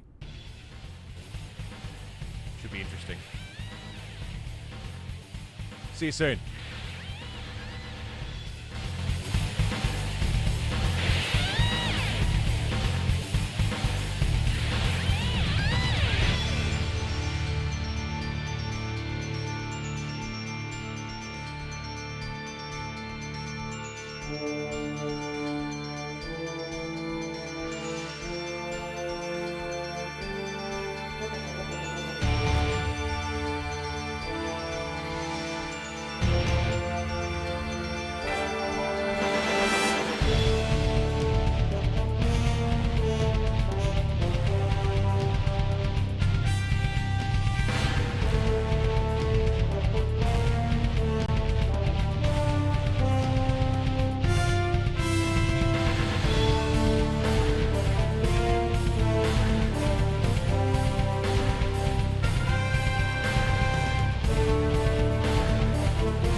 Jamie Ryan coming in with a cheeky raid. G'day, everybody. How we doing? Fucking good timing. Just as I sit back down. Garrus, I'll see you soon. Jamie Ryan, my friend. Thanks for bringing all your lovely people over. Raiders, welcome to the show. First of all, Jamie, if anyone here is not following Jamie, like me, like a fool, I don't think I'm following Jamie. Let me fix that. Let me fix that immediately. So I don't think I'm following you. Hang on. Hold it. Hold the phone. Hold that thought. Bang. Done. There it is. Go and check out Jamie. Kind enough to bring all these lovely people over. Let's return the favor. Let's go say, hey, go watch some VODs. Go watch some clips. Jamie, what were you streaming, mate? Appreciate it. And welcome in Hedonius, Emolio, Rhinal? Rhinal? Miss Choi, Unreal Battalions, Ashley Sweet Cake. Hello, everybody. Welcome to the goddamn show. How you doing? It's good to see you. Chris Crossing. Rhinal? Chris Crossing, how you doing, mate? Welcome in, everybody. Playing The Witcher 3, switched over to Animal Crossing for a while. Fuck yeah. I haven't played Animal Crossing in months. My poor islanders have already left, I assume. Well, he's dead, so I guess we should leave. Hell yeah, Hedonians. If this is your first time here, if you've never joined us before, hi. How you doing? I'm TheMonolith. I'm a variety streamer. I do all sorts of stuff, whatever tickles my fancy. But one thing that we do a lot of here, something that I really pride myself on, something that I think we do quite well and regularly, is series playthroughs. I don't just play one game. I want to play the whole franchise. I want to see everything about a series that makes it tick, what makes the fans, what makes them last or not last, how games can grow or not grow, get worse or get better, and how time can change certain things. And it's just shit that interests me. So right now, I'm doing a Metal Gear chronology playthrough. Playing through the entire Metal Gear franchise in story order. I've played through a lot of these before. About 3 years ago, I did a Metal Gear franchise playthrough, but I only did Metal Gear Solid 1, 2, 3, 4, and like half of 5. And that was it. Oh, and I did Rising Revengeance. That was 3 years ago. And I didn't get the franchise at all. I loved it, and I thought it was fantastic gameplay-wise, but the story confused the shit out of me. I didn't quite get it. 3 years later, we're back to the Metal Gear, which has, in that 3-year time span, has become one of my favorite games of all time, because I've gone back to a few of them in that time. Snake Eater specifically is my favorite, and in my top 5 favorite games of all time. Probably top 3. Arguably top 2. Tied for first place. It's tied for first place. It's my favorite game of all time. So we thought, you know what? Let's go back.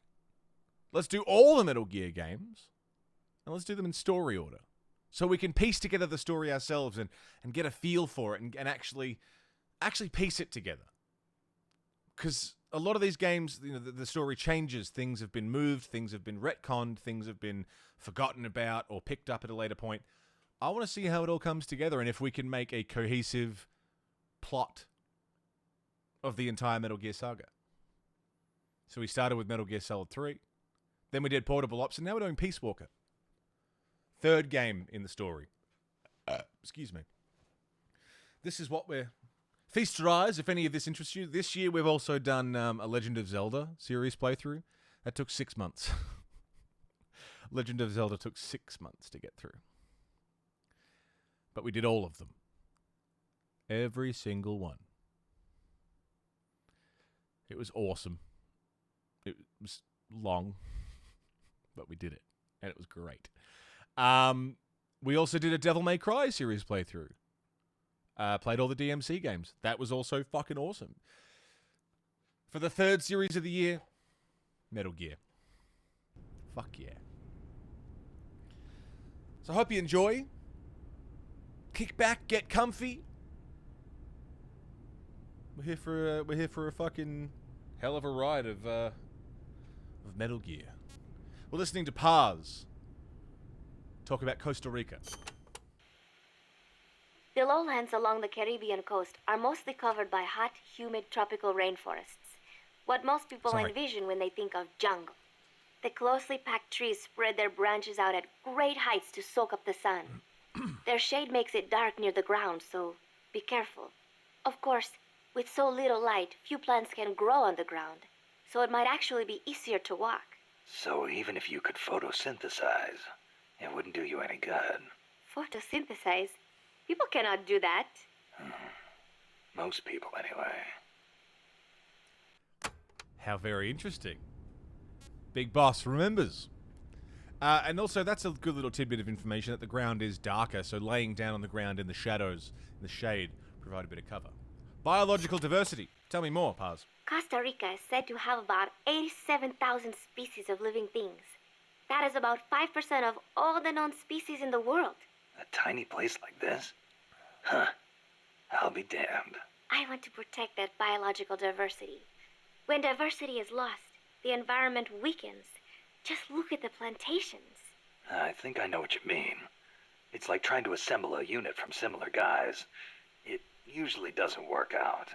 Throw a few square pegs in there and everything falls into place. There are so many species here that a lot of them have not even been classified yet. I am hoping I can help do that someday. Kind of like a parataxonomist. Say that again. Parataxonomist. Someone who helps a taxonomist. Oh. Huh. I thought you were going to say it had something to do with parachutes. Snake, please. You're weird.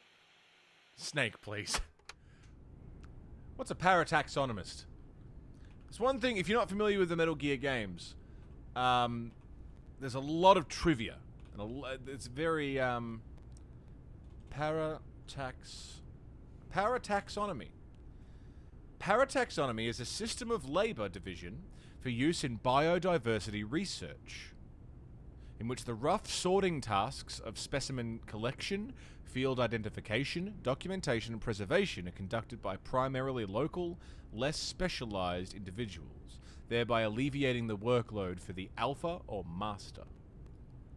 How very interesting. Parataxonomy may be used to improve taxonomic efficiency by enabling more expert taxonomists to restrict their activity to the tasks that require their specialist knowledge and skills. So just, yeah, you're basically helping out someone who does the research. You're doing the legwork, basically. It's pretty cool. Got to lurk for a little bit. Jamie Ryan, enjoy the lurk, mate. Sit back, do whatever you got to do. Thanks for the 100 biddies. I appreciate it. Appreciate you. Thanks again for the raid, brother.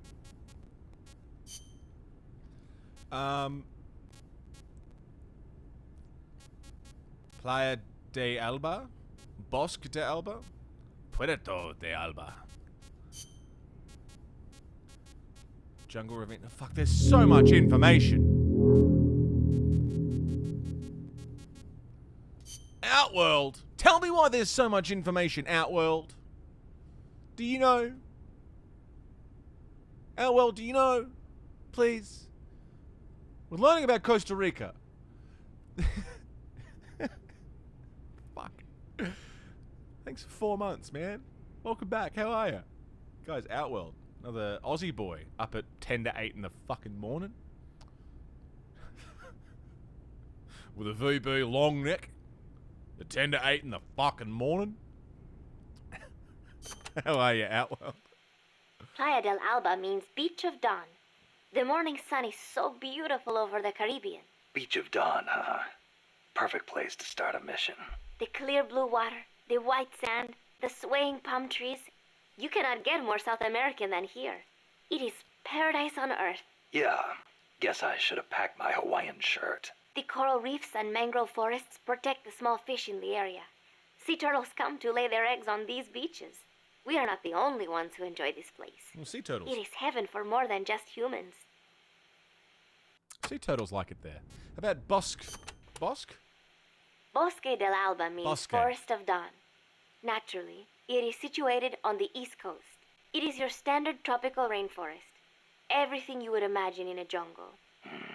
No sign of morning sun here. The foliage is too thick for direct sunlight to hit the floor. That's cool. I do not know how easy it will be making your way through here. I'll be fine. This isn't my first trip to a jungle. Huh.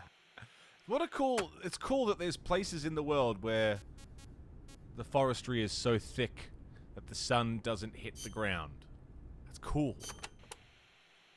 This is a tropical rainforest, just like Bosque del Alba. The temperature and humidity can be brutal. El Senegal means place of mud. No, mud. Great. I'll watch my step. This area often gets flooded by the river. There are canals here and there carved out by water. Good places to hide. But they will also make it harder for you to see. Be careful, Snake. Okay. Good things to be aware of. There should be a suspension bridge around there. In lowlands like this? The ground nearby is harder and higher than usual. The river cut through it, eventually creating a valley. There might be another way to get across the river somewhere. I wouldn't want to run into someone on the bridge. The valley tends to be misty, so you might not be able to see the water from up there. Fall and it will leave more than a bump. I'll be careful. I love that. It's not a matter of like, the PSP couldn't render water under a suspension bridge. No, it's misty. The water's misty. It's hard to see. It's not that we couldn't do it. You just can't see it. Zan Rebel, how you doing? When a river floods an area, the banks can collapse, creating a marsh. You see a lot of them around here. I'll need to watch the noise my feet make in El Senegal. There is a marsh on the other side of the river, too. The suspension bridge will take you there. Cool. I think this is the The last river tape. running through here is Rio del Jade, or the Jade River. Jade? Are there minerals around here? No, it refers to the color of the water. You will have to go to Guatemala for jade. Doesn't look all that pretty from where I'm standing. We are still in the rainy season, so the river is a little muddy. It will return to normal once the dry season starts. Cool. Rivers are an important means of transport around here.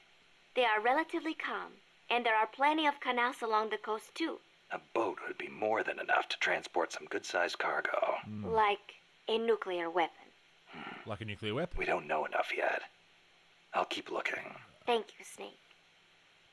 Just enjoying some of these dialogues. I like this game and its story and characters. Same. It's just good. All right.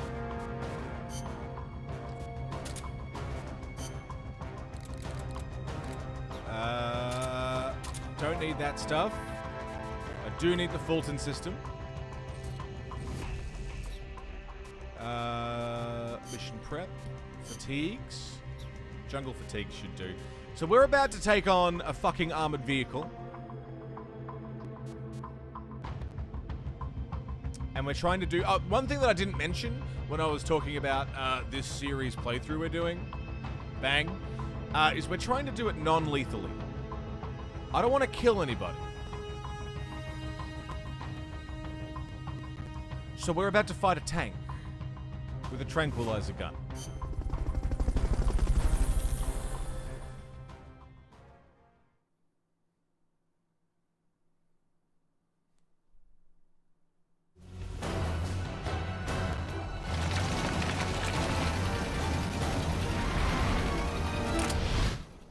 And we're aiming through an eye patch hole.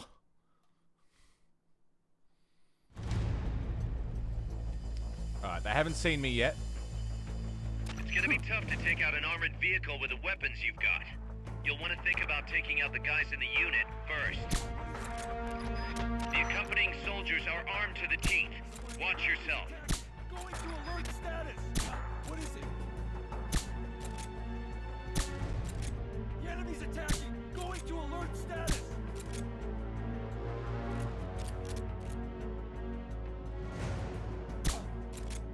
What is it? Someone attacking?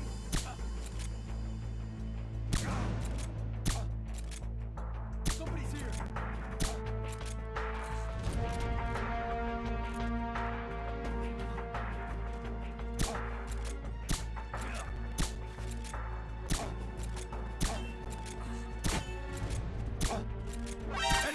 No! Enemy sighted. Engaging now. Not enough room, huh? Well, we spotted you. You won't be able to stay out of sight and neutralize the enemy now.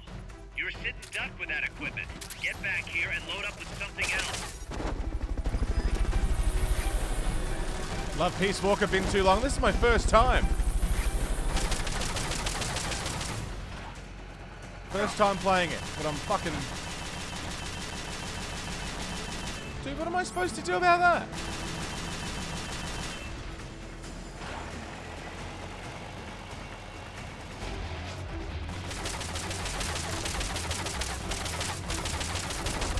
How do I stop it? Oh boy, he's just running over his own teammate.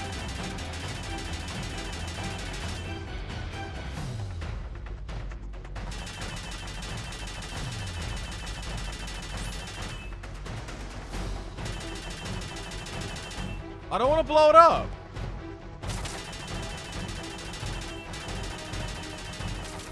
Gawa, what's up, man? Oh shit, is he gone? That guy died. Backup! Prepare for immediate deployment!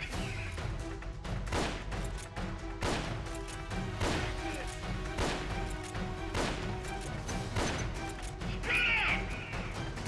I'm out of ammo. I'm out of ammo.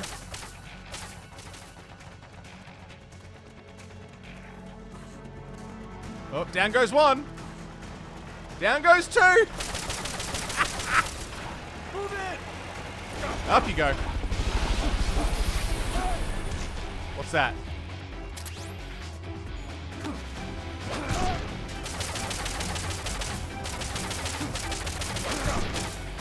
Up you go.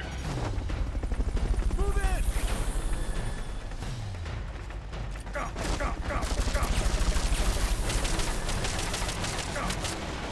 You haven't got a chance now. You need to pull back and stock up. Haven't got a chance now.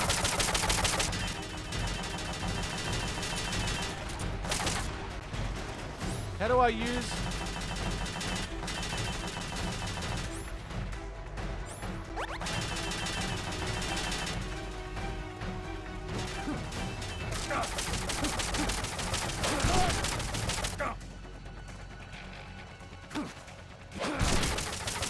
Come with me! Oh shit.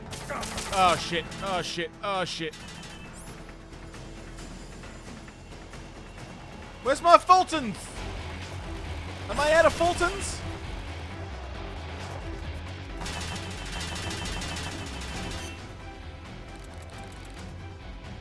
Return to mission select. Items and soldiers acquired during this mission will be lost. Okay, that's fine.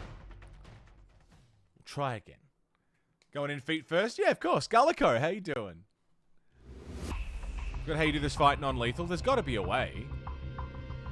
There's got to be a way. That's an armored vehicle. Has to be.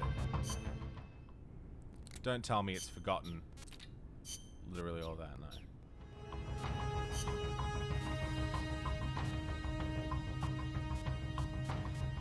Take the Mark 22.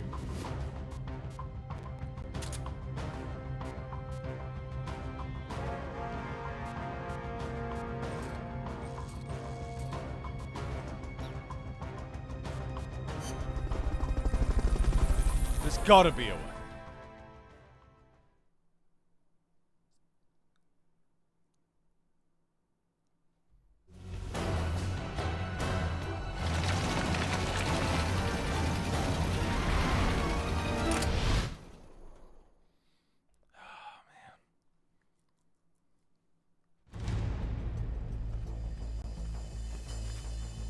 Okay, so they've got helmets on. Don't need to take out the armored vehicle just yet. Neutralize the troops first. They've got helmets. The soldiers are armed to the teeth. Watch yourself. Stay in bed kind of day. Love those days. What is it? The enemy's attacking! Going to alert status! He aimed down his eye patch. Yeah, it's fucking great. I don't know how or why he did, but he did. And it was great. Go to sleep, boys. Come on. What's that? Go to sleep. Down you go.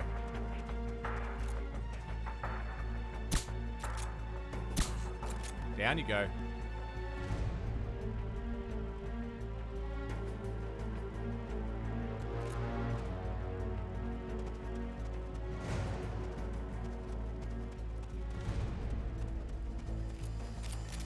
Wish you could sleep, JJ.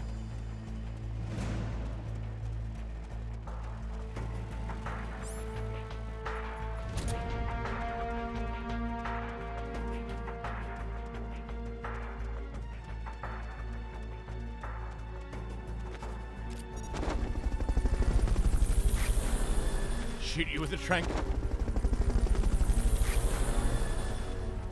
Fulton Recovery helicopter is complete. Fulton Recovery subject confirmed onboard helicopter.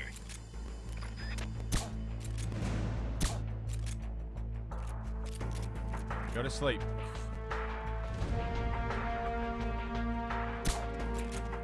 What is it?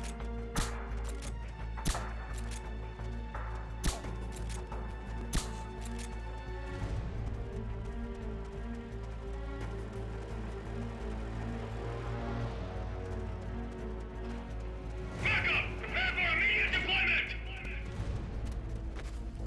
What is it? Enemy. Move in!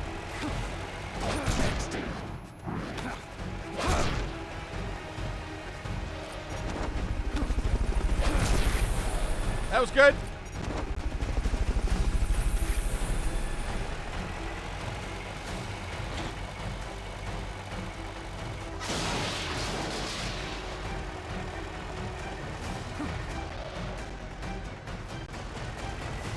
What now? What now? What now?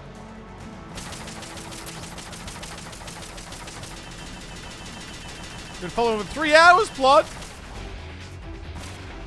Why'd you unfollow me, Plodsky? Let me in. Let me in. Backup! Prepare for immediate deployment!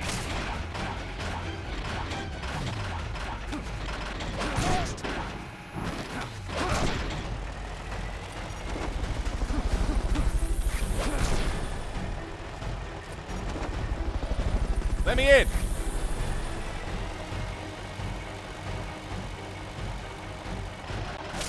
Let me in.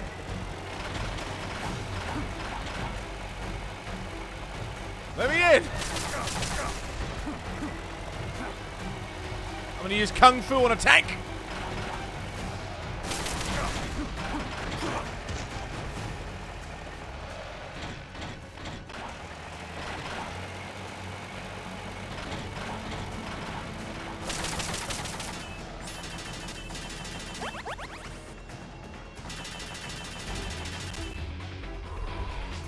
Two years, 11 months, 2 weeks. That sounds right. That sounds about right, then.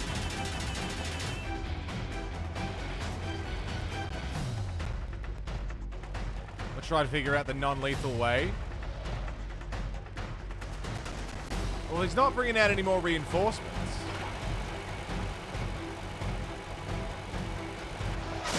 Oh, fuck.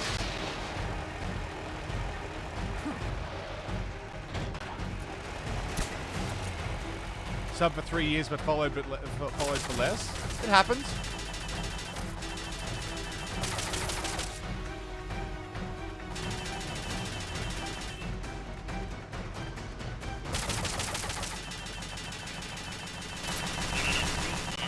We'll keep it here at the base. It also might just be Twitch API fucking up again.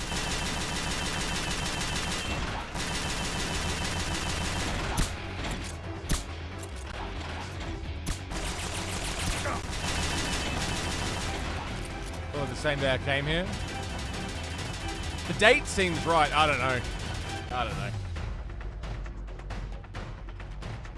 There's no more reinforcements. I don't think, anyway.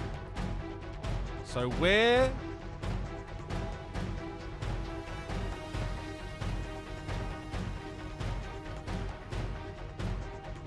swear...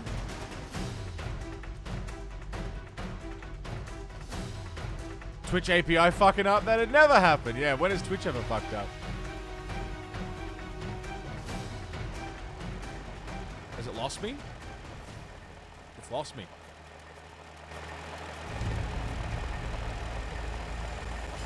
How do you get in?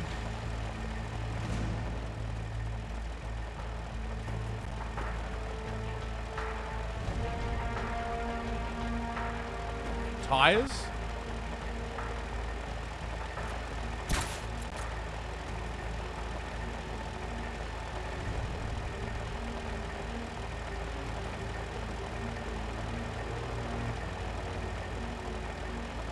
Pop the tires?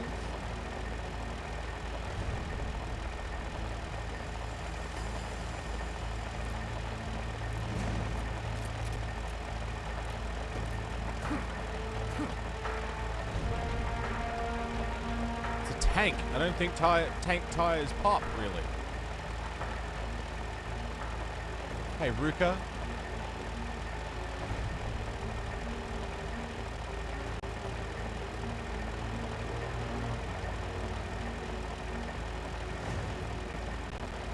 I was hoping there'd be like a viewpoint.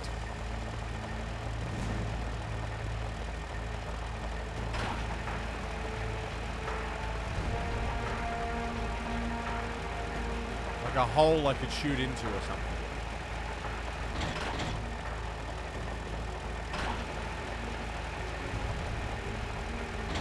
I've been sub for 3 years, Jet. This is just month 36, yeah.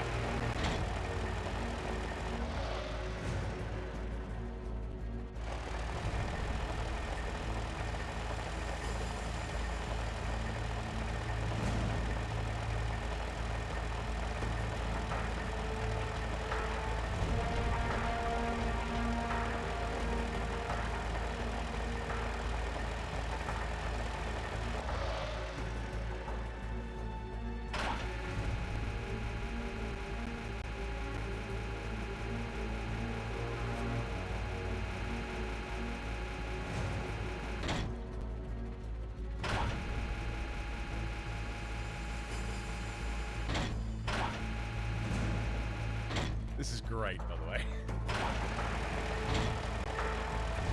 I have no idea what I'm supposed to do. Besides blow it up. But I don't think that would count as non-lethal, would it? It wouldn't. There's no way.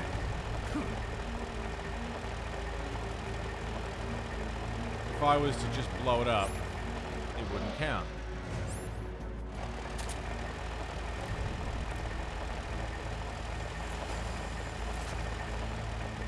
Can I stun rod?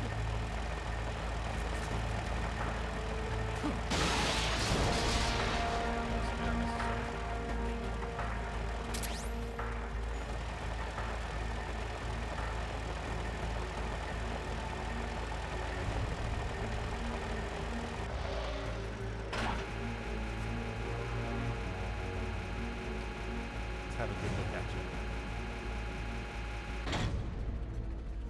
Peace, Sentinel.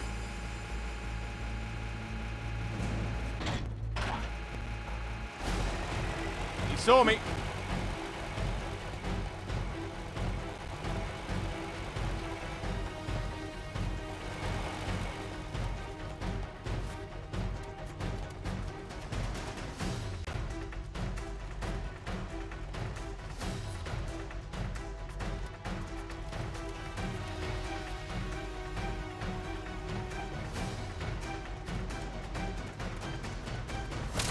Shit, that scared me, that.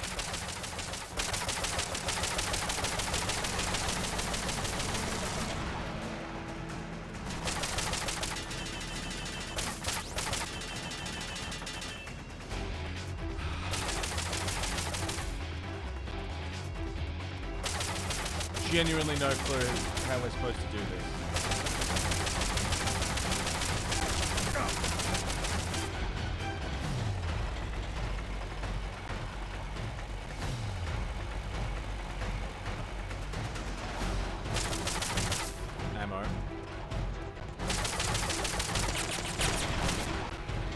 short of blowing it up, I don't know how the fuck we're supposed to do this.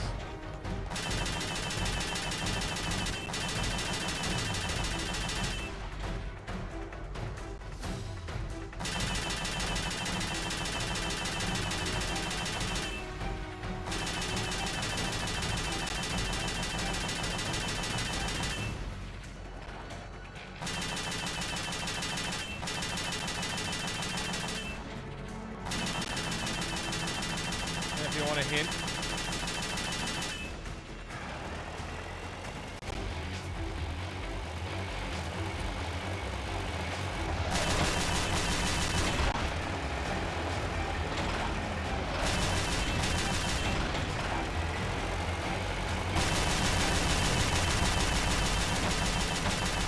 I don't want to...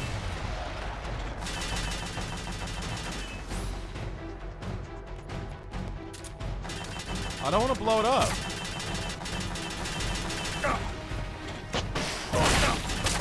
What if I open, like, the back door?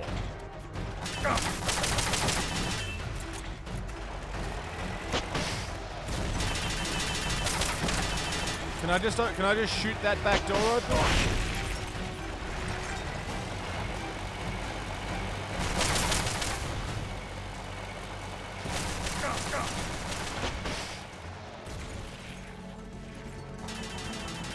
Yeah, I'll figure it out.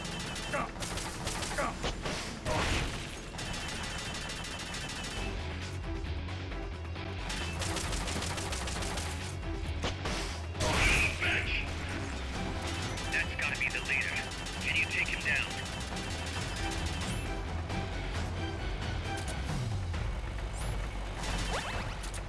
He doesn't like me shooting his tank.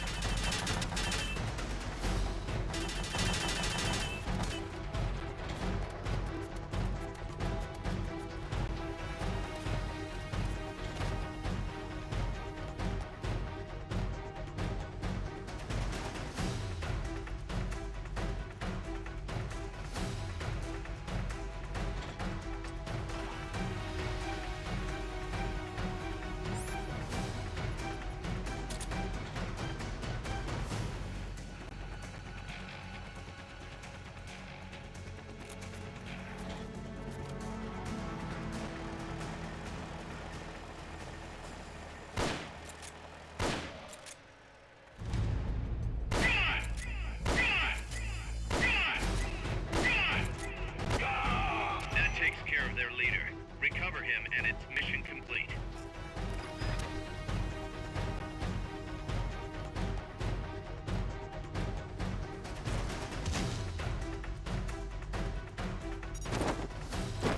Oh, baby. Oh, baby.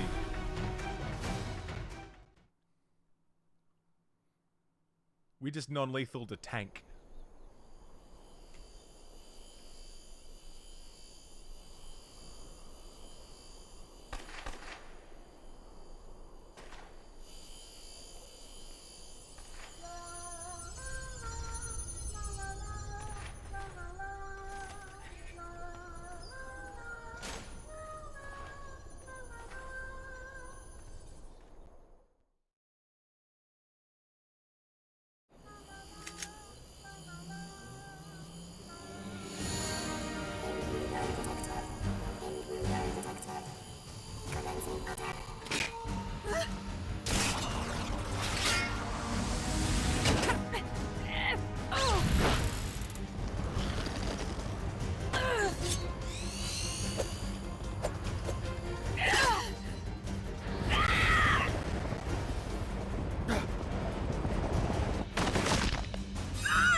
That's fucking grim. Shoot it! You'll fall! Shoot el Chico Libre!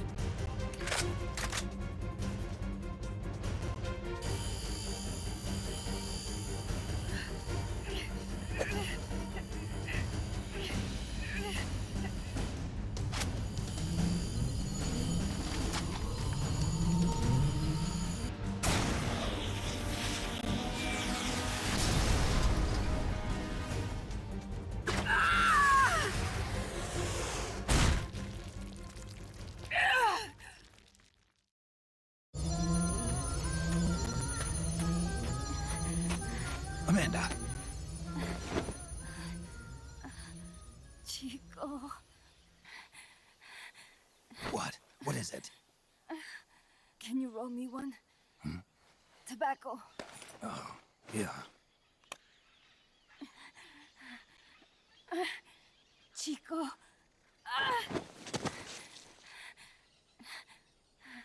Hold still. I treated him like a kid again. We fought. I didn't want Chico to know. Kept it a secret. Somoza's Guardia chased us out of Nicaragua. Across the Rio San Juan. And we ended up here. The only reason we've been able to keep on fighting. Amanda. The factory. You saw it? The banana factory.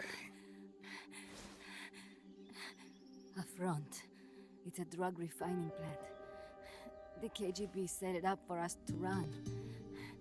We used the income to buy food and weapons. Mi viejo never said a word, but we all knew. Everyone except Chico. Everything we have, our weapons, our compass, he brought it all together. We were going to rebuild our country. Rebuild Nica with our own hands. Even if we had to dirty our hands to do it. But it's all over. We lost our cacique. Papa.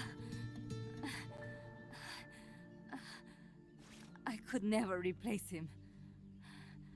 Now they've taken the plant from us too. There's no place left to regroup. No way to fight la revolución. Here, I rolled you one.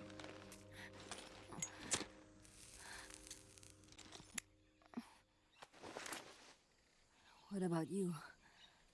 You're going after that cargo? Yeah. Must be important, Looks that way. It looks like it could be nukes. What? Nukes? Madre de Dios. No time to waste. We must get to Irasu. The transport route leads there. It must be where they're holding Chico and my compas, too.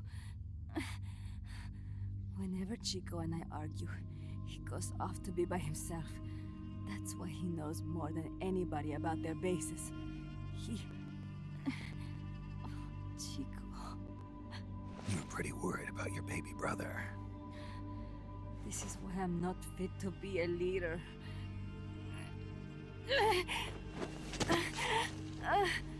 Fine. It's a little bit out of my way, but just tell me where I need to go. There's a prison up in the mountains. That's probably where he is. A prison in the mountains. You must do something for me.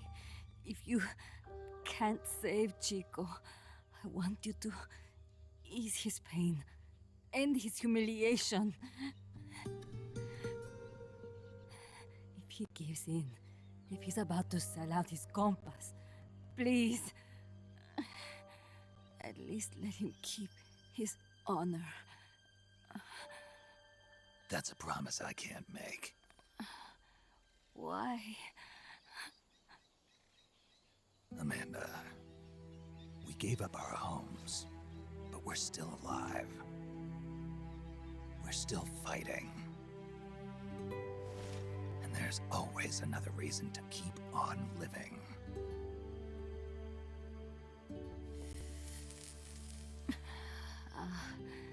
I feel alive again.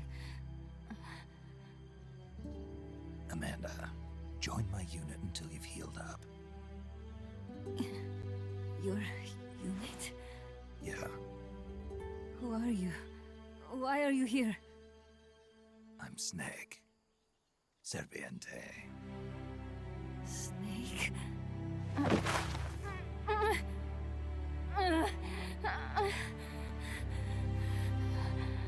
Could it be the great cacique has come to lead us?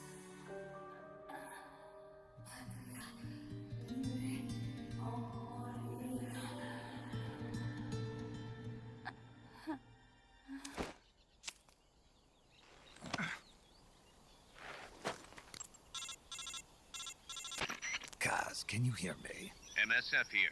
One for recovery. She's wounded. Acknowledged. Kaz, the cargo on the barge. I was right. It's headed for the mountains. You think that's where they're taking the nukes? I'm sure of it. Let's move.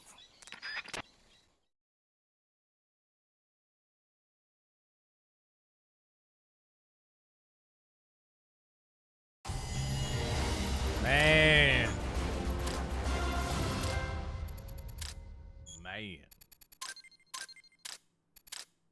0 kills. We've maintained 0 kills so far. Not fucking bad. And 9 new guys as well.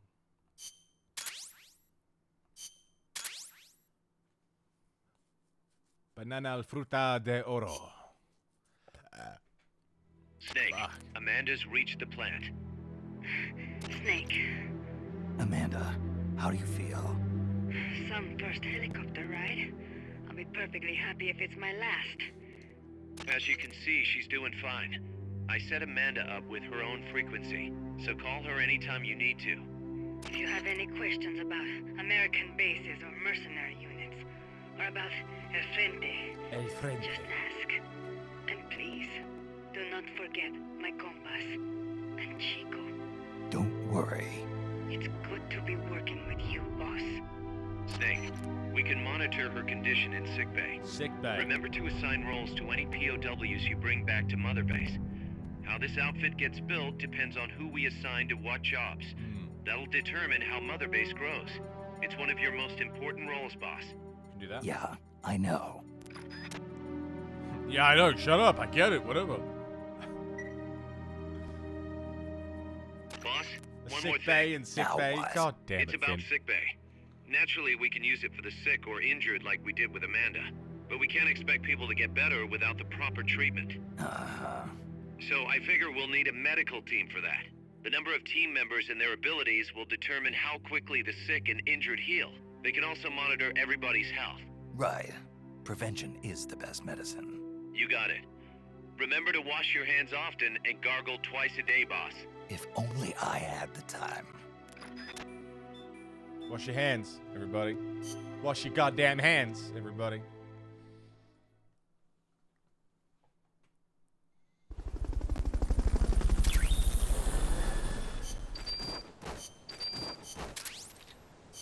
Cool. Tortilla chips. Cool. A new plant has been built thanks to staff efforts. Osprey is being reasoned with in Brig due to intense hostility. Cleone. Ooh, there's a lot of boys in the Brig. Oh, those might be the guys I just picked up. They require some talking to.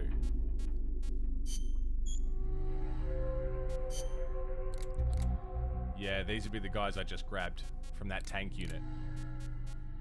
At least some of them.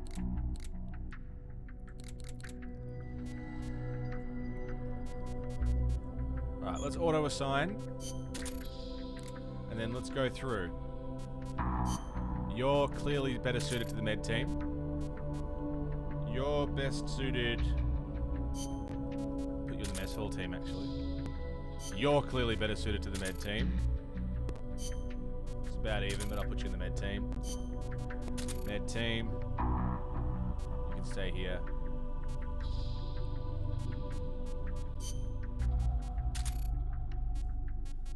Ooh. You're a medic for sure.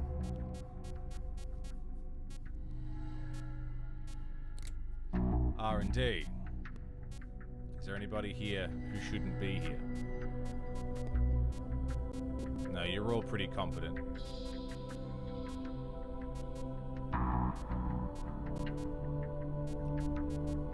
Nice. Food. Bison should actually be in the med team.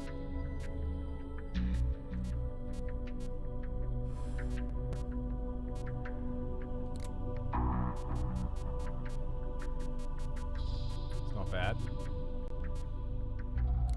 You can do whatever you like, Rasta. You could do whatever you like. I ain't gonna stop you. She's recovering. These guys are...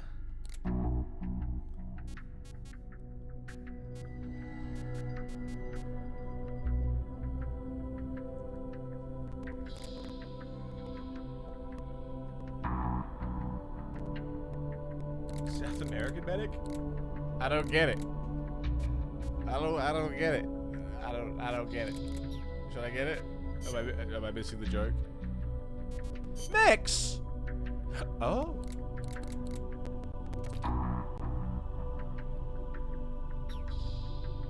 Oh.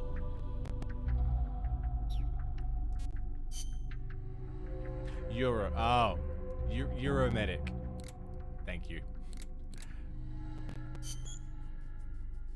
Learn how to make tortilla chips? Hell yeah.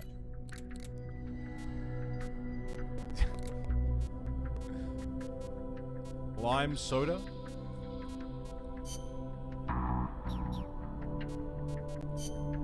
How are we doing on weaponry?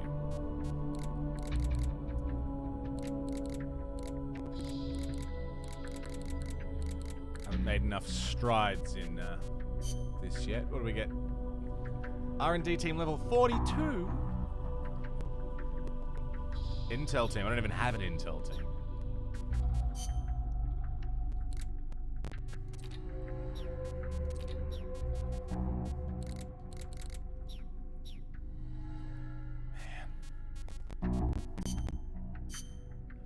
Alright, let's pop a save. I think we just saved, but we'll pop another save.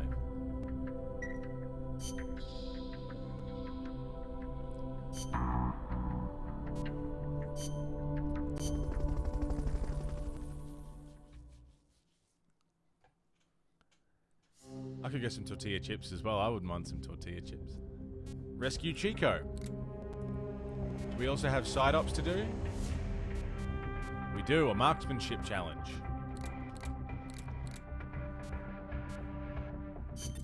Commencing training mission. Missions like this are key Back in to the building sauna up at your 1:30 basic a.m. skills. Be careful out there. That's living, man. That's living the dream. Mission prep. We'll just take the Mark 22. It's good. It gets the job done. I need practice with it anyway. We're using it a lot. So I'm fine with it. I'm fine with taking that. Hit the targets. Do it fast. Job done. It's a lot of targets. Hit the targets as fast and as accurately as you can.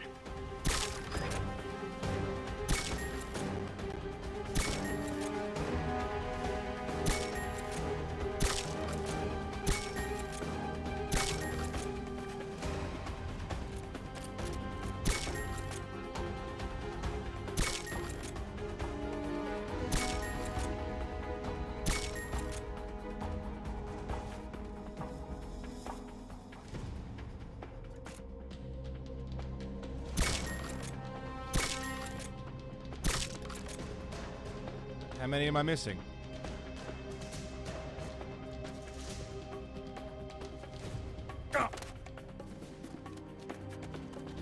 Can't be many.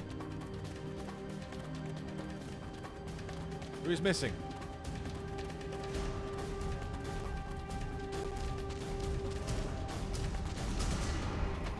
Bastards, who's missing?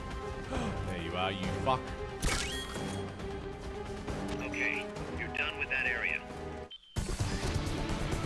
Oh. Mission complete. Hey, Pock, my man. Folks back at Mother Base will be thrilled.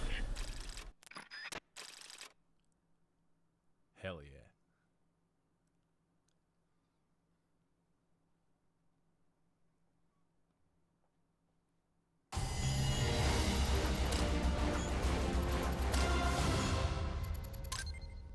Took a minute.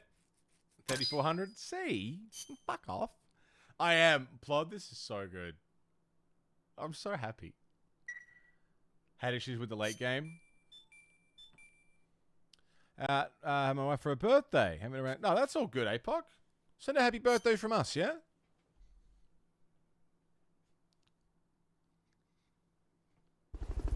What are you doing here? It's a birthday. Go hang out. Ooh. 3 soldiers from the brig have been removed. Nice. Good. R&D. Combat unit. Combat unit. Yeah, this feels like such a natural game to play just before MGS5. Give her Higgs, hun. Give her Higgs, hun.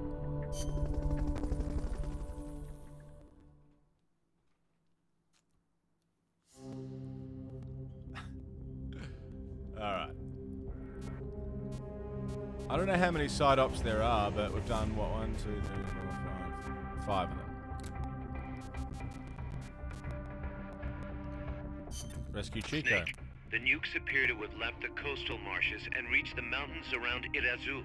But without a guide, it's going to be tough tracking those things in the mountains. So we need you to infiltrate one of their bases, a prison facility. I hope nothing's happened to Amanda's brother. I hear ya. There may be other Sandinistas held there too. To bring them back safely to MSF, use the Fulton Recovery system. As I'm sure you know from experience, it's completely harmless. After all, you won't have time to sit there and convince every single one of them to join. One other thing, Snake. Amanda. Those CIA bastards confiscated some of the houses in the village. Chico's got to be inside one of them. Houses, huh? How do I tell which ones? When they took over the houses, they installed new front doors for security purposes. The new doors are blue, with peepholes, so you can see what's inside. Blue doors. Got it. You're getting close to the end of the transport route. Good luck, Snake. Blue doors, huh? Blue doors.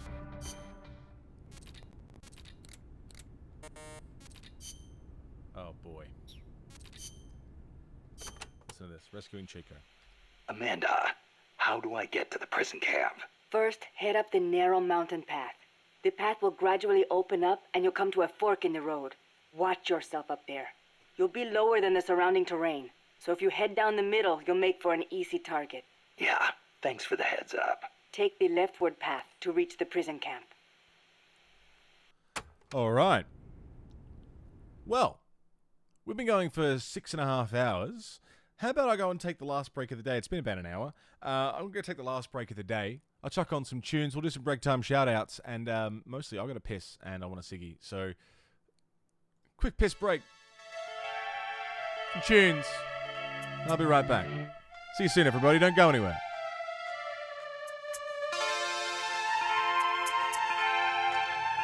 We passed up on the stair.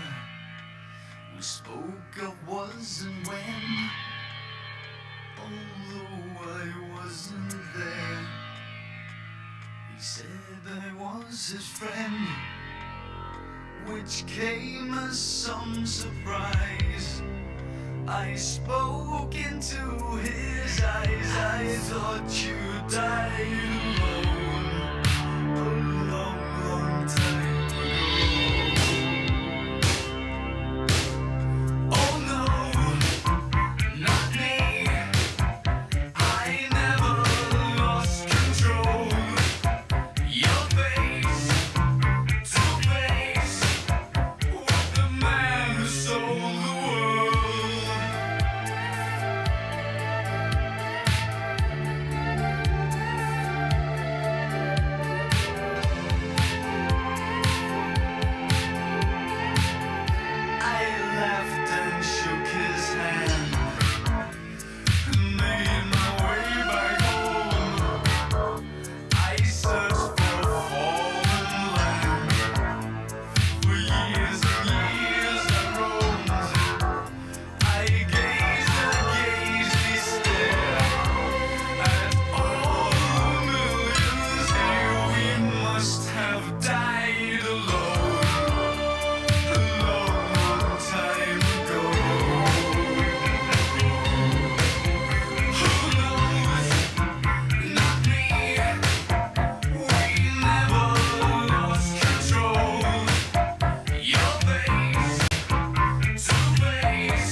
sitting tight for a minute there. Killer tunes. Welcome back. Thanks for hanging out. What can you tell me about the prison camp? Well, it used to be a village until they took control of it. Making It's a coffee. maze One of for me, paths, Rasta. One so for me, watch please. out for soldiers on patrol. I'll be sure not to stop and say hi. Use the paths carefully, and you should be able to stay out of view. Where are they holding Chico? One of the houses, most likely. You can peek through the doors. Just press the action button when the icon appears. You could also listen to any sounds inside for clues. Good idea. Guards will still be on the move while you're looking inside. Make sure you don't get caught. And Snake. I know. I'll bring him back. Thank you. I know I can count on you. All right. So take the left route to get to the prison camp, is what I've been told. I don't need this anymore. I will take... I like that Snake's still holding a rifle, even though I haven't equipped one. I'm gonna drop... Oh, I need all of this, really. That's alright. We haven't got much. Now, we're going to the mountains. But I don't know if that... I don't know what kind of look it is. Everyone's sleeping already, so I need to slowly prepare to follow. That's alright, Finn. Let's go with the Tiger Stripe. Yeah, that's the one, Cranky.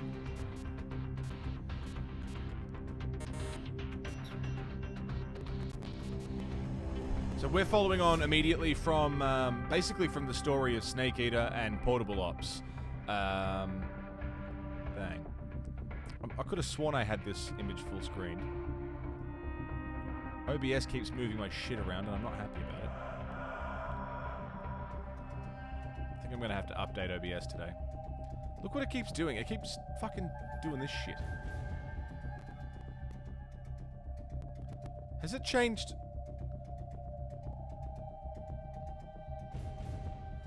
It just changed the aspect ratio of my...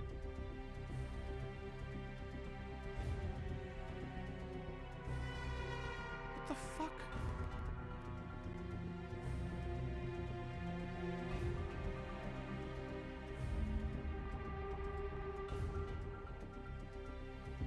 OBS is well fucked at the moment. I don't know what's wrong with it. What the fuck?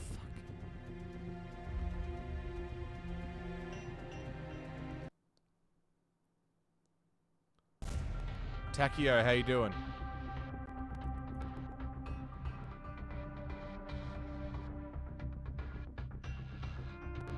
Oh. Oh. I see the problem. It was the folder that they were in. I had all my sources in a folder. There we go. That's better. So the folder's fucked. I showed the thing for you to everyone. People were all, yay! Oh, the thing? The hater?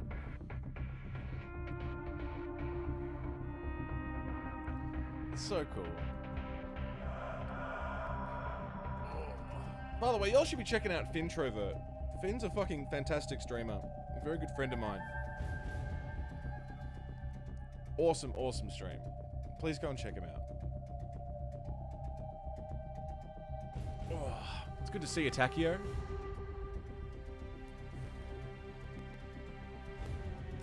Alright. Start mission. Let's go. Whoops.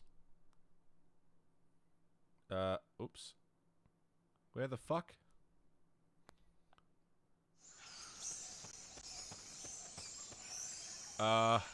Chico's in a prison camp north of here.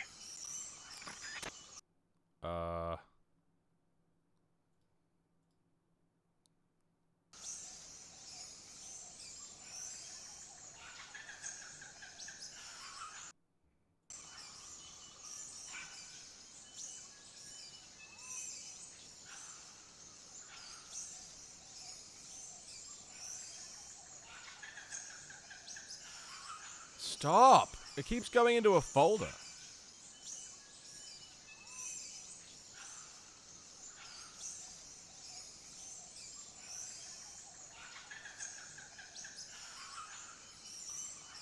The fuck?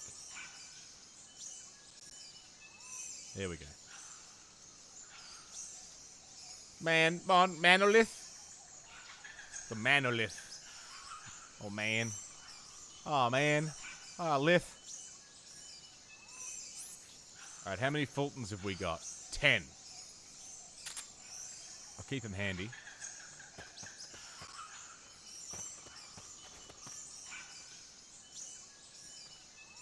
Oh, I am, Neens. It's so good. The Monolith. I mean, Listen still calls me Manny. Because when we did Vampire the Masquerade, Bloodlines, my character's name was Manny Lith because he was this weird surfer dude. I can switch sides.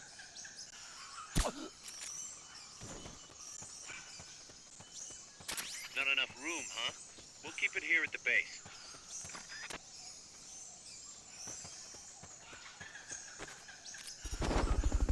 Loved Manny Lith.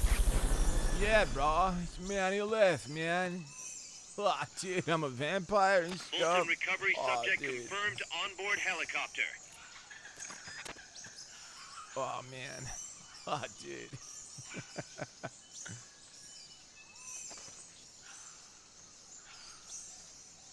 Like a snake. Oh, what's up, lady bra? Hey, bra. Lady bra. Vampire bra. Dude, bra.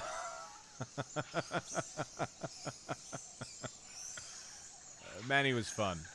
When the new Vampire the Masquerade comes out, we got to bring Manny Lith back.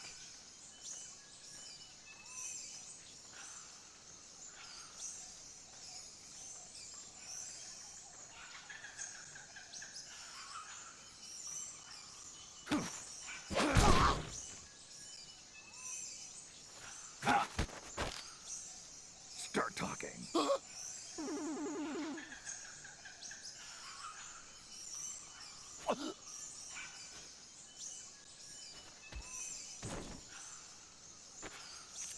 Those quality streams. What were they?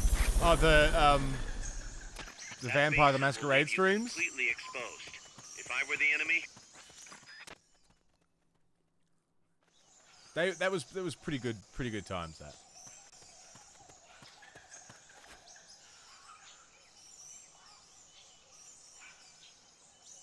Now he said something about snipers being posted. So I should be on the lookout for that, right? sniper. Better be careful if you don't want your head blown off. I see him. Interesting that he hasn't alerted anybody.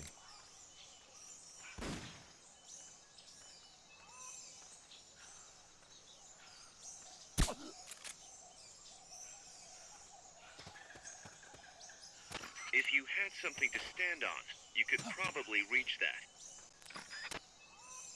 I heard something.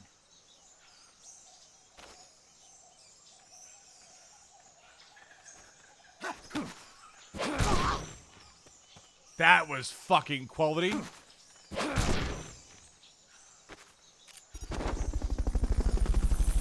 Nice. I still don't think we can corner grab yet. Fulton Recovery helicopter Hey, is Queen, how you complete. doing?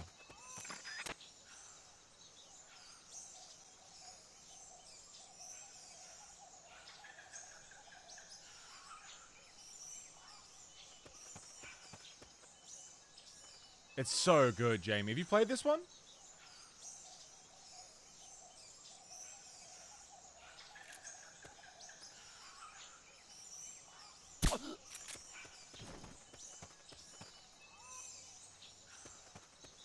Oh, Queen, it's so good. Oh, I fucking love this.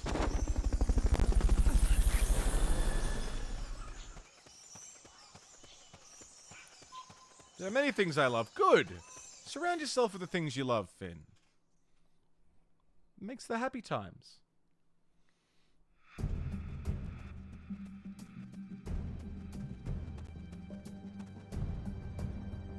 Chico's in one of these houses. Okay, blue doors. You've got to find him, Snake.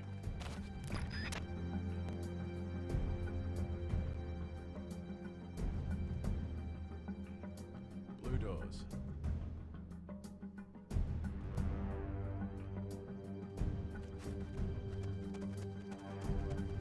To check inside a house, press the action button in front of the...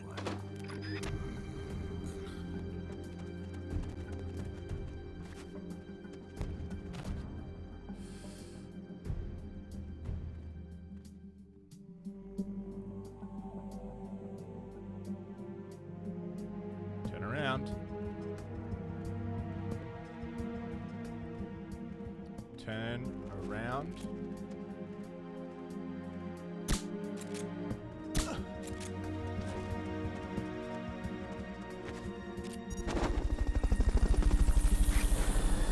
Sneaky, sneaky, sneaky, sneak.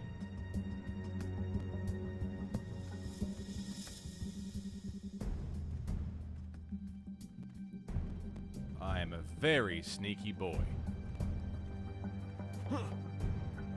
Yeah, you heard me. What was that? Didn't platinum this, unlike Metal Gear Solid 3.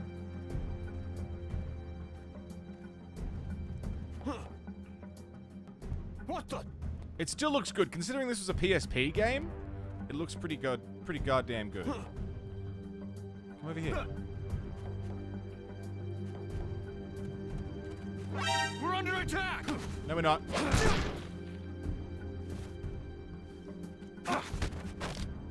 Start talking. I don't know what that sound is. What is that? Supposedly the house is being used to hold prisoners. Have been fitted with... Fulton Recovery subject confirmed onboard helicopter.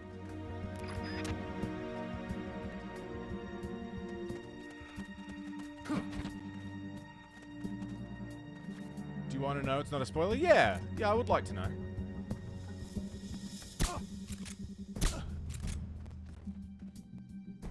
That's the sound from Metal Gear when someone talks. Really?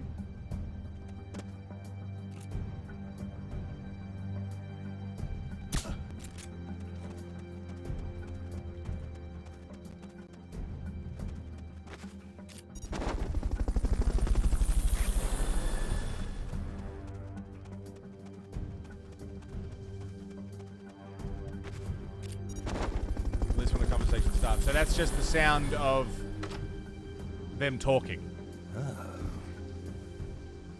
Who's there? Hey.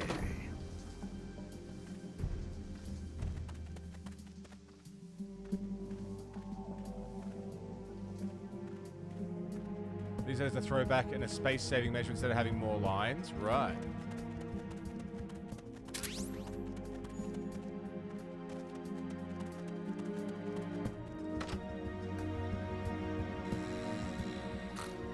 Not him.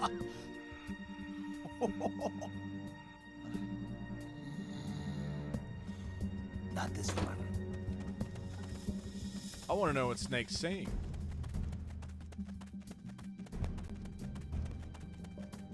It's not that one. It's not that one.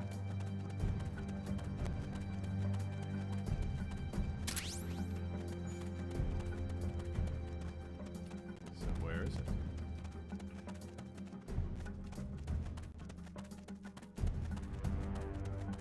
Hello? Chico, is that you? Got him.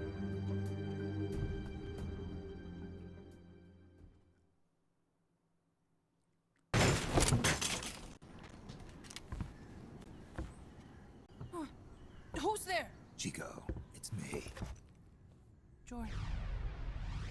You're that photographer. That's right. A war photographer. Huh? I thought you were here for the birds. Yeah, the birds of the battlefield. Whoa. Is that chess? Can I see it? Wow, the same kind of chair used. You can't keep it, kid. Here, have these instead. Those photos. Huh. Oh no, Amanda! She's safe. Don't worry. You sure? We're patching her up back at my place. She's hurt? I said, don't worry. It's just a broken leg. You got any cigarettes? A cigar, huh? Hey! It's not for kids. Chico, do you know where they took the cargo? Cargo? What cargo? Let me rephrase that. How do they get stuff from the coast up here? Oh, that I can tell you. When the cargo gets to the harbor, they first send it up the marshes on a barge. Then, they load it onto a jungle train past the banana plantation and transport it by rail. The train stops here. When it gets to the train terminal past the coffee plantation, they reload it again. This time onto a truck, which disappears into a tunnel heading toward the mountains. Disappears? Chico, what's on the other side of that tunnel? Nobody knows. None of our compas ever got close enough. He's protected by a spirit. A spirit? Yeah, a giant monster. El Basilisco. The king of snakes. No, really, I saw it. I was camping up there one day, and just as I was waking up around dawn, I heard this loud noise. I opened my eyes and saw an enormous shadow. Must have been 30 bara at least. He was walking, on legs as big as trees. Where did you see it? At the terminal near the tunnel, but I only saw it that one time. What exactly were you doing there? Well, me and my sister got into a fight. And you just happened to go camping. You know, their train should be arriving at the place I saw El Basilisco right about now. Is it far? No, really. Go past the coffee plantation, and it'll be to the north. What are you chasing? Something that could keep the world in balance. Or destroy it. Huh? I heard that place was a narcotics plant before those guys took it over. But you already knew that, didn't you? Look, I get it. Even revolutionaries need to pay the bills. Still, must be tough for a kid like you to swallow. You're damn right it is. The route they use to transport stuff is the same one mi viejo used to smuggle drugs. He sold the drugs to the Norte Americanos and used the profits to fund the army. They tried to keep it hidden from me. Is that why you went camping? Yes. I managed to sneak into the plant a few times and I tried to set it on fire. Everyone treats me like a child. I couldn't stand it anymore. I'm not a kid, I'm 12. Couldn't do it though, could you? Chico, growing up means choosing how you're gonna live your life. To do the right thing, you sometimes have to leave the things you care about behind. Parents, family, your homeland. But mi viejo.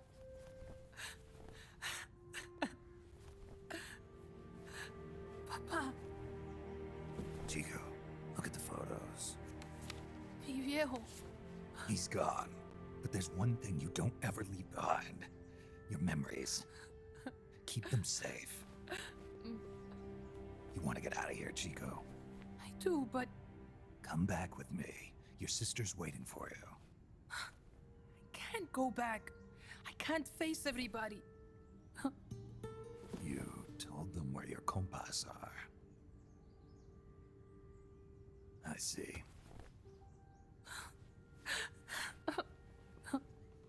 Nothing to be ashamed of. Pain gets the better of us all.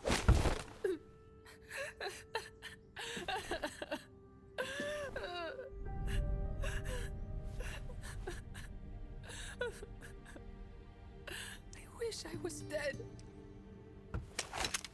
Okay then. I'll put you out of your misery. What? Any last words? Shoot. You are only going to kill a man.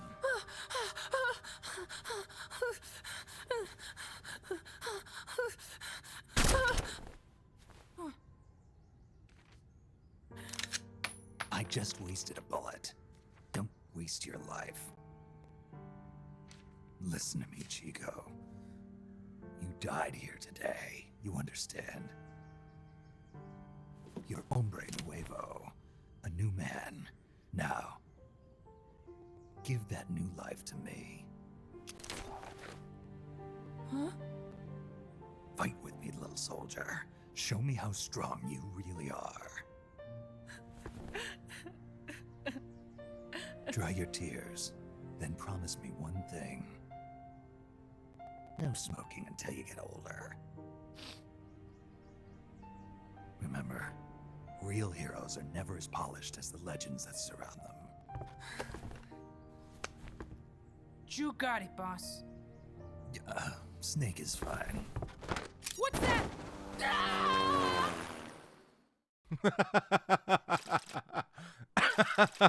What's that? Ah! Dude, what a cutscene. What a moment that was.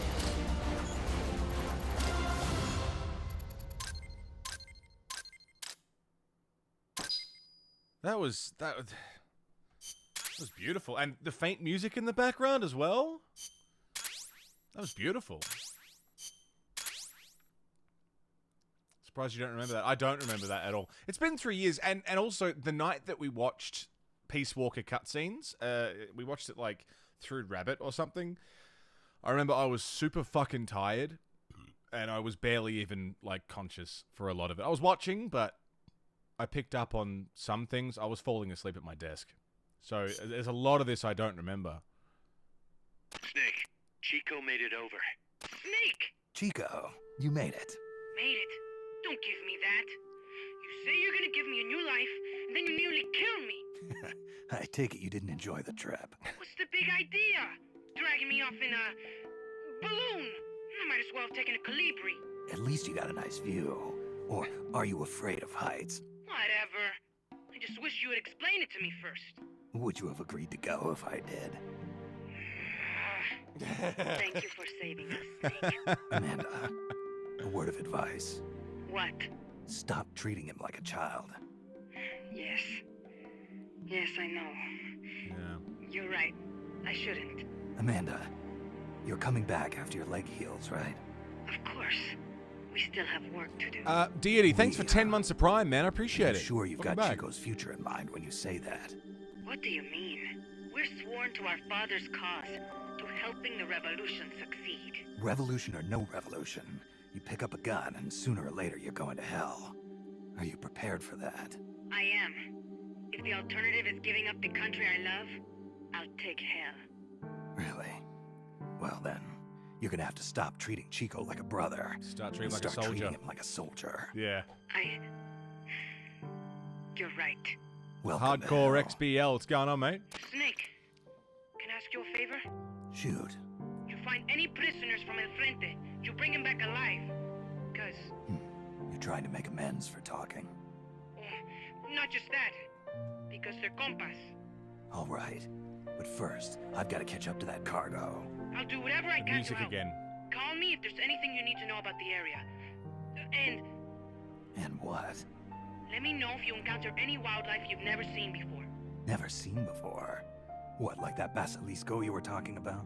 I'm talking about UMAs. UMAs. You know, like ancient dinosaurs or legendary monsters.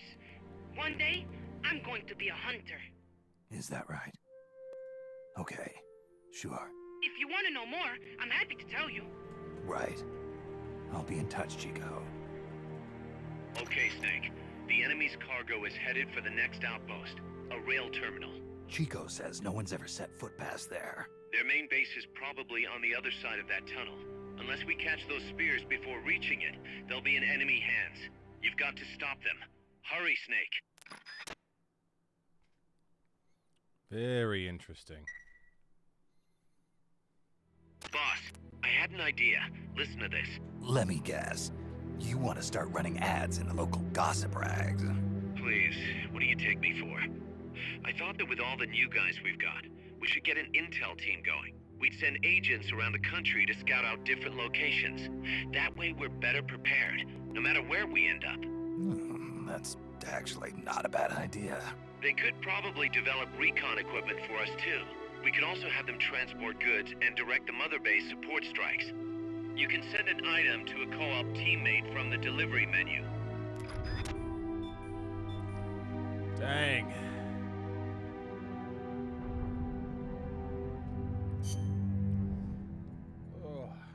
Hardcore, hope you're doing well, mate. Thanks for joining us. Delivery service is now available. Support supply, support strike, database, Intel team, Chico joined. Supply marker, C4. Very nice. Alright, let's check the staff list first. Chico, you're my Intel boy. Get in there, son. Then we're going to auto-assign everybody. And then we'll go through...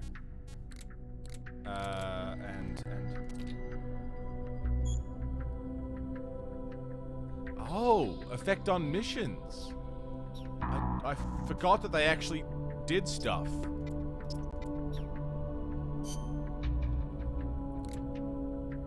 I want to see...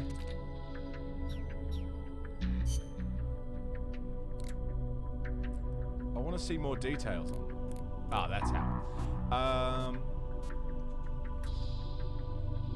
This guy might be more suited in the med team. You can stay there.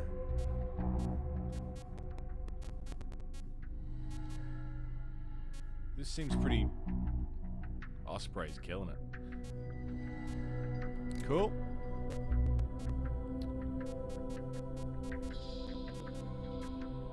Looks like all of these guys are pretty good where they are.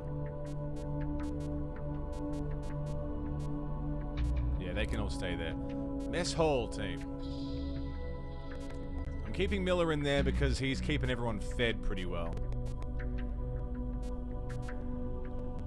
I might actually put you in Intel for a minute.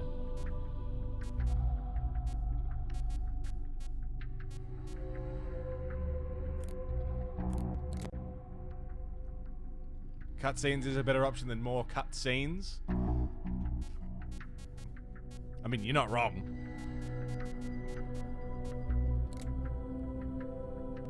Sockeye salmon. New. Amanda's still in sickbay. No one in the brig. Delivery. Oh, from other players? Oh. It's gifts to and from other players. Okay.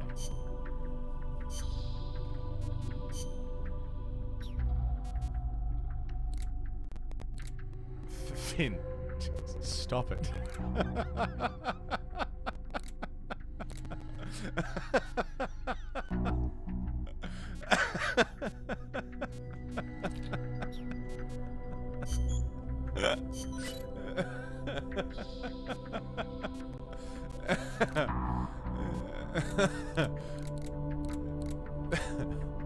Alright, I think that's about all we can do.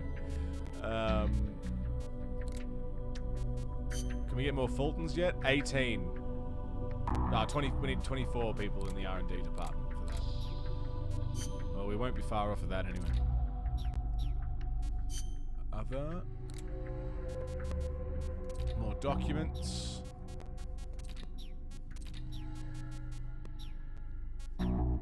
Cool. Wait. Database. Mother base data, player data.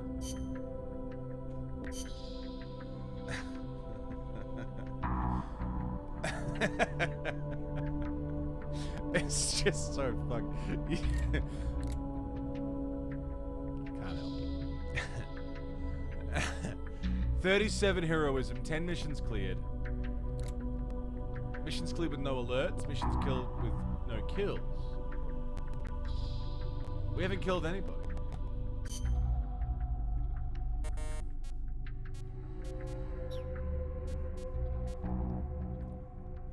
Total hold-ups. We gotta get better at that. I gotta learn how to do that. Total headshots, 41.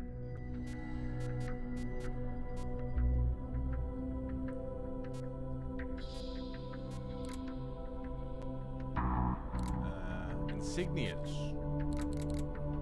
I don't know. Comrades list. Heroes list. How about Mother Base setup? Is that it? Contains various data on... Oh. Command center? How are we looking? Total staff 64 out of 350. 98% male. Average morale is up. Pretty good. 1% sick wounded. Weapons and acquisitions.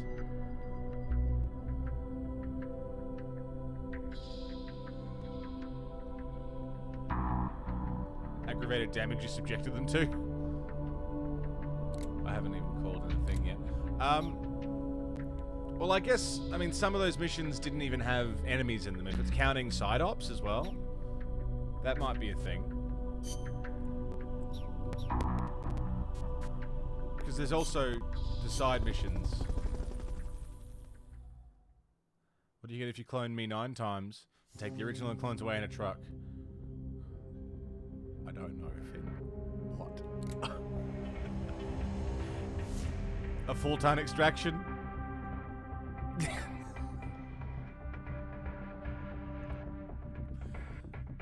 Yep.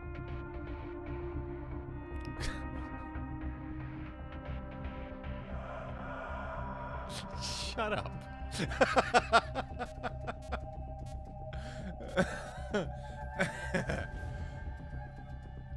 Alright. Classified document retrieval. Obtain all the top secret enemy documents and technical data located at the sorting shed in Bananal, Fruta de Oro. 8 minutes to do it. Here's a rundown of your mission. This one's perfect for a warm-up. Nice and easy. Don't let yourself get lazy, though. Stick to it and get the job done. 8 minutes is plenty of time. We can totally do that. Do you reckon anyone else is playing this? Mission prep? Oh yeah, that's enough. We're good. Let's go. Let's get those documents.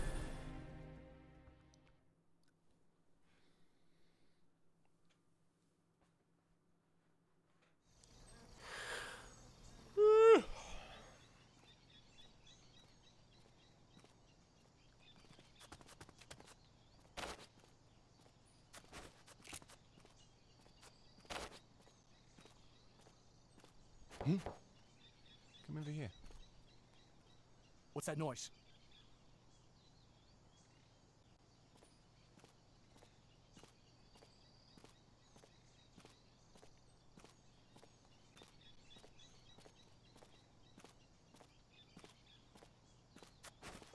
The enemy!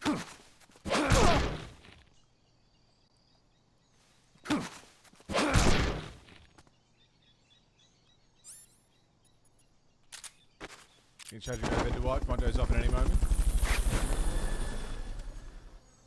Fucking do it. Get some sleep, man. Fulton Recovery subject confirmed onboard helicopter.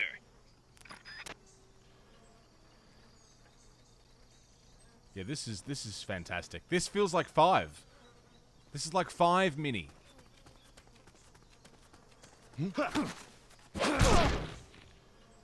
5 portable even.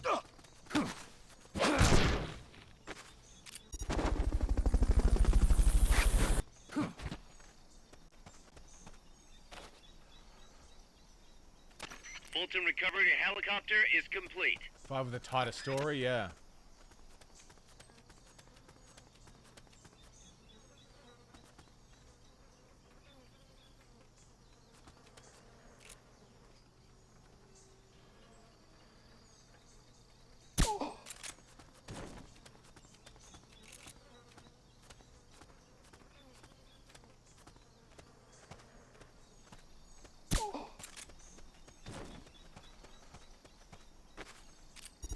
Is that one of the documents there? Confidential document 1. Fulton Recovery subject confirmed onboard helicopter. He sounds so excited. Confirmed onboard helicopter. Document 2. They just leave him out in the dirt.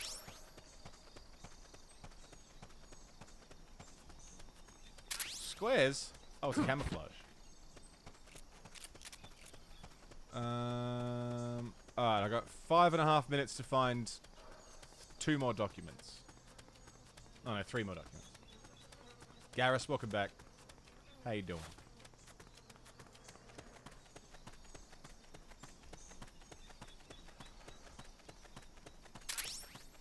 Three.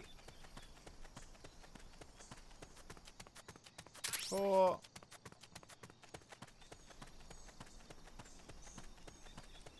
Peach Walker.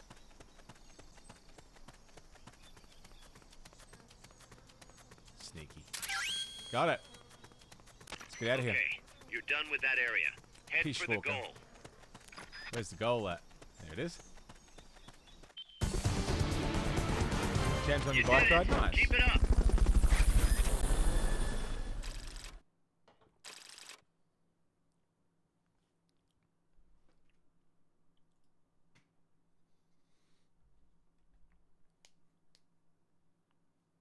We nailed that.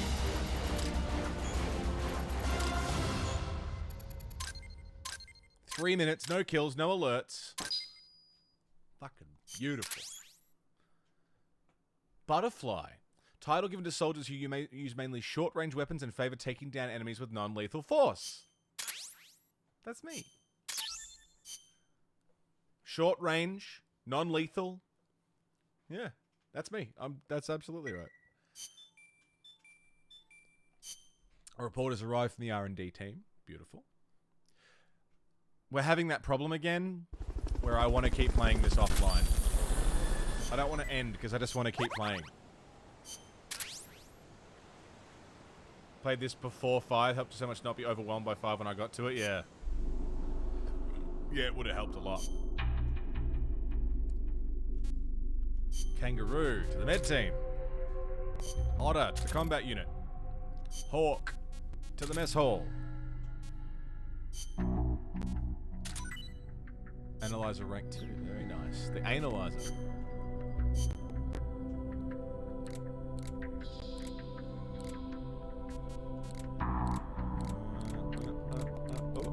What's that? RPG 2. Oh, it's expensive, but we've got the money. That'll take a minute to make. What else have we got? Equipment. Analyzer Mark 2. Maybe it's a zoom thing, like a distance. Bit of something. How's that truck looking? Getting there? Other. RPG. Squares. Naked squares. This also made Ground Zeroes make a ton of sense, yeah.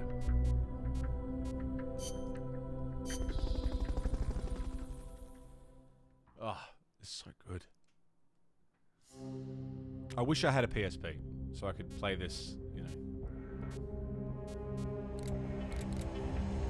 in bed and on the go. I don't really go anywhere, but you know what I mean. Play it on the toilet or something, I don't know. Pursue the jungle train is our next mission, but we've got a lot of radio to listen to, I think. Chico, the nuclear materials will be loaded from a train and onto a truck at a rail terminal near the eastern foot of Irazu. If we can't cut him off at that terminal, we'll be in a world of hurt. Hurry, Snake.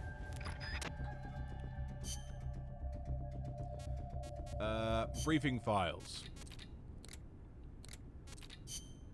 Oh, we've got a lot of listening to do. Costa Rica has several active volcanoes, Irazu being one of them. That's where Camino de Lava comes from, huh?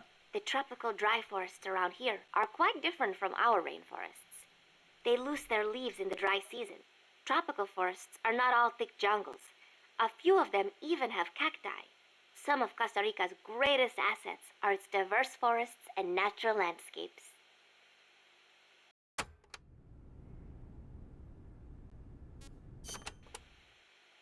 Costa Rica got its first real railroads up and running about 100 years ago.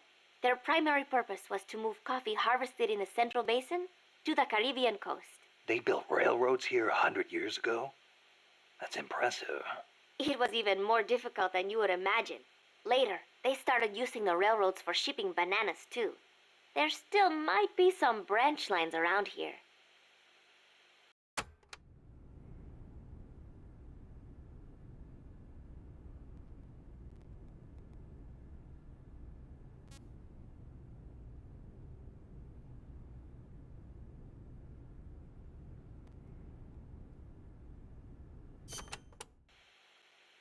Aldea de los Despiertos means Village of the Awake. Weird name. The area is littered with coffee fields, and there is a factory nearby. The villagers are fans of coffee, so... Nah, they don't get much sleep, huh?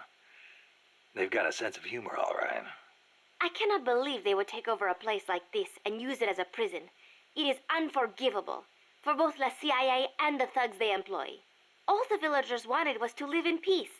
What gives the CIA the right to crush them like that? They don't care about anyone's rights but their own. It's just the way some people are. You really think so? Don't worry. It just gives me the right to teach them a lesson.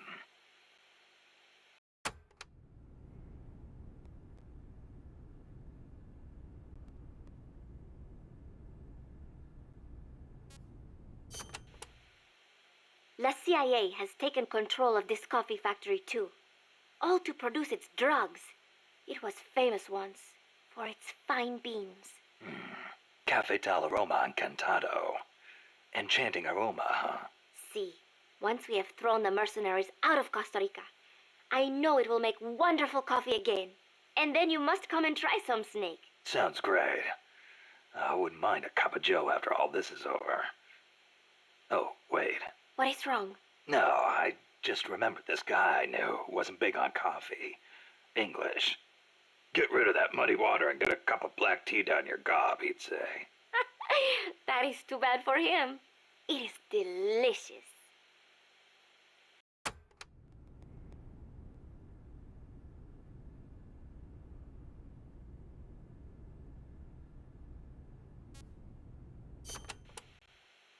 As I said before, building railroads in Costa Rica was a dangerous job. A lot of men died, and sometimes they stopped work altogether. This is one of those places. They had to cut through steep terrain, so when they finally made it through, they just built the rail terminal right there. And that is why they named it... El Cadalso. The gallows. Charming. I'm surprised the construction money didn't dry up the way things were going. Actually, it did. But the bananas helped complete it. So they say. You mean the energy the workers got from eating bananas? Well, I suppose they do have plenty of vitamins and... No. I meant the money they got to finish it came from exporting bananas. Oh. But one thing is for certain. Bananas. The owners of the railroads expanded into the banana trade after construction was completed. That was the start of banana cultivation in Costa Rica. Cool. I don't know how much of that helps us, but, you know, it's interesting. Amanda, chasing the jungle train's what we're doing next. Amanda, do you know the way to the rail terminal? Remember the locomotive by the fork in the road before the village? Yeah, back in the jungle. Follow the train tracks from there, and you'll come to the terminal. But there's a plant along the way. Disguised as a coffee factory? Yes. It is their drug refining plant. La CIA controls it now. La CIA. Cutting through there is the shortest way, but it'll be crawling with soldiers. If you want to go around... No, forget it. If that's the shortest way, that's the way I'll take. Besides, it's one of their bases. It'll be good intel. Very good. A number of guards at the plant are positioned on high walkways. Be sure to study their movements before you advance. Or I could just snipe them first. The plant's layout is another maze, I'm afraid. Stay cool. Make your way out of the plant and you'll arrive at the terminal. You know a lot about this place. What are you saying? I've been there before, when the KGB ran it, yes. But it is not as if I enjoyed it. No, I just meant you know a lot about how the enemy works. I hope so. Anyway, did you talk to Chico about the terminal? He said it's where they transfer the cargo onto trucks. Meaning the facility is of considerable importance to them. Don't get careless. I won't. By the way, I've heard of a shortcut that cuts straight to the coffee factory, to the east of the village. But I've never used it myself. Check it out if you're interested. Thanks for the tip.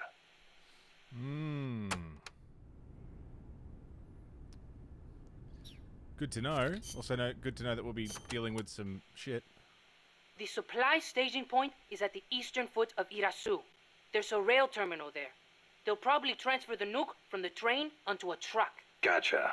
I'll have to catch them while they're moving the cargo. But you might run into El Basilisco. Keep your eyes peeled, Snake. An 80-foot-tall walking behemoth. The CIA's new weapon? Could be. Too bad it's not actually a dinosaur.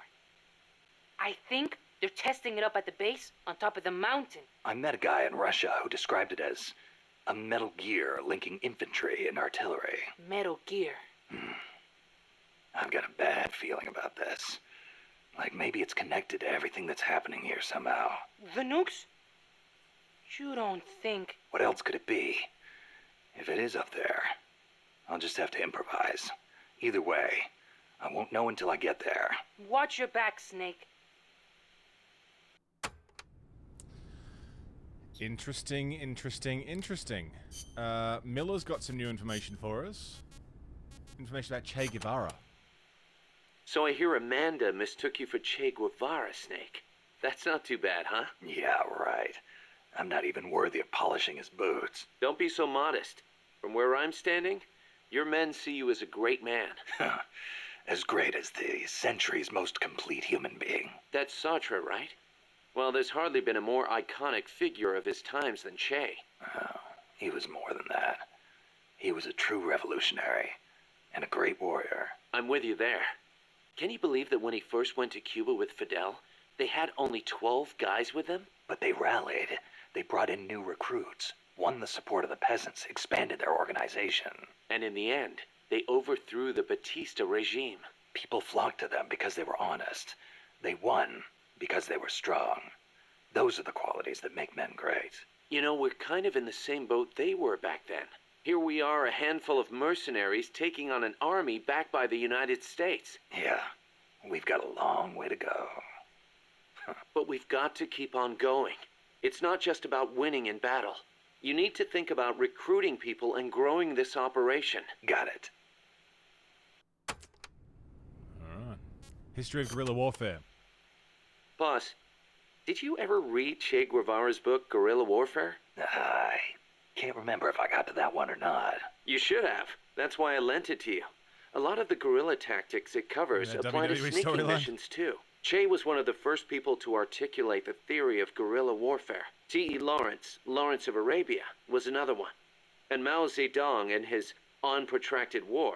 Theory aside, Nicaragua's General Sandino was one of the first to put guerrilla tactics into practice, which explains why the Sandinistas named themselves after him. If you think about it, guerrilla warfare itself has been around since ancient times. There's only so many ways a small group can upset a large army. There was a samurai in Japan who excelled in guerrilla warfare. No kidding. Tsunoki Masashige. He was a warrior who lived in the medieval era. He used unconventional tactics to help overthrow the Kamakura shogunate. Like what? Trojan horse-style maneuvers and decoys to confuse the enemy. The best one was when the enemy was climbing the castle walls. He dumped boiling water and human excrement on them. Huh, sounds great. Let's put it in the MSF playbook. Let's not. You're I don't not want. serious, are you, I don't want boss? to deal with that. Why not? We've got plenty of crap to unload. Yeah. I'll think about I don't want to do that. I don't want to throw boiling water and shit at people. I mean, it would work. It would work, but The year the Cuban I wanna do Revolution that. was won, Che visited Japan as a member of an economic delegation. While he was there, he visited Hiroshima. Hiroshima? Since he was there to discuss economic issues, Hiroshima wasn't part of the original itinerary. Some said the Ministry of Foreign Affairs didn't want to let him go, but he went anyway. He snuck out of his hotel and took an overnight train. Traveling guerrilla style.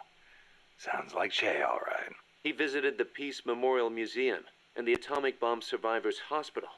Apparently it gave him quite a shock. As a doctor, it must have been painful for him to see how the victims suffered. Nukes destroy everything. He was quoted as saying, "They put you through this, and still you do whatever America says." Those words really hit me hard, especially when I think of my mom. He said something else, too. Let us all love Hiroshima and its people. I can believe it. Che never managed to numb himself to other people's pain. That's why people loved him. And why he died.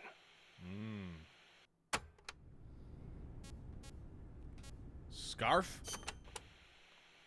That bandana you're always wearing, that thing's a real antique. Ever think about getting a new one? This one's fine. Come on, we can't have our boss wearing a raggedy old thing like that. It was a gift, okay? It wouldn't be right to get rid of it. It was. Okay then.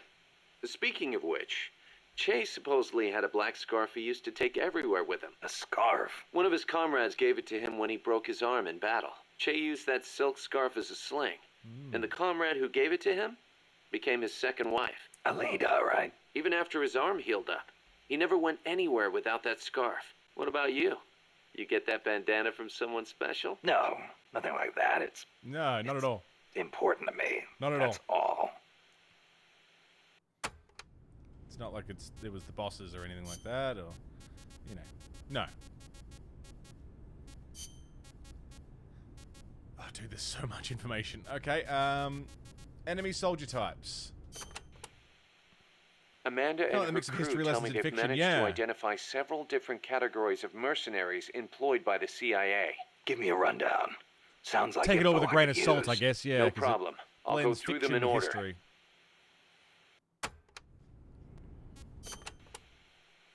The type of enemy you'll be seeing most is the type that patrols and guards a specific operational area. For the sake of convenience, Amanda's crew calls the outdoor ones patrolmen and the indoor ones guards. They might look like they're just out for a stroll, but don't be fooled. They're sharper than they look. All of their senses are finely honed.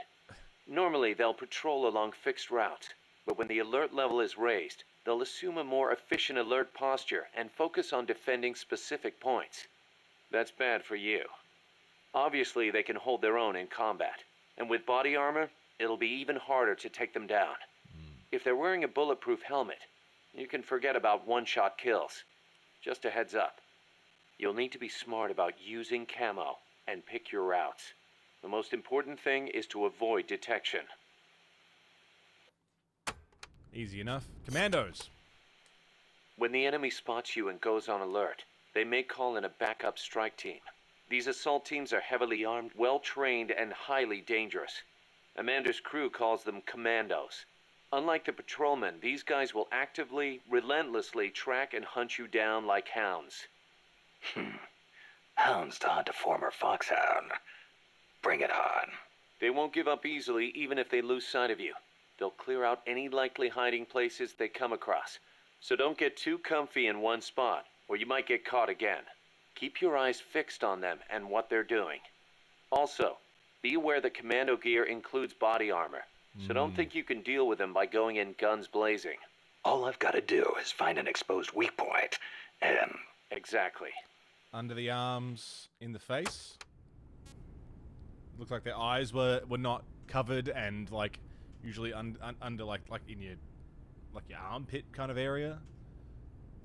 Usually where body armor's not. There are covering, it's areas covering out there your where vital enemy organs. soldiers are deployed in multiple layers for extra coverage. More than a few of those will be attacking you from a distance, rooftops and far-off vantage points. Try not to get too distracted by nearby enemies, because you could be leaving yourself wide open to longer-range attacks. I'll be careful. Soldier level. We know there are variations in the kinds of gear patrolmen and commandos wear, especially the body armor. Our scouts report that an enemy's defense and firing accuracy are directly proportional to how heavy their gear is. Those must be the guys with the highest combat skills. They can fight in heavier gear without their performance suffering. Supposedly, it's pretty easy to tell the difference in gear just by looking. So remember, use extra caution when dealing with enemies wearing heavy gear. Safe enough. That makes sense. There's a dude wearing more armor, you're probably going to be a bit harder to take down. Differences in range between different weapons. Enemies will try to fight you from different distances, based on the weapon they've got equipped. When you meet an enemy, get a good look at what they're carrying. It can make or break your chances in battle. It seems obvious, but it's not something I would think about. Like, looking at someone's weapon and being like, oh, they're a close range kind of guy, so they're going to stay close. Unless they had a shotgun, I assume they'd want to run up. But I wouldn't think about, rifles, they'd run back to get a better Enemies shot or carrying something. handguns and shotguns will try and get in close. That makes them dangerous, but at the same time, easier to hit. Keep your wits about you, and you can turn a threat into an opportunity. Simple enough. So assault rifles would be medium range. Enemies carrying assault rifles and machine guns will usually fire at you from farther away. Use whatever cover you can find, Then return fire with a few well-placed shots of your own. Simple enough. And then long ranges, what? Snipers. Don't expect enemies carrying sniper rifles or rocket launchers to get up close and personal. Rocket launchers They'll be too, I guess, constantly yeah. moving from place to place, looking for an opening to snipe at you. Tricky bastards. Tricky Eye for an eye, tooth for a tooth. Go with the sniper rifle. Nolano, Make thanks sure for the you host. stay out of their line of sight, and when they expose themselves, take them down. How are you, Nolano? How was your stream? Thanks for the hosty. Oh shit. Amanda? Oh my god. Chico? Fuck me. All right. We're just listening to some tapes from all our favorite characters. Areas with a distinct dry season, How was your stream, like Nolano? the Pacific Coast, have tropical dry forests. During the dry season, the trees drop their leaves. It gives you a clearer view, but at the same time, there are fewer places to hide. So be careful. Sounds dull. It is not really. A lot of trees flower during the dry season, including my favorite, the tabebuya. It has these Tabebuya. amazingly vivid yellow flowers. Tabebuya.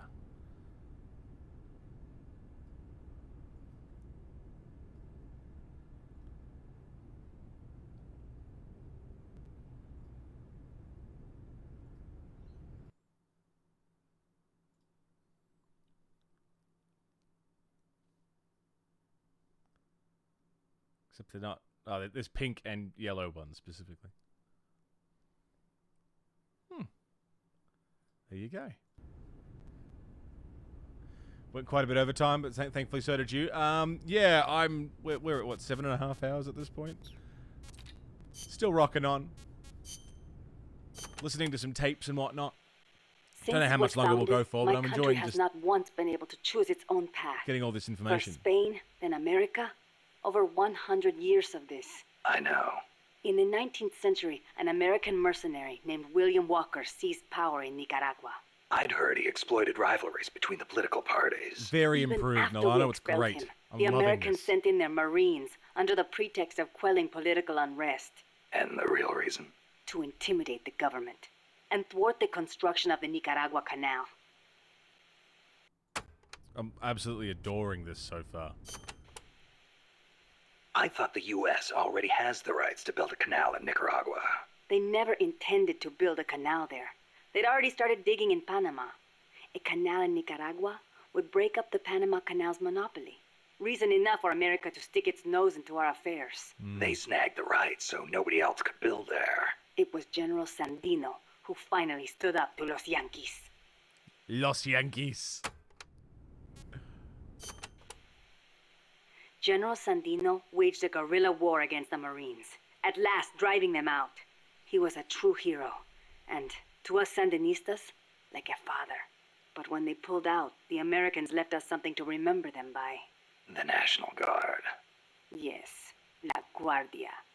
In name, a peacekeeping force, but in reality, Commander Somoza's personal army, answering to no one else. Unable to stay silent, General Sandino went to protest and was assassinated by Somoza as he made his way home. It was then that Somoza and Los Sapos began to eat our country alive from the inside. From the inside. Yeah, this has taken portable ops and just run with it. Run with the concept and made it amazing. It has been 40 years since the Somoza family became the rulers of Nicaragua. With La Guardia at their command, no one can challenge them. You came here on the run from the National Guard, right? See, they took everything. Our land, our homes, our jobs. Now belong to Somoza. See, the law too. He's even got the judges in his pocket. You defy him, you face death. Everyone bows and scrapes before La Guardia. Even then you might get a beating if they are in a bad mood. And you're trying to change things. That's not all. These Somozas have used their power to line their pockets. They confiscate people's land and hand it to members of the Somoza family. By now, close to half the farmland in Nicaragua is theirs. We were powerless until... You remember the earthquake 2 years ago? Yeah, I heard the capital was hit pretty hard. We lost Managua, our capital city. People sent aid from all around the world. Tears of sorrow, turned to tears of joy. Yet almost all of it was embezzled by the Somosas. I was gonna say, They where did sold it all out those go? who'd lost everything for money. They feasted on our country's suffering. Public resentment is at the boiling point. The Somosas' days are numbered. We will see to it. I was gonna say, like, all that aid coming in, but if they're already taking over everything, they're taking over the aid as well. The first Somoza was originally no more than the commander of La Guardia. Ordinarily, a man of his station could never hope to become president. But the president at the time had no power to back him. The only one with the strength to oppose him was General Sandino. No, better to say the general was the only one who dared oppose him. There was nothing special about him. Above all, it takes a strong will to see justice done. That is what he taught us. It's also what motivated Somoza to have him killed. Yes, the rest was easy. He got rid of the president, taking office in a sham election. And once he had the power, he never gave it up. Talk about heavy-handed. He had the Americans backing him, that's why. They didn't want to hand over power to a rebellious general. Even so, it's hard to believe Washington would give its blessing to a guy like that. The American president at the time put it this way. Somoza may be a son of a bitch, but he's our son of a bitch. In other words, better a dog or los sapos than an anti-US regime.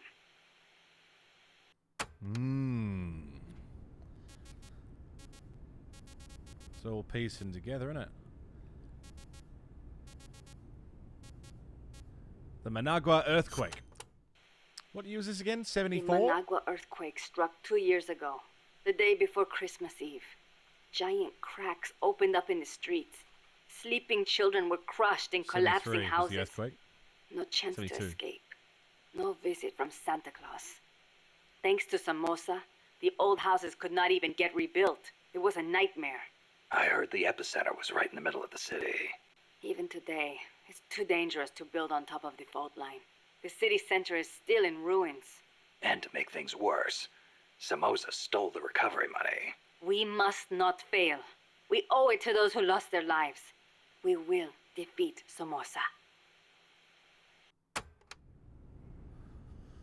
So this earthquake, the Nicaragua Managua earthquake, registered on the magnitude scale, the seismic magnitude scale,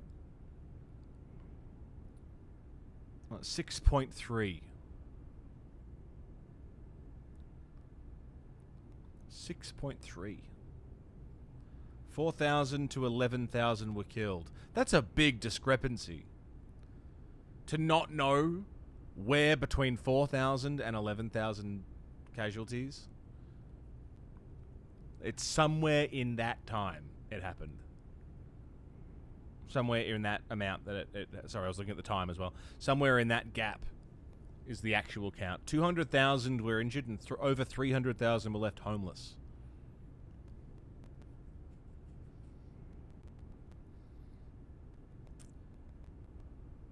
There were 2 aftershocks. One was a magnitude of 5 and the other was 5.2. So even the aftershock was like pretty fucked. The earthquake changed the face of Managua during its decades of recovery. The city center is no longer clearly defined, as buildings have been constructed away from the city center. Managua remains Central America's second largest capital. The bulk of its residents reside in barrios or neighborhoods that are of considerable distance from the city center. Wow. Very interesting. So it's still like the capital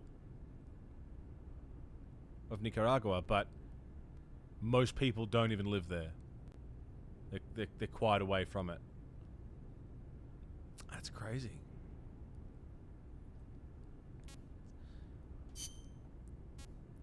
The FSLN.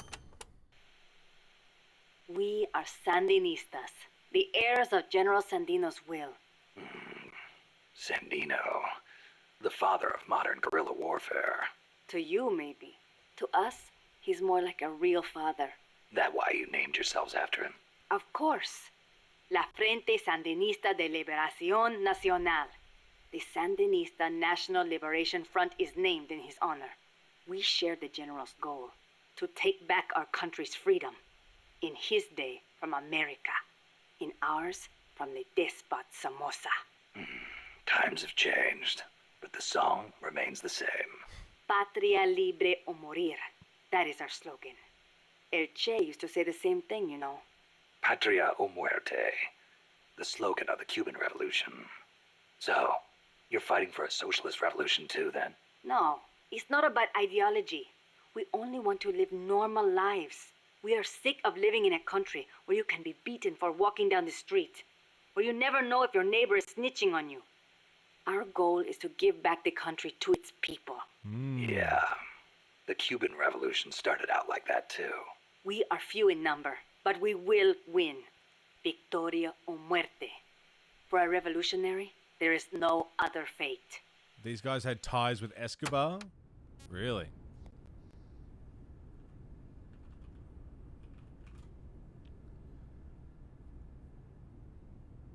Oh, they were a real group. The Sandinista National Liberation Front. Frente Sandinista de Liberación Nacional. Is a socialist political party in Nicaragua.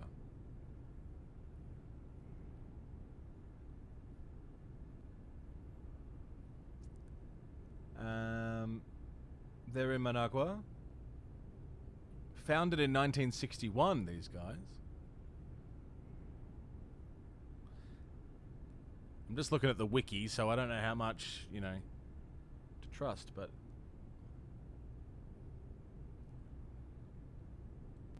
it's pretty cool. Ideology.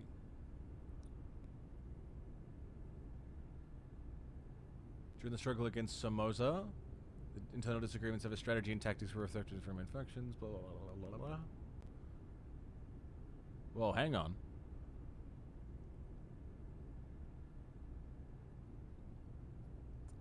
Daniel Ortega. So, hang on. Daniel Ortega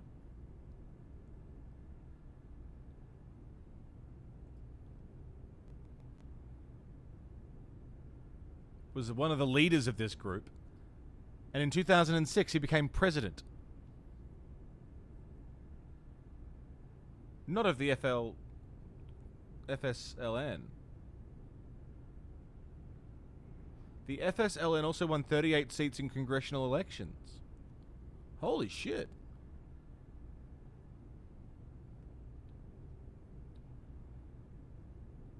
So they've actually been successful in some degree.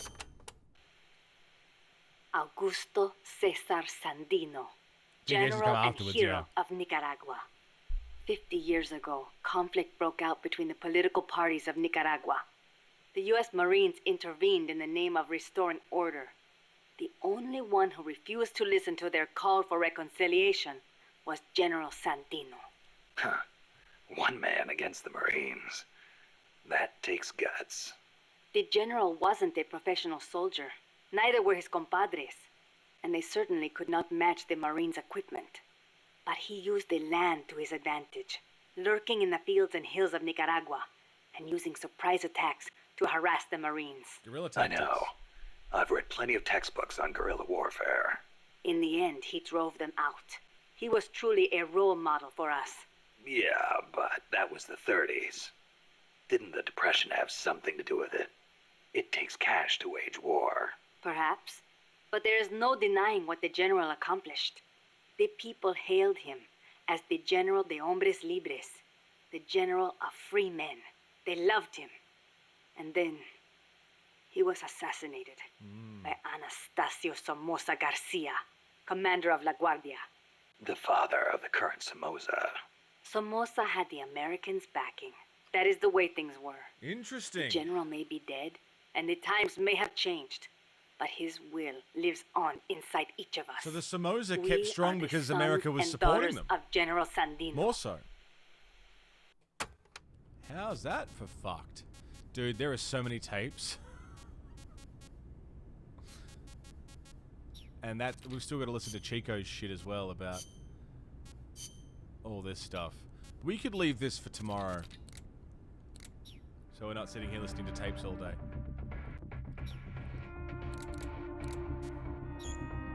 But, very interesting. A lot of effort has gone into these tapes. A lot of the effort gone into this lore dump that a lot of people probably never even heard. People might not even know they're there. Or care enough to check. That's very interesting. Love it. But I'll tell you what, everybody. We've been going for almost 8 hours. I think that, before we jump into the next mission, is a good place to call it for the day. We'll come back tomorrow. We'll get some more... Wait, am I on tomorrow? What day is it today? Sunday. Yeah, I'm on tomorrow. Tomorrow's my last day for the week. So we'll come back tomorrow. We'll listen to some tapes. And get on with the story. Take care of Mother Base and fucking do what we're doing. This is fantastic. I love this. I really, really, really love Peace Walker so far. It's fucking tops. Thank you, everybody. Thank you for hanging out and being a part of things, and everyone who hosted, rated, followed for the first time. Everyone dropping bits and tips and subs, resubs, gifted subs, prime subs. Thank you so much for all your support. Thanks for watching, and if you're watching the VOD later, cheers for keeping up with things. I hope you guys are enjoying this as much as I am. I know it's a bit of a slog, or can be a bit of a slog, listening to all these tapes and soaking in all the lore, but I love it. I really love it, and I hope you guys are enjoying it too. I'll be back tomorrow with some more Peace Walker and continuing our Metal Gear chronology. Thank you, everybody, for hanging out today. It's been a good night. I feel good about it. As usual, my friends, stick around. I'm going to host or raid somebody in a minute. There's a link to the Discord. There's a link to the Twitter.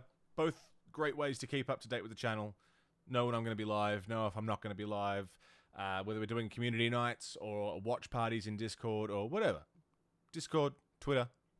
Jump in.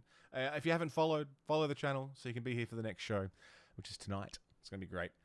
And don't go anywhere, because I'm going to find someone for you all to hang out with. I'll be hanging out there too, wherever we go. Thank you so much, everybody. And until next time, you've been watching The Monolith. So stay safe. Don't die. I'll see you on the flip side.